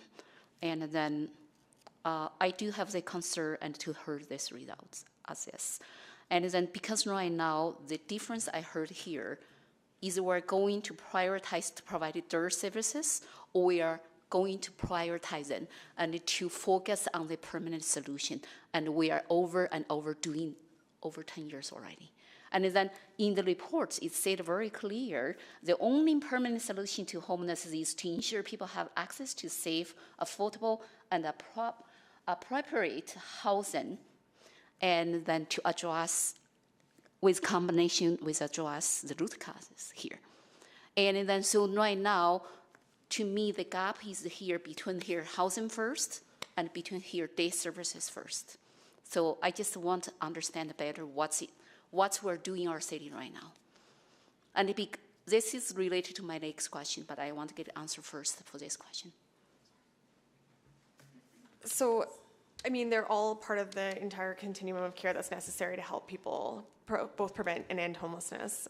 Like as you heard some of the speakers from the agencies spoke to, Bissell in particular, their proposal is for their day services is a housing hub. That's where their housing workers work out of, and that's how people are able to connect with housing workers is through the day services. So it may not be an investment in, a front door, a capital asset, but it is an investment in connecting folks to an affordable housing unit through a Housing First program. But do we have the measure in place, and how many and referral, and how many people actually do the day services and get into that bridging transition services and get into finally and the permanent housing? Yes, that data exists. I don't have it specifically for Bissell right in front of me, but on any given month in Edmonton, over 150 people are permanently housed who are experiencing homelessness. But compared to the 2,800 people, and then look at how many millions of dollars every year, like our mayor mentioned this morning, and to invest this. And then what I'm really looking for here, and is looking for that effectiveness and for the investment that we provided. And also that is our Edmontonians looking forward to see that results as well. And then my question is, what is our priority right now? Is priority due to the limited funding resources we have as a city financial condition?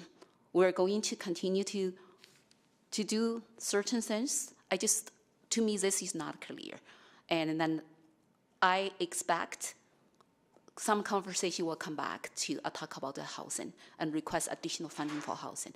And right now we have to prioritize. Yes, of course, we take our priorities from council, and happy to deliver on council's will. I think what you're hearing behind the table today is that there's not going to be one solution, and the most effective solution for some is not going to be the most effective solution for all.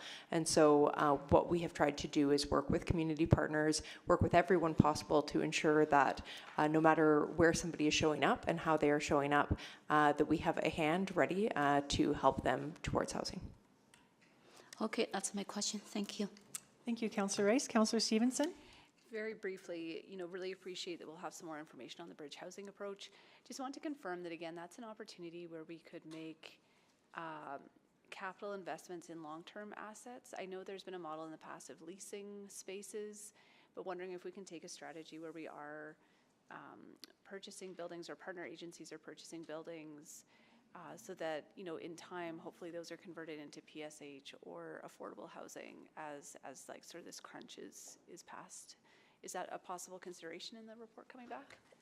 Yeah, absolutely. I think that is a possible consideration, but one of the conversations we're having through that community plan to end homelessness process, or we will have, is like, what's the right size? Like, how much bridge housing is permanent capacity that we need to have in Edmonton versus what do we have now? And I think once there's some information around that, that'll help inform our investment decisions going forward with our affordable housing funding to be able to support, the growth of that as required. But I also will just flag that, bridge housing is operationally very expensive. It's probably the most expensive housing model that we have because of issues that have been described previously, where people may not be stabilized coming into it. It has higher staffing ratios. It also doesn't have good income sources to offset the costs associated with it, because it can take some time to connect somebody to income, and in the meantime, the agency needs to subsidize the costs of supporting them to live there. Yeah, absolutely. That's a great point in terms of people having no capacity to pay any rent whatsoever. I think too, just really. Yeah, and I think that would be the idea in terms of looking at our current need, but again, how these spaces might transition into, again, out of bridge housing. They can, the buildings themselves can be bridge transitional housing and potentially be repurposed in the future. I think that maybe helps address some of the concerns about, emergency versus long-term response, and how we can feel really confident about the investments we're making in those areas. Yeah, so I'll just quickly say, the use of bridge housing as a part of our affordable housing spectrum is relatively new. Like, I know it feels like it's been a million years because of the pandemic, but, we really started doing it with Homer Trust in the model of bridge, not transitional. Like, obviously transitional housing exists a long time, but really intentionally connecting people to housing through bridge housing started from the city's involvement in 2019. And so I think we are getting to a point where we could say, come through this next plan, here's the number of spaces that we should target in Edmonton, and then absolutely the cities can be part of the solution there from a capital perspective, because that would make more sense than leasing on an ongoing basis. Great. Well, and then just one other piece too, in terms of the potential for bridge housing to reduce the demand on permanent supportive housing, because people can be stabilized and properly assessed before being shunted into that stream. I think that could be another really important piece. Thank you. Thanks so much. Thank you. We have a motion on the floor. Would anyone like to speak to it?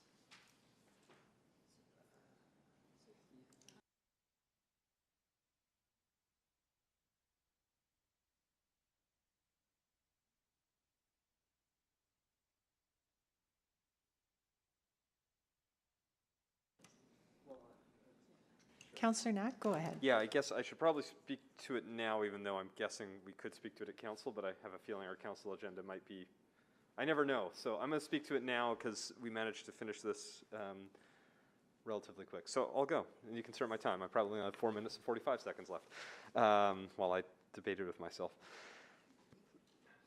So clearly I'm going to support this, and when it comes back to council, I'll be supporting everything that's being recommended.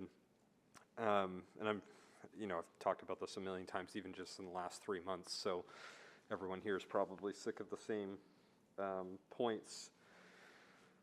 I think one thing that did really jump out at me that was new is just what we did hear about the fact that 51 people just from Boyle alone have lost their lives in the first 3 months. And I mean, if that was anything else in our city, that was traffic deaths, there would be an uproar in this city about taking action. If it was serious crimes, there'd be an uproar. And I think the problem is, the reason there's not an uproar is that nobody knows this. Like, the fact that there's 51 people, at least, and that's just from what Boyle knows. That doesn't account what Bissell knows, what Jasper Place Wellness knows. Like, we have to do it. And that's even with the resources. I mean, like, all we're talking about is just really continuing what we're already doing. And there's still 51 people. Like, that's the part that I remember talking about it in the winter, and I remember hearing about loss of life, and I don't know how we can keep accepting this.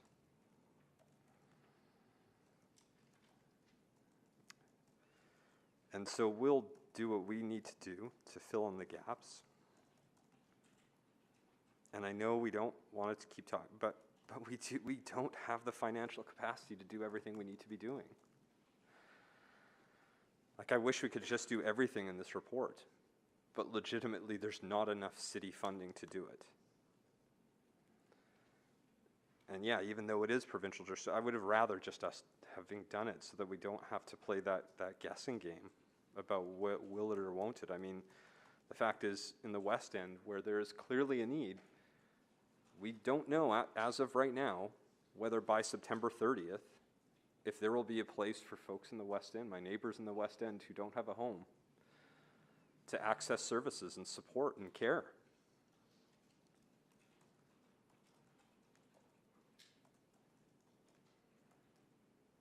Every year, it's just exhausting.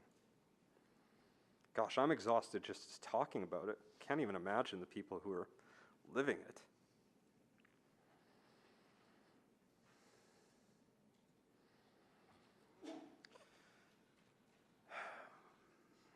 We have about 4 weeks, I think it is 4 weeks to the day,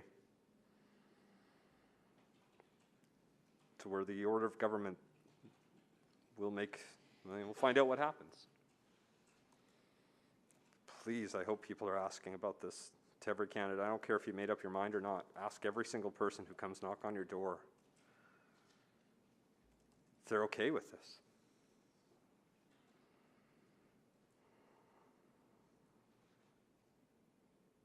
It's tragic.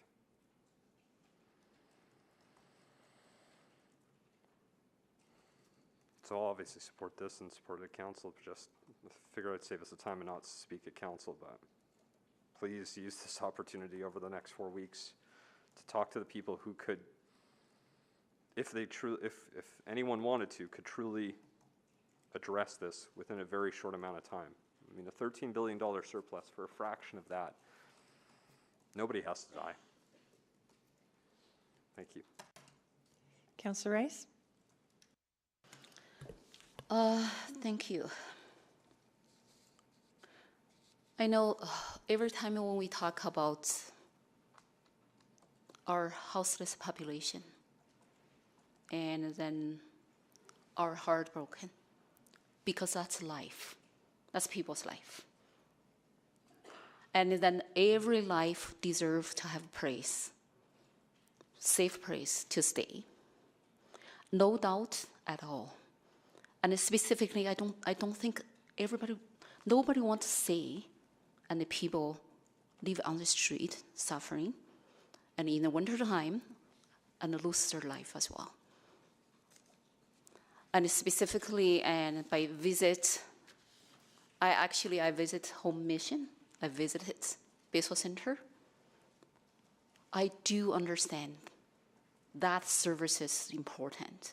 I do understand how that services support the people who actually need those services. I appreciate today's conversation. The conversation actually provides lots of information, and for us, not only about to understand the importance of these services, and to understand about and what the city is doing, and also to provide some information and to ask ourselves question, and why so many efforts, great efforts from different level of government and in place for many years, and this issue still in front of us, and the conversation still come back over and over again.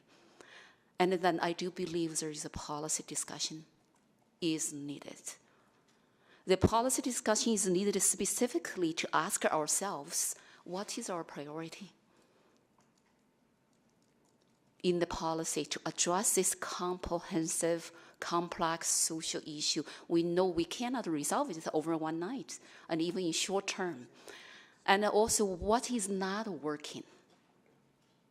And why every year our numbers still repeatedly same, and there is no number reduced. We heard, yes, we have over 100 population and housed. We have 20 people and from bridging housing and house, permanent house. We do see the progress, but why the progress is not as we expected to see? And with the money continuing increase invested in those issues, but we cannot see the outcome as we expect to see. And what's the problem? What's wrong there? I ask many questions because I try to find the solution. I try to find effective solution. It's not only about just keep invest money, keep invest our efforts, and it's about our life there waiting for us to find those solutions.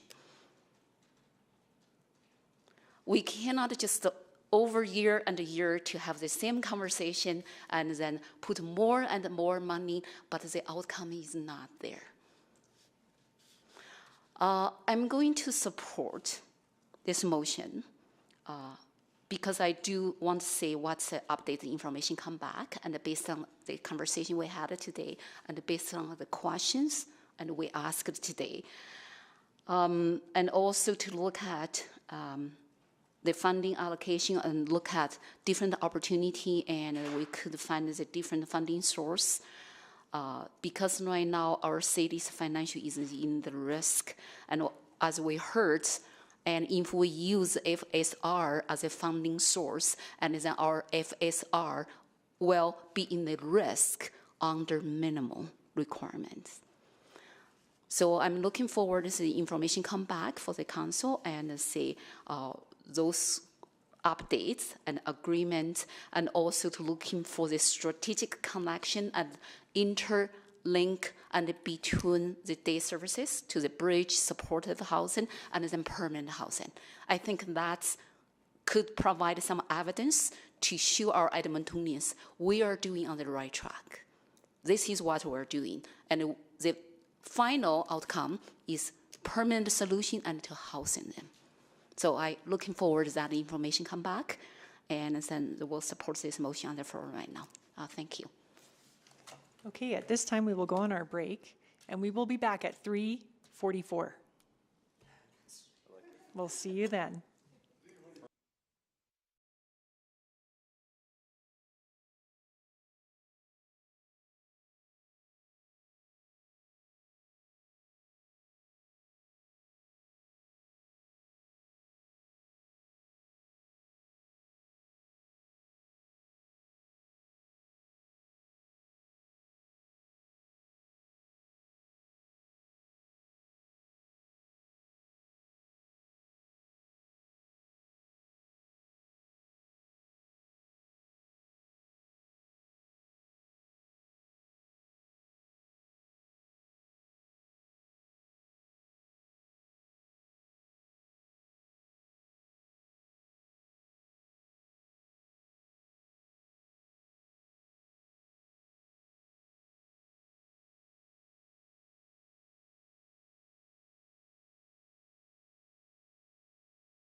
Councillor Paquette, are you online? I'm gonna just double check if we're live. Hold on.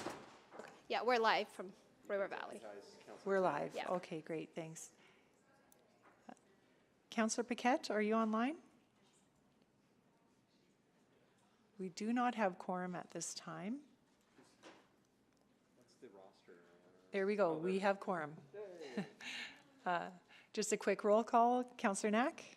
Good afternoon. Good afternoon. Councillor Rice? Good afternoon. Good afternoon. Councillor Paquette? Mayor Sohi? All right. Councillor Stevenson, you're online. The mayor isn't here yet, so please go ahead. Thank you so much. You know, on days like today, beautiful May 1st, it's hard to remember those first days of winter when we hit sub-zero. Doesn't even have to be that far below zero. And the wind is biting through our coats and our hands are numb, our cheeks are red. And I think about how lucky I am that on those days and on the much, much colder days that we get in our city,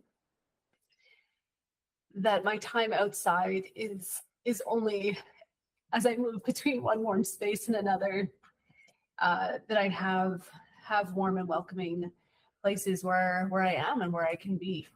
And that the outdoors is not my default, that it's not, you know, where I live and where I have to spend my day and try to figure out how to find a warm place for even a few minutes.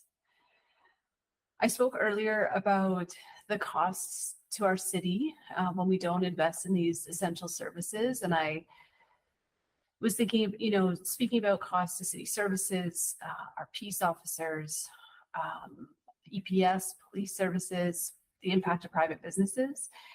But I, you know, really neglected to mention the highest cost of all, which of course is the loss of Edmontonians, their lives, their limbs, their dignity.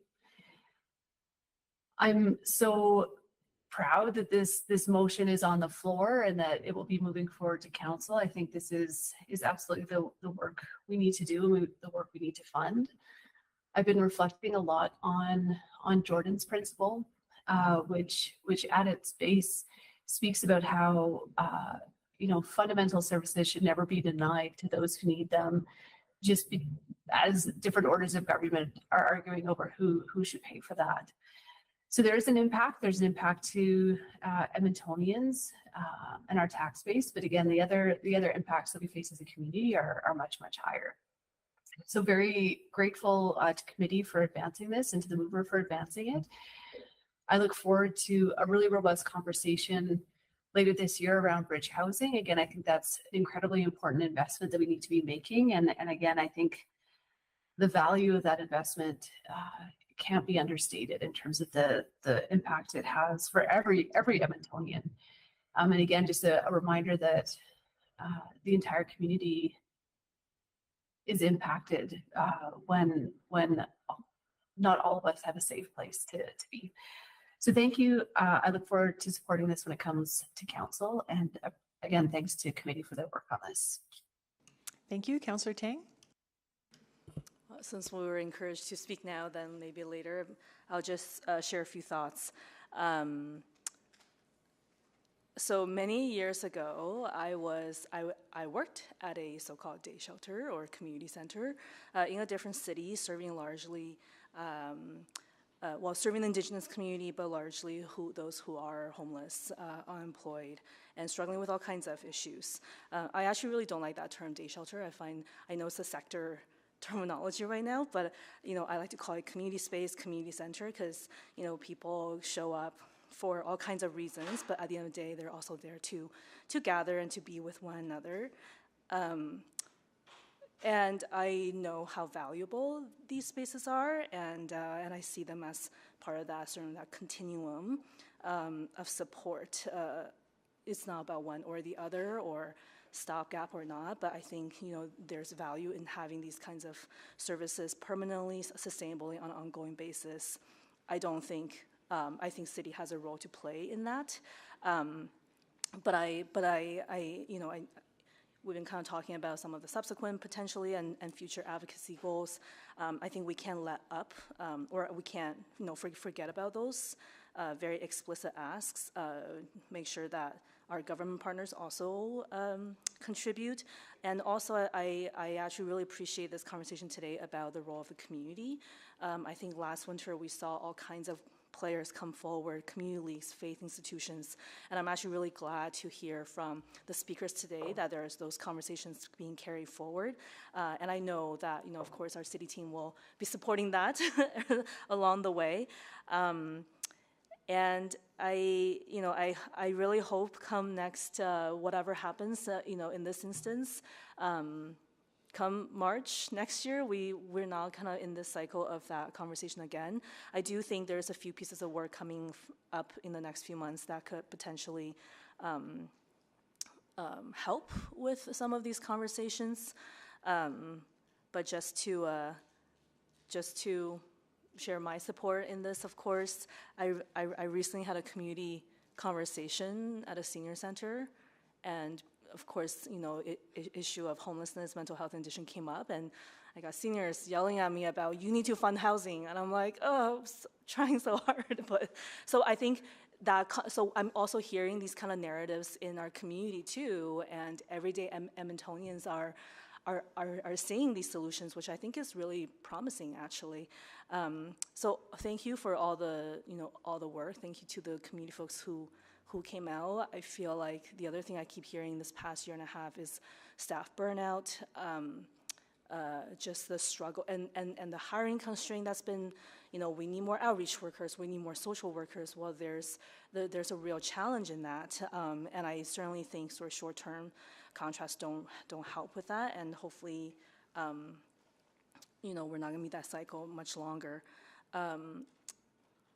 Yeah, so anyways, my 2 cents. Thank you for all the work on this, and yeah, thanks to the community folks who came forward. And Mayor Sohi to close. Yeah, I just want to first of all thank folks from Boyle and Bissell for for doing very, very critical and important work in helping people, helping them give that support at a time when they need that support the most. I don't think our city will be where we are with the same without that kind of support. So really want to extend the appreciation to all of you for the hard work that you do. This motion, if passed by committee and council, will allow those current day spaces to remain open and possibly have conversation with community organizations, faith organizations to open up their places for people to be and be part of the community. These are basic amenities that we all take for granted. We go home, take shower. We don't even think about it twice. Well, there are people out there who have to struggle to find a place to take a shower. So these are basic necessities that we are talking about, or do their laundry, right? Or go to the washroom, or just be with a friend. Just human need to be around people in a safe place, in a place that you feel is welcoming to you. So this will allow us to continue to provide that service. But I agree with Councillor Rice that we also need to focus on long-term solutions. And what we have and the solutions that are out in the community are working. Permanent supportive housing with wraparound services help people be housed. And we have housed thousands of people since we put this plan together. And we're housing people every year. Every day we're housing people. We heard that from Jasper Place Wellness Center, that somebody living in a shelter transitioned into a bridge housing, and from there transitioned to a permanent supportive housing. So solutions are working. All we need to do is scale them up and expand them. And that's where the partnership with the province and the federal government is so important and necessary. We'll have those conversations with them after the election.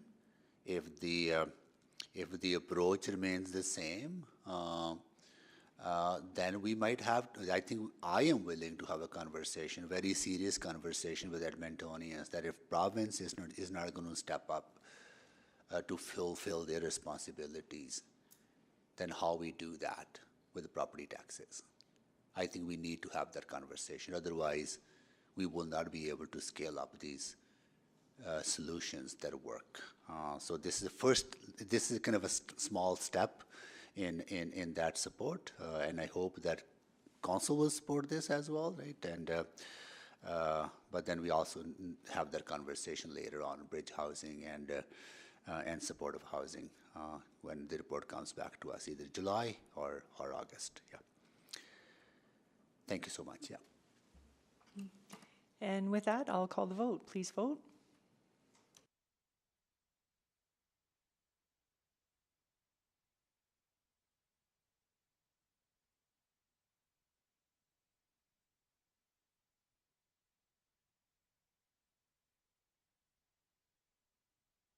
Just noting that Councillor Paquette is absent, we have 4 votes. Thank you. Please display the vote.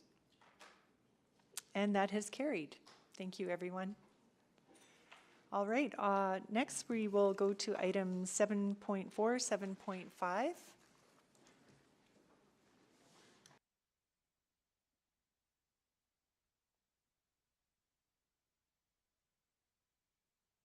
And I see we have a presentation ready to go.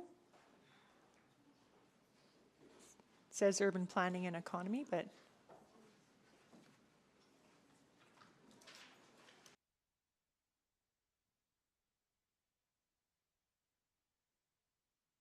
we're good to go, yeah. Good afternoon. My name is Kim Petrin. I'm the branch manager of Development Services, and I'm here with Lila Peter, Director of Development Approvals and Inspections. Next slide, please. The Vehicle for Hire bylaw regulates vehicles for hire in alignment with the city's commitment to public safety and the city plan's direction that Edmonton's mobility system should be safe, secure, accessible, and responsive. Vehicle for hire industry members include limousines, shuttles, taxis, and rideshare companies such as Uber. The Vehicle for Hire program administers the bylaw through the licensing of dispatchers, vehicles, and drivers, through inspection, education, and enforcement of bylaw requirements, and through engaging with stakeholders to continuously improve the bylaw and the program. 2 cross-referenced Vehicle for Hire reports are before you today, which respond to 2 motions made by Council in March of last year. The first report is a bylaw that proposes 4 amendments, including administration's recommended option for expanding driver training to all Vehicle for Hire drivers. The second report presents the 2023-2024 Vehicle for Hire work plan and outlines key priorities developed by administration from engagement with Vehicle for Hire industry stakeholders, passengers, advisory and advocacy groups including Women's Advocacy Voice of Edmonton Committee and the Accessible Advisory Committee. The city values the experience, insight, and advice that has been provided over the past year by the stakeholders to inform and improve safety and accessibility within the industry. A significant amount of engagement has resulted in the reports and recommendations before you today, and the Vehicle for Hire program is committed to engage with stakeholders to continuously improve and help develop the program. I'll now pass the presentation to Lila to summarize the reports. Thank you, Kim. Next slide, please. So in addition to the stakeholder engagement mentioned by Kim, administration has conducted a significant amount of research in the development of core training content and options for training delivery. This work includes a jurisdictional review and benchmarking research regarding training models and best practices. Key findings from research and engagement include that passengers have accessibility, safety, and customer service concerns. That drivers also have concerns for their own safety, as well as concerns over the growing cost of driving. Drivers are not always clear on the bylaw requirements, their roles, and responsibilities. And that the amount of training currently provided within the Vehicle for Hire industry varies widely, with each dispatcher developing and delivering their own content. Next slide, please. So the core training content identified by administration includes 2 modules.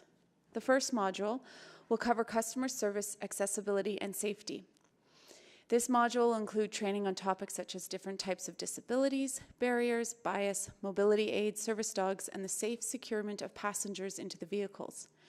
Additional topics will include diversity, customer service skills, safe onboarding and offboarding practices, safety and security for both drivers and passengers, recognizing signs of human trafficking, and real-life case studies of issues that happen on vehicle for hire and how to address them effectively.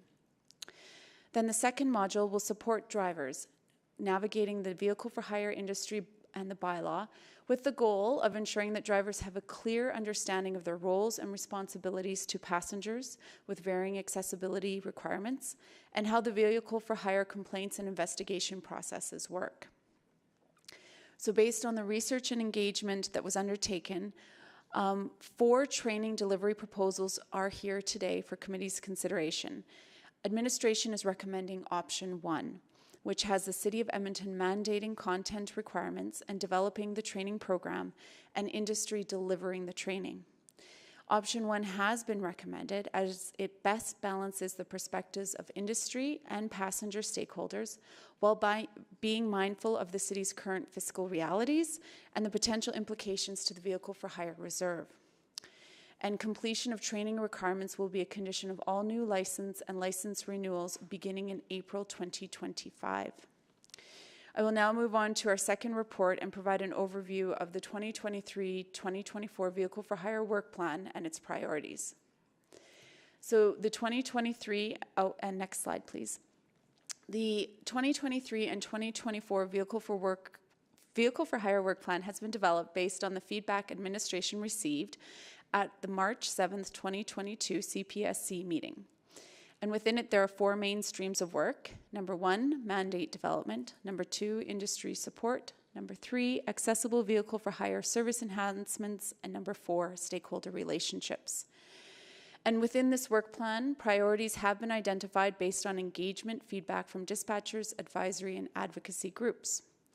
So the first priority project is the establishment of a vehicle for hire mandate.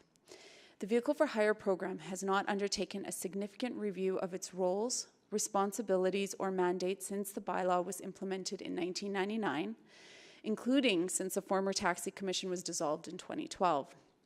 Since then, there has been a significant evolution in the industry and of stakeholder needs.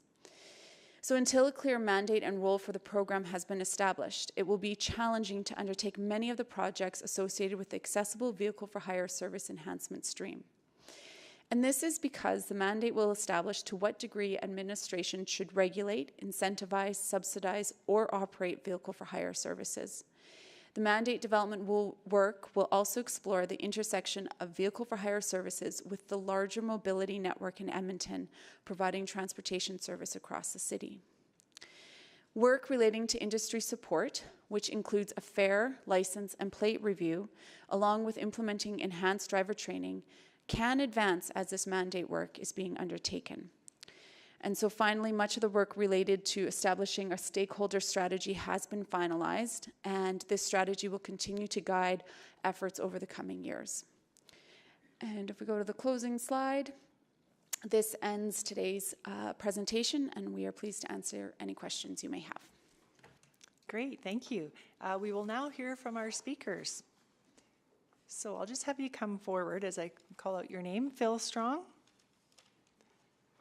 Luke Richopo, Maria Borges, and Yannick Williams. Are you online? Yes, hello everyone. Hi, you'll be the 4th speaker. We'll let you know when it's your turn. So, Phil, go ahead. Whenever you're ready, you'll have 5 minutes. That's okay. Yeah, no problem.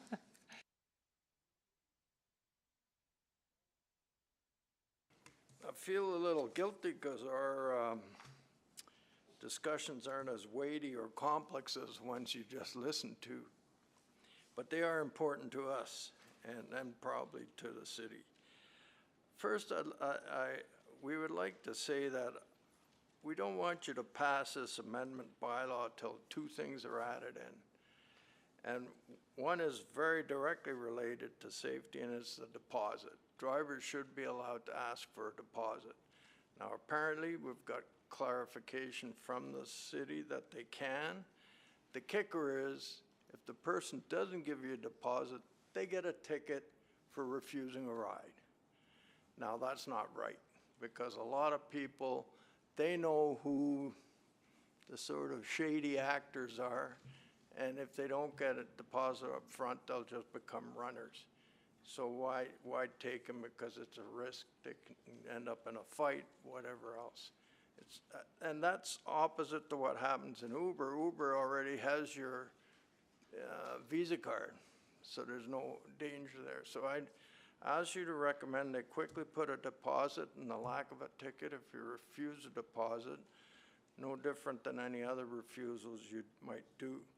The second thing is, back in July 22, we had a temporary meter increase, which was put in there. The temporary was put in there based on fuel to expedite the matter, because the drivers really needed an increase.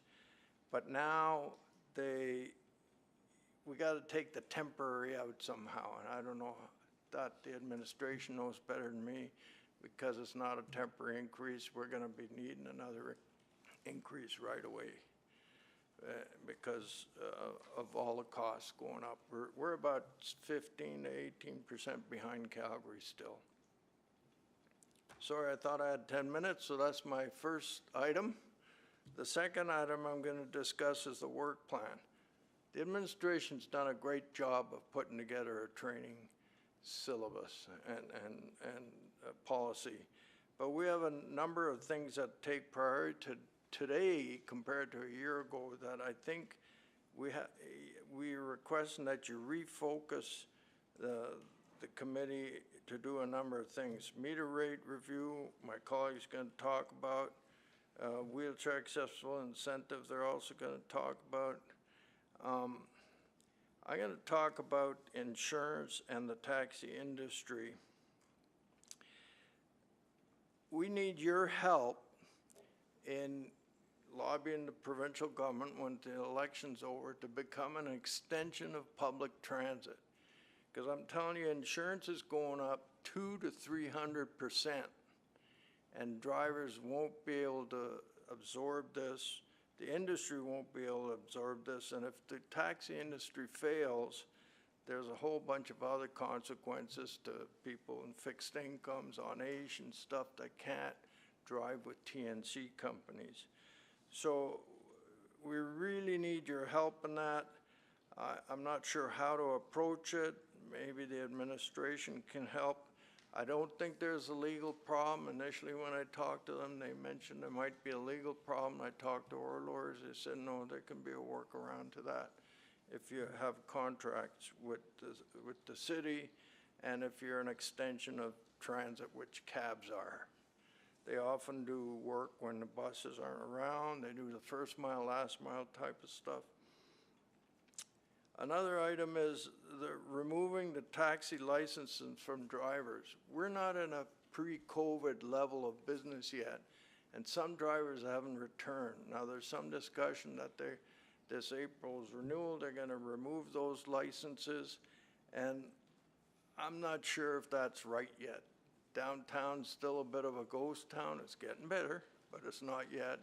The hotels downtown, there's records on a group of different hotels around town, and they're doing the worst. The restaurants downtown are only surviving on special events. So we're not pre-COVID. So I'd like to stop removing the taxi licenses, and there's some threat that they're going to be pulled back if you don't come back to work.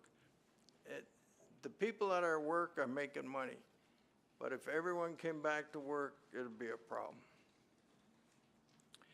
And then my last bit is leveling the playing field with... I'm sorry, Phil, your time is up, but you know what? Oh. I'm sure someone will ask you a question on what your last point was. Thank you. We'll go next to Luke Rochopo. Go ahead. Good afternoon. So I want to talk about the WAT incentive program. In the past year, we've seen a lot of challenges pop up with drivers and probably the survivability of our wheelchair accessible taxis on the road. The average age of these vehicles are upwards of 8 years old. When you get to that age, you're pushing 500,000 kilometers, if not more. 500,000's on the good side. We're worried that in the next year or so that these cars will have major mechanical breakdowns and the drivers will be forced to make a choice of, do I repair my vehicle? And if they decide not to, it'll take about 12 to 18 months for them to get a replacement car.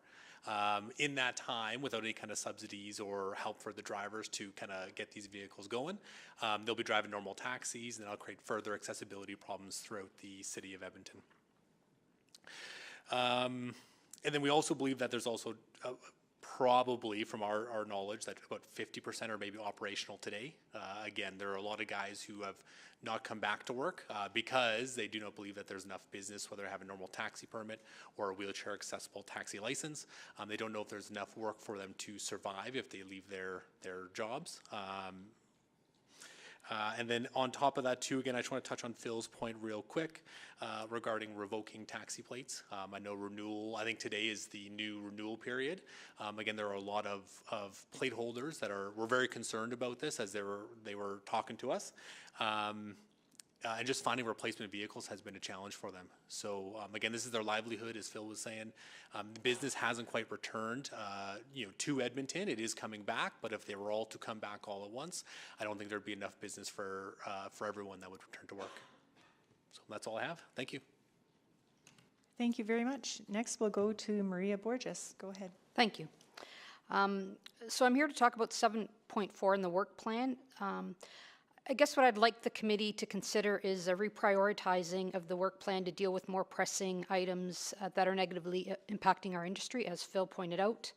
Training is important, but we need to make sure that we're looking after our drivers to ensure that they can make a decent living in this industry. And our concern is if we don't look after our drivers, there's really going to be nobody to train at the end of the day. Drivers are looking for other careers because of the uncertainty in income and ongoing rising costs of maintaining and purchasing new vehicles. We've been in business since 1945, and Yellow Cab is one of those iconic brands in Edmonton. And there's over 1,000 families that rely on making a living within our organization. We're also very important when it comes to the immigrants and people that are coming to the Edmonton market. So this industry provides an important service to many individuals, and we need to continue to thrive and grow. And we are a very diverse and inclusive organization. On July 4th, 2022, the city passed a temporary fuel surcharge of 13.29% increase on the base taxi fare. This was to offset the rising fuel costs and to expedite a meter increase. In the work plan, it refers to continuing to monitor the retail gasoline prices, but the rising operational costs are going well beyond fuel. We need to remove the word temporary from the documentation, as it would suggest that it could be revoked. This uncertainty is a definite factor in drivers deciding whether or not they want to return to be a professional taxi driver after COVID.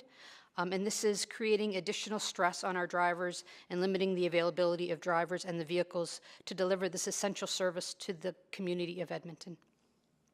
Edmonton's meter race is considerably lower than Calgary, as Phil pointed out, and as noted previously, all costs are going up, especially fuel, vehicle maintenance, including parts and insurance.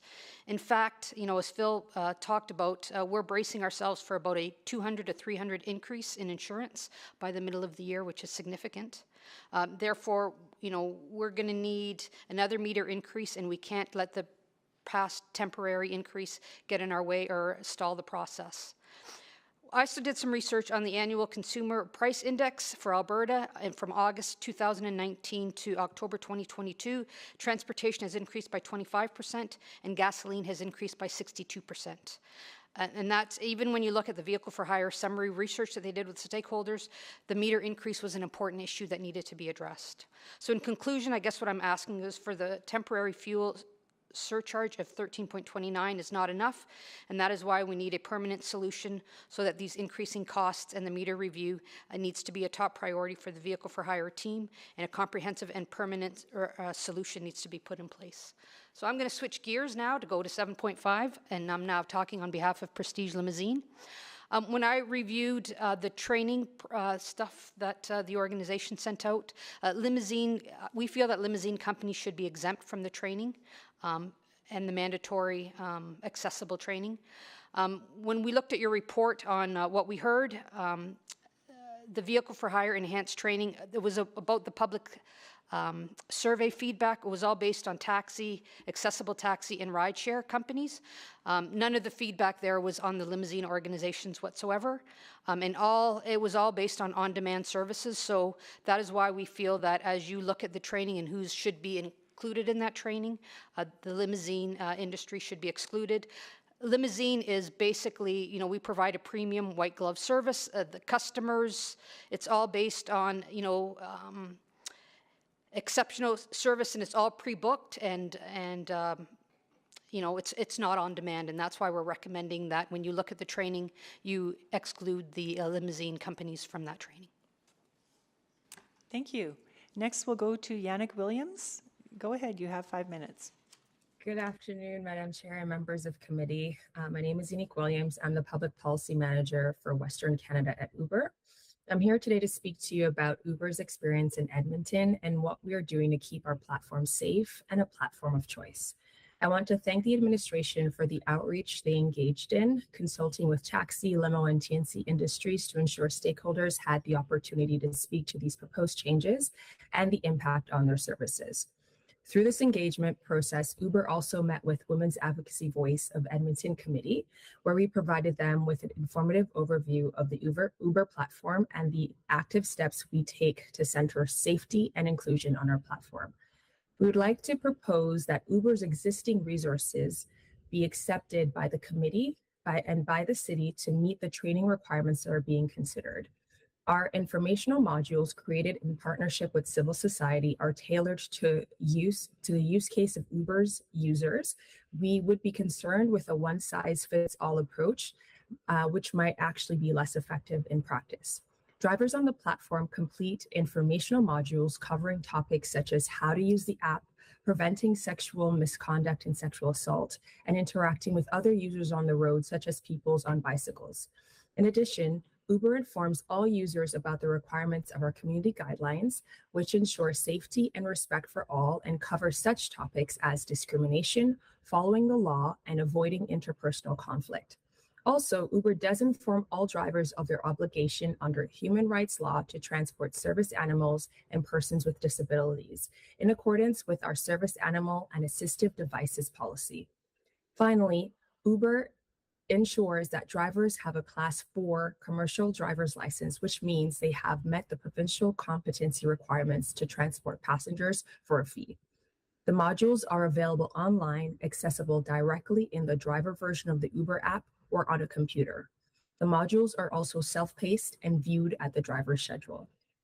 For the proposed mandatory driver training, we worry that while well-intentioned, they may impose a disproportionate burden on many individuals who turn to platforms like Uber to earn, and on riders who may experience longer wait times due to driver availability.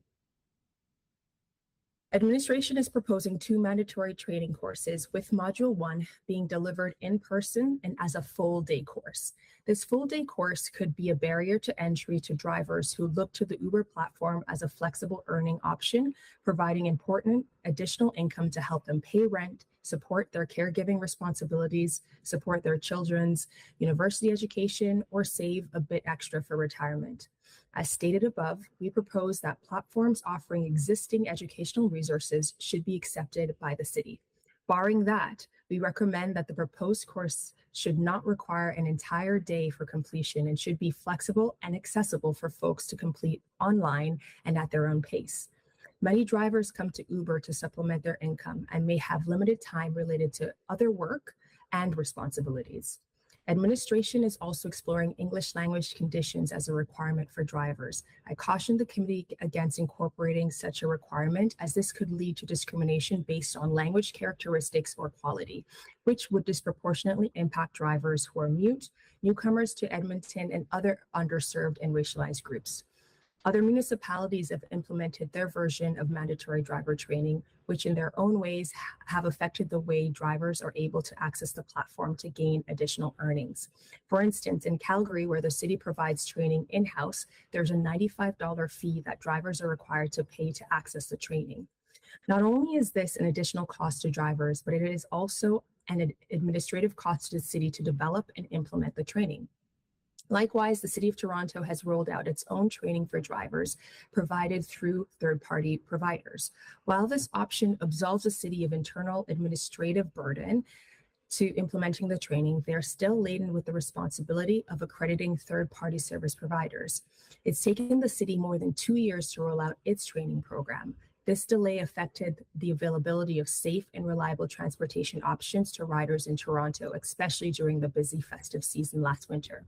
In short, I encourage the committee to consider whether the proposed solution will impose costs that are disproportionate to any benefits, which could also lead to worse consumer experience. We recommend the rest of the industry be required to take action to meet the high standards facilitated through the Uber platform.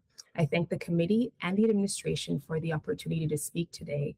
As outlined, Uber has created many economic and safety benefits for Edmontonians, and we look forward to many more years of cooperation. Happy to take your questions. Thank you. And we will be moving on to questions now. We'll start. Mayor Sohi, would you like to start? Yeah, just quickly, Phil, you talked about,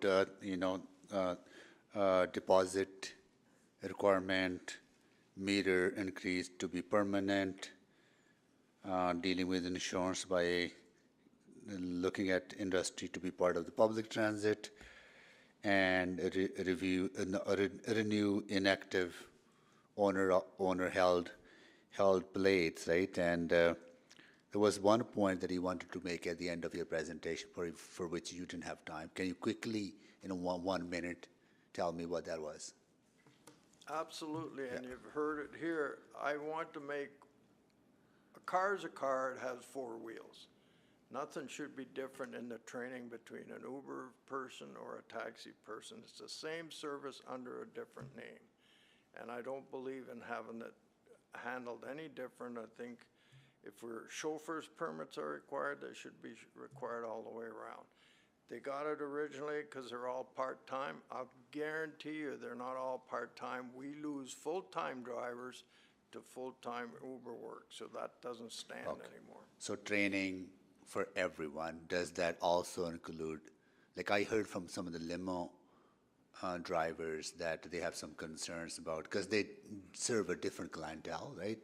But am I hearing contradictory remarks from you and from Maria? Or? No, there's a difference between on-demand and pre-booked. Oh, I see. Okay. So for vehicle for hire on-demand, where they're just calling and somebody's picking them up, in the limousine side, it's all pre-booked, pre-appointments. There's no, the late fees and the things that you're seeing doesn't really apply to limo. Oh, I see. Because it's a white glove service. Okay, so exempt limo from the training. Okay, got it. Because of the on-demand. Okay, got it. We'll ask those questions to administration. Thank you so much. Yeah. Okay, thank you. Councillor Knack? Thank you, Councillor Principe. Thanks, everyone, for coming. And sorry, maybe I'm just missing it, so forgive me for asking it maybe again. I'm not sure I understand what the harm is for having limousine drivers do the training. What challenges does that create? There's really no harm. I think they're already providing an elevated service. And I think they're well trained. So some of the things that came through in your report, we've never heard those complaints on the limousine side of it. All of the reports seem to be around taxi, accessible taxis, and the ride share. There was no mention of the limousine in any of the reports from your team when they did their research. Has there been any discussion with admin? So I guess what I'm just trying to confirm is that sort of the suggestion is that the training that is already provided by limousine companies would potentially already comply with whatever we were thinking of putting in. So so I guess maybe the question is more semantics than anything else. If you're already doing a training and we expect training to be provided, it's possible you're already doing that work, whereas the other groups have not yet had that formalized in the same way. Again, if some of your content was to come through, we would, and if we felt that there was a gap, we would more than happy provide those trainings to our limousine. I was just wondering, is it an exemption, or is it saying, to administration, look at what's already being provided on training. If it already meets what we were planning on, you won't necessarily be exempt, but you'd already be doing the job. So that there's still an expectation that trainings happen, but maybe you've already done that body of work. So, okay, that's helpful. I appreciate that. Thank you. Sorry. Thank you, Councillor Knack. Councillor Rice? Thank you. So, Phil, and then you have something you want to finish, and because of time and you didn't finish, you want to take this time to finish? I did. Oh, you did? Marisol asked. Okay. But, sorry, I missed that piece. I do want to ask you, in terms of bylaw, and you talk about two things, deposit. So first one, deposit one, and if city implements that deposit process in the on-demanding, also including the pre-booked, is there any specific for on-demanding, is there any specific additional cost and from your end and to implement this deposit process? Like, for example, additional devices or anything. So can you comment on that? No, the deposit issue is ongoing. The city used to produce these decals that says the driver may ask for a deposit. Yeah. So it's already there. I just want it added to the bylaw you're about to request pass. Before you pass it, have them add a deposit factor, and if you refuse a deposit, it's not a penalty for refusing a trip. Because a person's obviously thinking they might not have to pay. And it happens all the time, unfortunately, and sometimes you think it's a rite of passage for young lads to do that or some other people to do that, and we got to try to put an end to it. So that's when you mean the process actually from logistic, the tools, everything, signs already there. We just need to add into the bylaw to say very clear, and by that way, and then our drivers will not get the tickets, say you didn't do deposit and we refuse to give you a rate. And as other items you've heard, I don't want to wait till November because you're about to pass an amendment. If it can quickly be added, because drivers are getting into fights and trouble over this. They're getting harassed, and it's a real safety issue. So I will follow up with administration to ask if there are additional anything from cost, from resources we need to do that piece and in the bylaw or not. So thank you for that. And the second one is a temporary rate increase. So did you see any flexibility and flexibility benefit to keep that in the bylaw? And because the economic condition keep changing, we have lots of safety factors keep change. And if we take that away, that means, do you say we may lose that flexibility there? Well, I think the word temporary indicates that it could be withdrawn. And I don't think fuel prices aren't going down till we're fully electrified, I guess. But I don't know how difficult it is or how hard it is to take the word just temporary off of it. So we got back a year ago, we got a bit of an increase. That's my, and will it impact asking for another increase? That's my only worry. If I need only put one through this bylaw, it'll be the deposit. Okay, and then, so also back to 7.4 work plan, and in the plan city propose, there's specific work, and you talk about, you said refocus on major rate review. I think that is already in the part of the work plan. That's my understanding. Yes, but come, you know, the end of June, we're gonna know what this insurance increase is, and we have to start working on it fast, because people are gonna leave the industry. It's that simple. It's not much of an increase. And the wheelchair accessible, let me just go back a minute. The training is totally important, but let's park it for a minute, figure out the wheelchair accessible incentives, because it takes 12 to 18 months to get a vehicle, and that the incentive should improve that to get people who want to get them, and then we can bring the training back in. The training's just about done, but we need to work on the wheelchair accessible. Okay, thank you. Thank you for your answers. Thank you, Councillor Rice. I'll take my turn now. So about the accessible vehicles, I'm trying to get an understanding what an accessible vehicle is. Is that someone in a wheelchair who is bound to the wheelchair, or they're not transferable? You are correct, yes. Okay. I was a dental hygienist. I took training on how to transfer. Some clients we were able to transfer into the chair, and others had to be seen in the wheelchair. So I was just trying to get an understanding of what an accessible vehicle was. Now, that'll be a question for administration. And I'll go next to Phil. You said there's a 200 to 300% chance of an increase in the insurance. That's not just to my company, that's to all taxis in Alberta. And you'll find out at the end of June? Is that what you were saying? Yeah, we're trying to determine what it's going to be, and the insurance companies haven't quite got back to us, but basically they don't want to touch taxis anymore. So that's your insurance, okay, through your vehicle insurance. And obviously, any cost to us has to get passed down to the driver, which hopefully gets passed down to a little recovery from meter rate. Okay, is there any discussion or thought around about accessible vehicles just being like a higher vehicle, and in what and way? the users being able to transfer into the vehicle?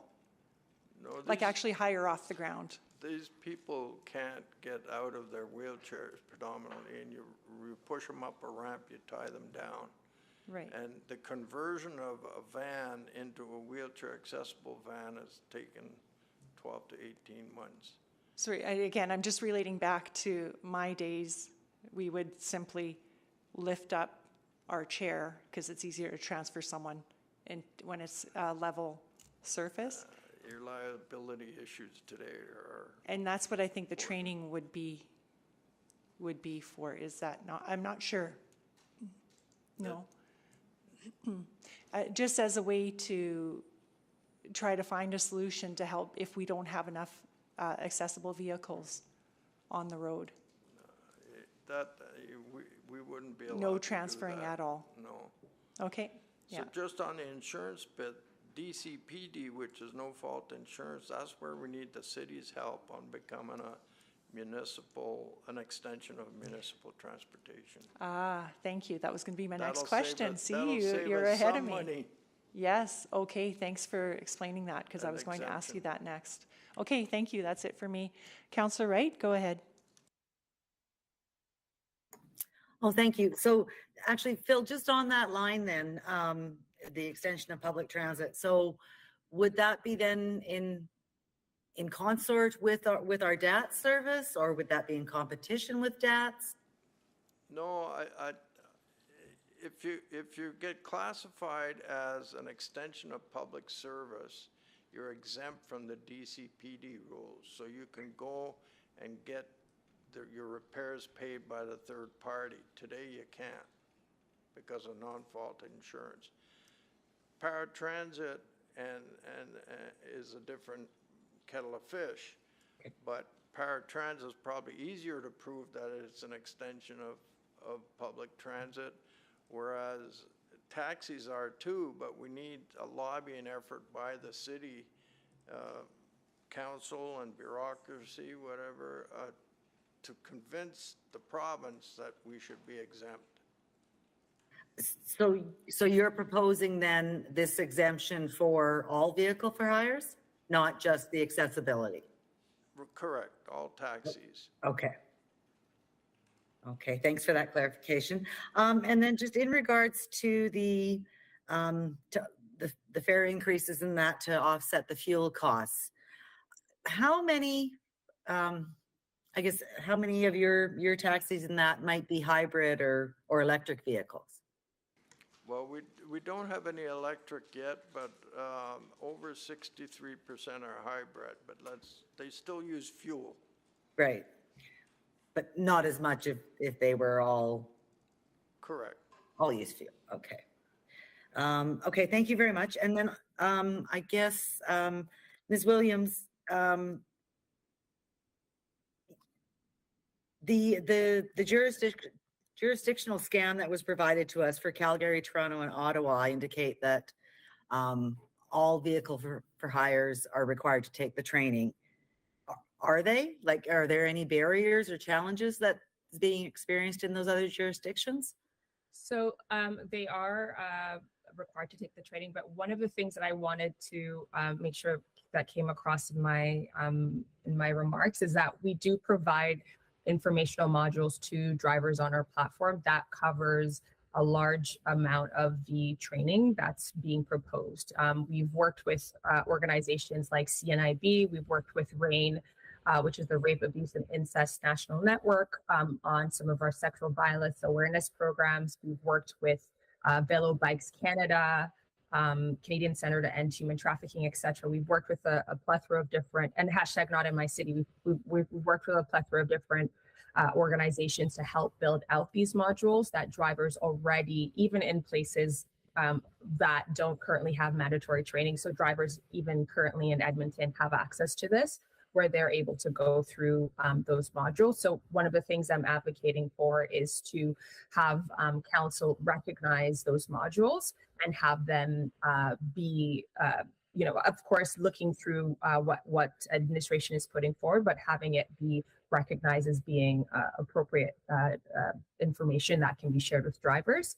In terms of what I've heard in other jurisdictions, some of the barriers to entry are really around the way that training is provided. So as administration right now is recommending a full day in-person training session, I know that for drivers that will be something that will be challenging. A lot of the drivers who are going through training in other jurisdictions, they tend to gravitate towards the online training because they can go and stop and sort of have it fit and meet their needs. So I'm sorry, I'm just cognizant of my time here. So those in those other jurisdictions, they are still required to take that jurisdiction's training, even though you provide this other.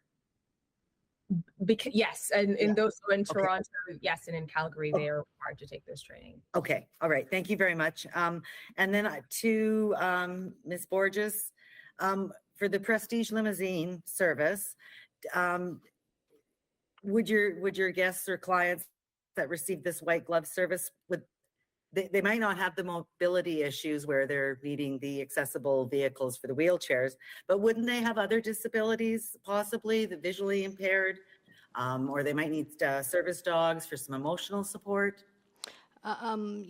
Yes. So again, whatever they require, that would be known well ahead because it's not an on-demand. It's all pre-booked. We really try to understand what the customer requirements are and then see whether or not we can accommodate those things. Okay, my time is up. I had a follow-up there. Thank you. Thank you, Councillor Tang. Yeah, great. Thank you so much. And thank you for waiting all day here for many of you in person. I think last March, Phil, it was sort of a similar kind of, there was also quite a heavy kind of report ahead of, anyways, a vehicle for hire. So anyways, appreciate all of your patience. Maybe just on that limo piece, Maria, it wasn't quite in the 7.4, the work plan, but it was in the 7.5, the report for the bylaw, where there is a set, administration does talk about, hearing that feedback, that they're committed to looking at the limousine driver's role as part of the mandate work. So it won't be resolved at this point, but it will be as part of that future work. Are you, I don't just want to clarify that you saw that. And Yeah, I did see that. I know that in the conversations that we had with the limo companies, again, they're kind of questioning whether or not they should be part of this bylaw. So yes, I understand that there's some work going on that. Yeah, and I think that mandate work itself, I think, will really help to clarify. I think a lot of the questions that's come forward as well. To Yannick on the line. So just to clarify, your modules, drivers have access to them, but it's not a requirement for them to be able to operate rideshare. Is that correct? It's currently not a requirement, but they do have access to them. Right. And again, able Okay. to go through it according to their own schedule. And we do, share prompts with them to encourage them to use them. Right, and I mean, I'm assuming this is all online and flexible, as you were kind of indicated earlier. And I guess I'm just curious, what's the uptake of the training right now, and how do you know that it is the driver who's actually taking that training? So in terms of the uptake, I don't have the specific data at this time in terms of Edmonton, but I'm happy to loop back with administration. In terms of ensuring that it's the folks that are using the platform, it would be the same way in terms of ensuring that the driver on the platform is the driver that's accredited to use the platform. So we definitely work to ensure that the individuals that are using the account is the verified person. We do have sort of a face recognition thing that does allow folks to be, so it sort of comes up and are prompt to ensure that, the person that is the person. You're kind of leveraging technology to kind of help resolve that issue, because I understand some of this has come up as challenged with other jurisdictions, like having a family member take the online training or not, or something like that. But I mean, I will also clarify, just want to make sure that there is actually two modules that administration is recommending. One of them is online, based on topics that drivers have provided, and then the other one more of the in-person, because of some of learning how to maybe transport someone who is in a wheelchair really requires some tactile element versus just learning it online. I just wanted to kind of clarify if, how do you kind of get at, how does Uber get at that kind of tactile component? So in terms of the tactile component, so again, we don't have in-person training, so we're not able, or information that's shared. So that is not something that is given.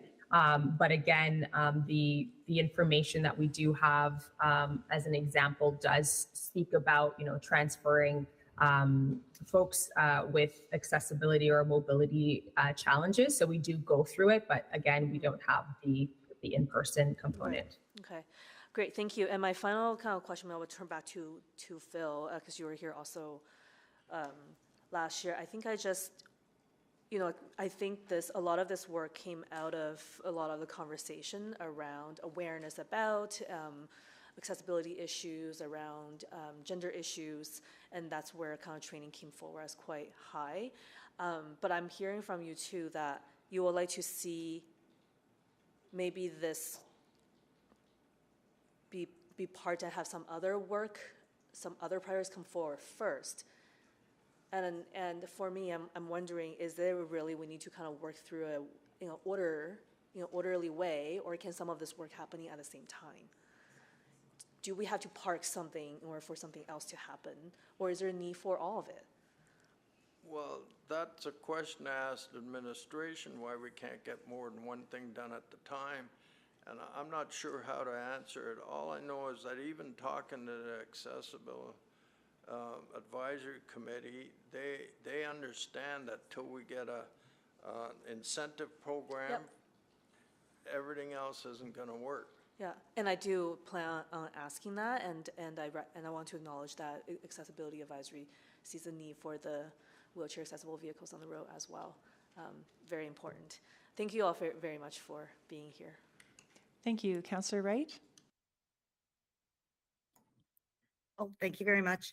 So then my follow-up question then to Ms. Borges is, so what training do the limousine drivers receive right now to provide that white glove service to those with disabilities? Well, again, it's really about understanding, because all of the stuff is pre-booked, it's really about understanding what's required and whether or not we can fulfill the needs of the customers when they call us for those pre-booked and those appointments down the road.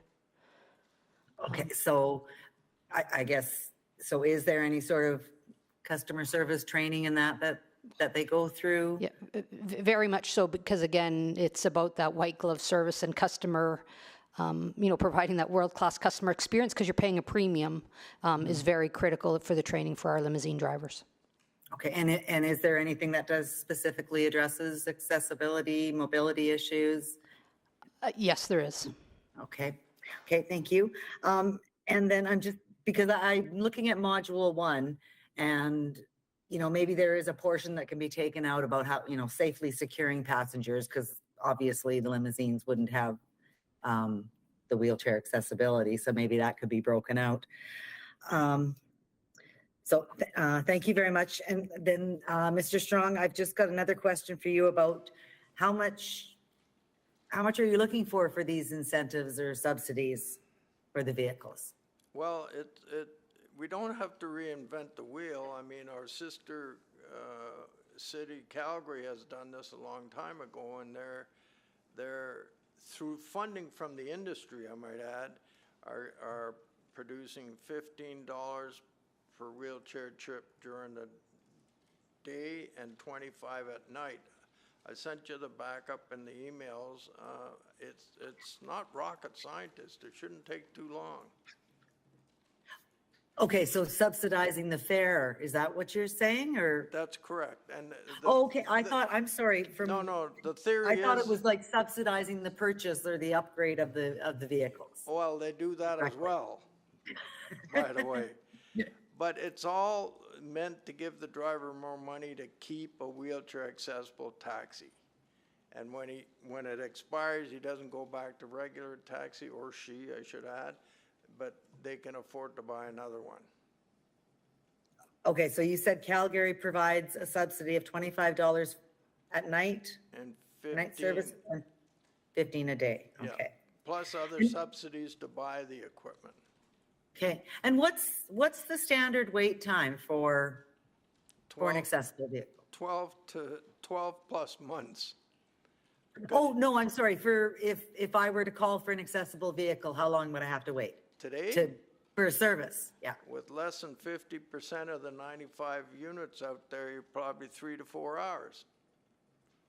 3 to 4 hours? Okay. It's scary. It's very bad. I'm quite embarrassed to say it.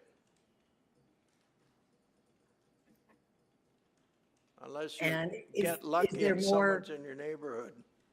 Is there more requests during the day, like to going for doctor's appointments and things like that, or is it evening? Yes, the day trips are more than the evenings by the nature of the client, but a lot of them like to go out at night too. Yeah. Okay. All right, thank you. That's all the questions I have. Thank you, Councillor Rice. Thank you. Just a very quick question. I know we have to look at the time we have. The reports for the complaint come back. What's the, do you have the data for the concerns regarding the accessibility and then safety? Like what percentage of the feedback come back regarding the concern for that? Yeah, so for example, if you receive the complaint, you've received reports, do you have the data to demonstrate like how many complaints related to accessibility, how many complaints related to the safety concerns? Well, we can look through our data and ask people to look for that, but I'm going to say another thing that I'm embarrassed to say. People have given up trying to get a wheelchair accessible taxi. Oh, They've just plain given. I have personal friends that he knows I own a company, and he comes to me and I say, it's hard. It's hard because the limited vehicles we have in this industry, or is hard because the policy support from the city? It's hard because of both. The limited vehicles And some driver might have the right vehicle, but doesn't want to go out of his way because of operating costs, so just doesn't take the trip. Okay, so that operating cost. So if you got the incentive, it's not a subsidy because it's funded by the industry, an incentive to run that distance to get the trip, it'd be more likely. And then with that said, and do you have data specifically demonstrate the demanding or demands and for these accessible vehicles? And is the demands is increase, decrease, or is it keep the same, or compared to regular like undemanding services? I think demand would triple or quadruple if we had the equipment and the proper system in place. We know exactly how many trips we take, but they're going down because, like I said a minute ago, a lot of people have given up and they're trying to get onto paratransit instead when they have the means to take a taxi. Okay, so if we want, as I said, we want to support, increase this accessibility and for the people who need it. So what do you think we should do? What's the better way we can address this? Well, the best way to do it is hurry up and get the wheelchair accessible taxi incentive program together so that people say, hey, I'm going to buy one now because I got help. And then it's a waiting time till they can get it, and then your fleet should increase. So that white incentive program right now, and then I will ask administration, so it's not in place, or is passed, or the support is not there? The system isn't there to reward the drivers for having a car that's twice as expensive as a normal taxi. Okay, thank you. That's my question. Thank you very much for answering those questions. That was very insightful. Next, we will ask questions to administration. So we'll just have you, if you don't mind, have a seat back there, and we'll invite administration to come forward again. Thanks.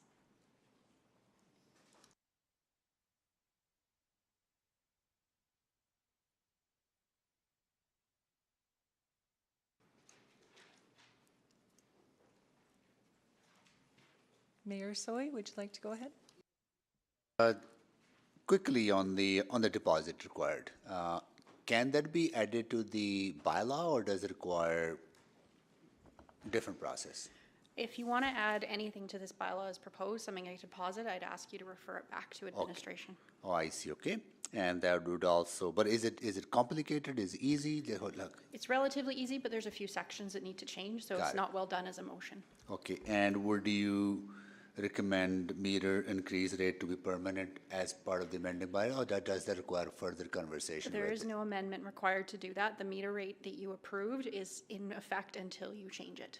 Also, I see, even it's temporary We in the said bylaw. it is not stated as temporary in the bylaw. We said we would return with information when fuel prices. Okay, so that issue is okay. No. Got it. All right, good.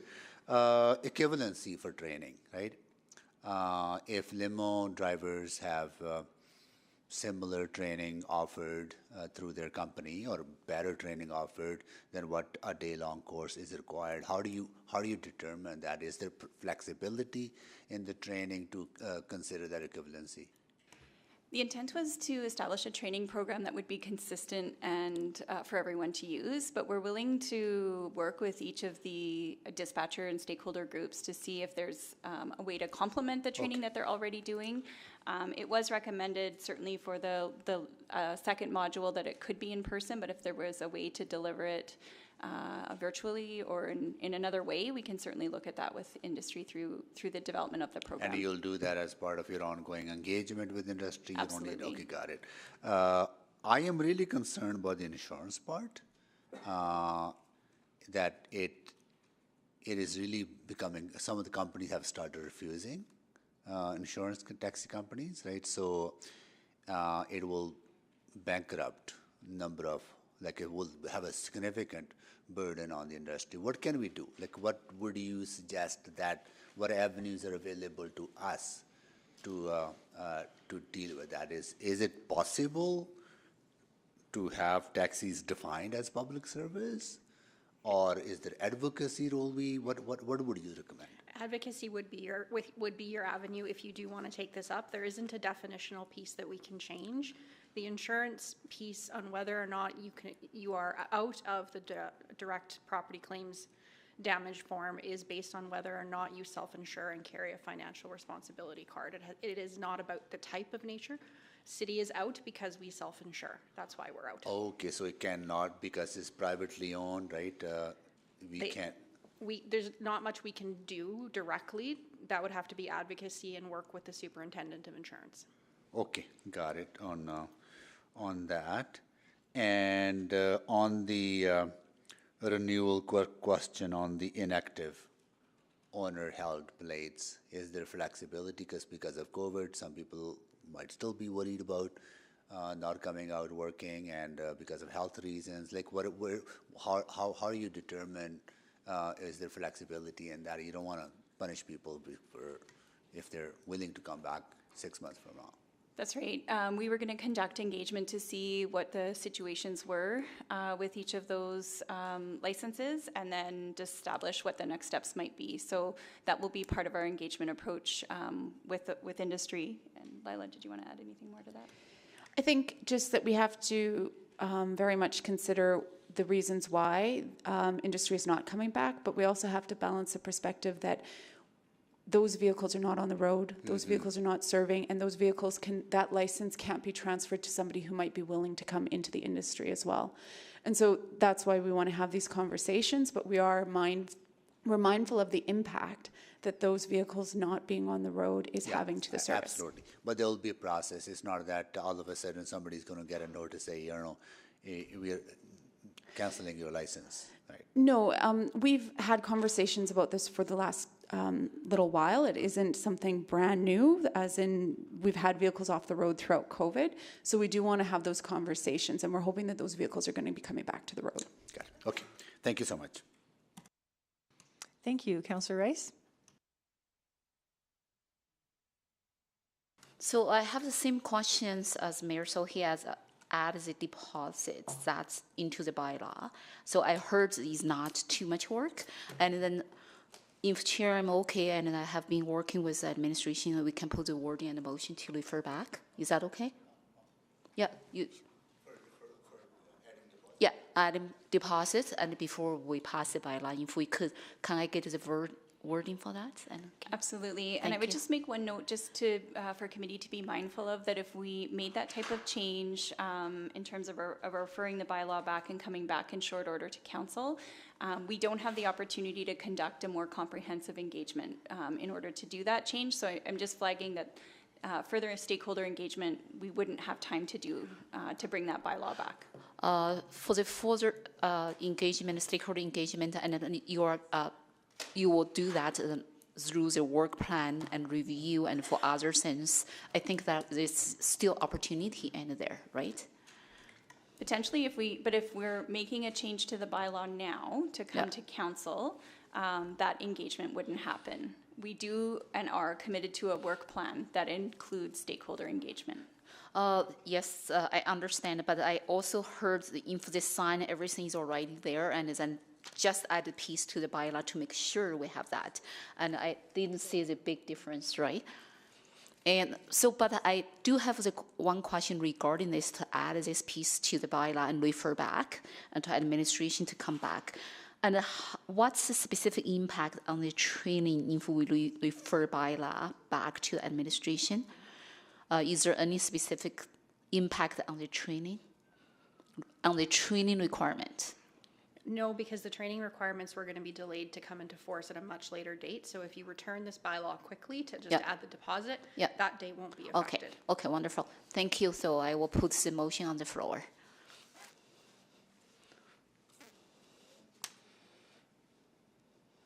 We can do May 16th if we need to. Okay, thank you.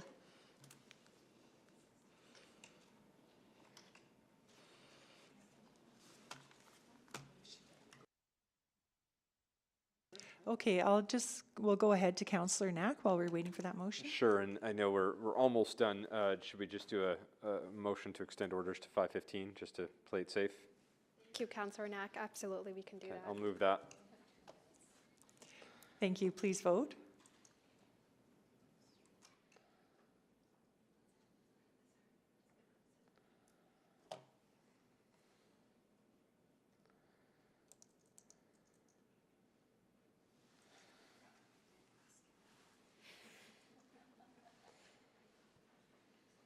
We have 3 votes. Please display the vote. And that has carried. And I'll just ask one quick question then, recognizing the motions coming up on the screen around the deposit piece. I just want to make sure I understand the, because you said we're not going to do any other engagement. And what would be the risk that you would identify? Because I know there's some things in the bylaw that ideally is meant to protect the driver's safety, which is important. The risk that I would envision if I was thinking out loud in my head is like, what about somebody who's in a more marginalized position who maybe looks like they're having a struggle, but is there a risk of, like, what's the risk in your mind? Because that would be my only risk of somebody saying that they look at somebody and are making a judgment call, and does that mean that person can no longer access those services? But Potentially, Councillor Knack, if it was the intent to include a deposit through a credit card, and if someone didn't have a credit card, would that be the opportunity to refuse that ride? We wouldn't have the opportunity to engage with WAVE or AAC just to gain some perspective on the impact of a deposit, or what conditions would you be able to refuse a ride if there wasn't a deposit taken? So there's just a little bit more to potentially to explore through that. Should we redirect it? But I'll just check in with the team if there was more to add on that. Yeah, I think some of the concerns are about who would be asked for the deposit, because it doesn't sound like it would be universal. So then there would be the driver applying a judgment call in the scenario. They already have the right to refuse based on concerns for their personal safety, but it doesn't, this concern doesn't reflect that. I understand why the concern exists, because they're providing a service they deserve to be paid. But the question would be, why are they asking, and who would that potentially marginalize? Okay. And there's no way to, so if this comes back on May 16th, there's not necessarily a way to answer that question in a thoughtful way? No. Yeah. What I will say is that we have committed to doing the fair engagement and the industry supports work. Going forward, we do intend to bring a report back in Q1 2024. If we were to delay the actual additional piece about the deposit until such time, that could be part of those fulsome conversations. Okay. But we acknowledge that that impacts the drivers in the short term, but it could allow for that conversation. Okay. So I'll reflect on that between now and May 16th, because I understand, like, I want to help the drivers hit their safety piece, but I also want to, chances are if it came May 16th, we're not going to implement it June 1st either way, and so what would be an appropriate timeline? So, okay, I'll think about that and reflect on it over the next 2 weeks. Thank you. Thank you. Councillor Tang? I thought you were going to go. So I actually had quite a bit of questions, but I'm going to save them. But for now, I just want to focus on one thing. The decision point today in terms of the training piece, I mean, the report, like, both pieces really came from the conversation last year, really focused around training. So I just want to get that clarity. That's correct. So there is a focus, and then the decision point is really if we can make a decision on which recommendation we'll go with, that has a resource implication to address other parts of the work plan. So it wasn't so much this is more important, but it has a resource implication for example, that incentive program to get more wheelchair accessible cars on the road, right? That's correct. That's a fair assumption. Right, and because I think what I got from the report is that those pieces are quite important, but there is a resource implication about who's going to fund that work. And if we don't have a decision today, or whatever, May 16th, about the training, then we don't know that resource piece for the other parts. That's right. The approval of the bylaw, if approved on May 16th, would trigger for us to work on the training program. The acceptance of the Vehicle for Hire work plan report is setting out the priorities for the team to work on over the coming year, which includes the mandate development, the driver training, and then fare and license review. Right, and you know, all of those are really critical, but certainly I'm hearing some consensus as well in terms of getting incentivizing the supply of accessible vehicles from both, you know, community partners, but also the industry. I just want to maybe flag that. That's all I had to say. Thank you very much for this work. It's very comprehensive. Thank you. I actually will take a quick turn here. I'm trying to get an understanding. The accessibility training, it sounds like it has a large component for wheelchair riders, wheelchair users, but only a few vehicles that actually can accommodate the wheelchairs, but everyone has to take the training. Is that my understanding? So accessibility goes beyond just the physical. And so as we started to explore this work, we identified that there's a number of different ways to look at accessibility and about customer service enhancements and safety. So we wanted to wrap that up into the training program itself. So it's not just focused on supporting somebody who may have mobility needs. It's a whole suite of other considerations as well. And so I think we highlighted a number of different aspects that would go into the training, which was why it would apply to the whole service industry who are serving customers. Okay, so would it be different modules, but everyone would have to take all the modules, or would there be like a module specifically for wheelchair accessible vehicles? So right now we've identified that there's probably going to be those two modules, the one for drivers so that they understand their rights and responsibilities, so basics for them with the bylaw, and then the other would be about that service provision. There is a portion that is about how you work with somebody who has mobility concerns, and maybe that's where we would be flexible about what you need if that's not the vehicle that you're driving. But there are other people who need supports as well that may not be visible, and that applies to everybody in every vehicle that they're driving. So somebody who has a visibility impairment state may still need support coming to and from a standard vehicle, not to an accessible vehicle that's fitted out for a wheelchair. Councillor Principe, just as some examples, service animals, hearing impaired, people with invisible disabilities, that sort of thing. So just training in all aspects of accessibility. Right, yeah, I realize there are different components, right? But I wasn't sure, like a wheelchair component, I know there's different, ways of ensuring that the wheelchair is tethered properly, for safety reasons. But I wasn't sure if you don't have that type of vehicle, if it were necessary to take that training. Yeah, that's, and then I have a question for Clerk Youssef. So if we vote on this, it passes. Does that mean 7.4? We will need to receive that for information. We would need to receive that for information. So the bylaw goes back, and the 7.4 will be received for, the recommendation is to receive it for information if there's no other motions. Okay, great, thank you.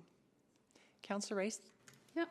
So actually that is my question because there are two items here, 7.4 and 7.5. This motion is related to 7.5. And then we can receive as information for the 7.4. So that's my understanding. So my follow-up question very quick. I want to get done and by 5:15. And how long and usually, and what is the frequency for us to review the bylaw and to make amendment? So Councillor Rice, is to our work plan, generally we work with industry. As we see emerging needs, we'll bring a bylaw forward. But given our work plan priorities for the coming year on the mandate and the fare review, we are most likely back in front of committee in Q1 of 2024 with additional changes. For the additional changes? Yes. Okay, thank you for that. Last thing is about I have the same question as Councillor Principe, and I don't think it's about the training requirement. It's about do we have enough resources provide that accessible services.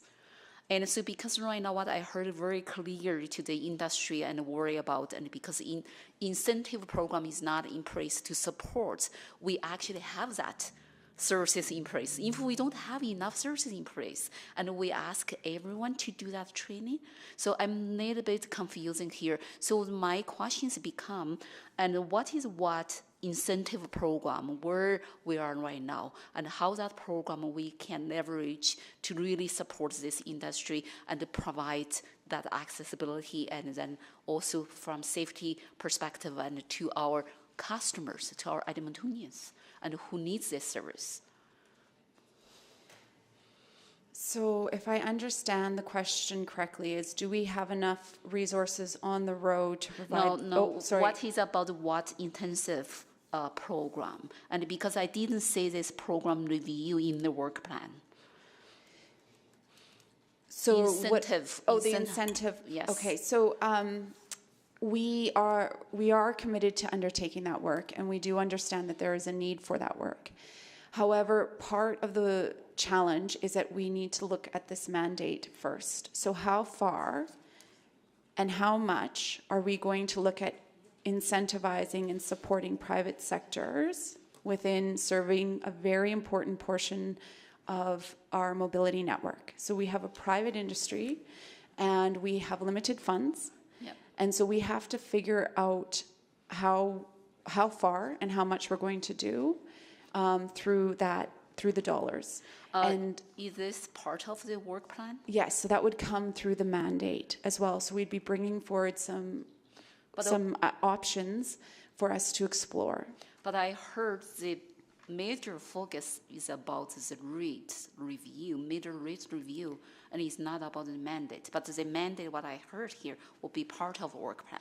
So the mandate is a priority, as well as undertaking the industry supports like those will go parallel. Okay. And then as an outcome of the mandate review, we'll be best set up to look at how we do those accessibility supports. Okay.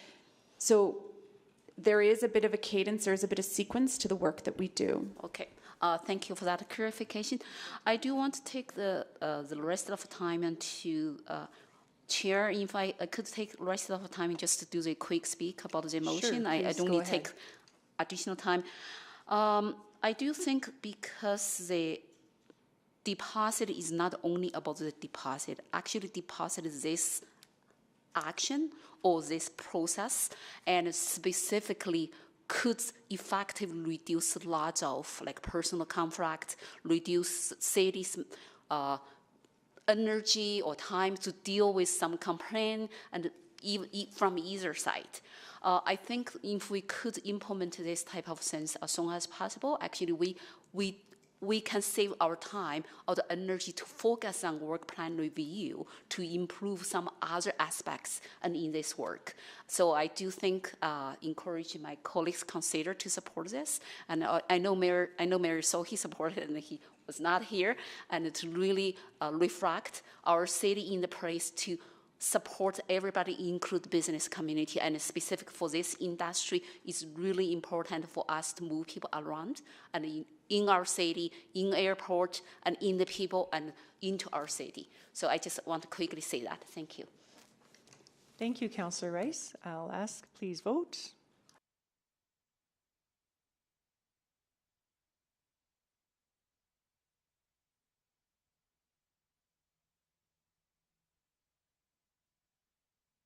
We have 3 votes. Please display the vote.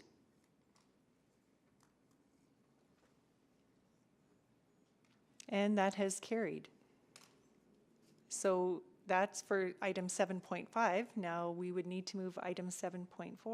Councillor Knack? Happy to move that once my microphone is on. And just that we receive the report for information. Thank you. Please vote.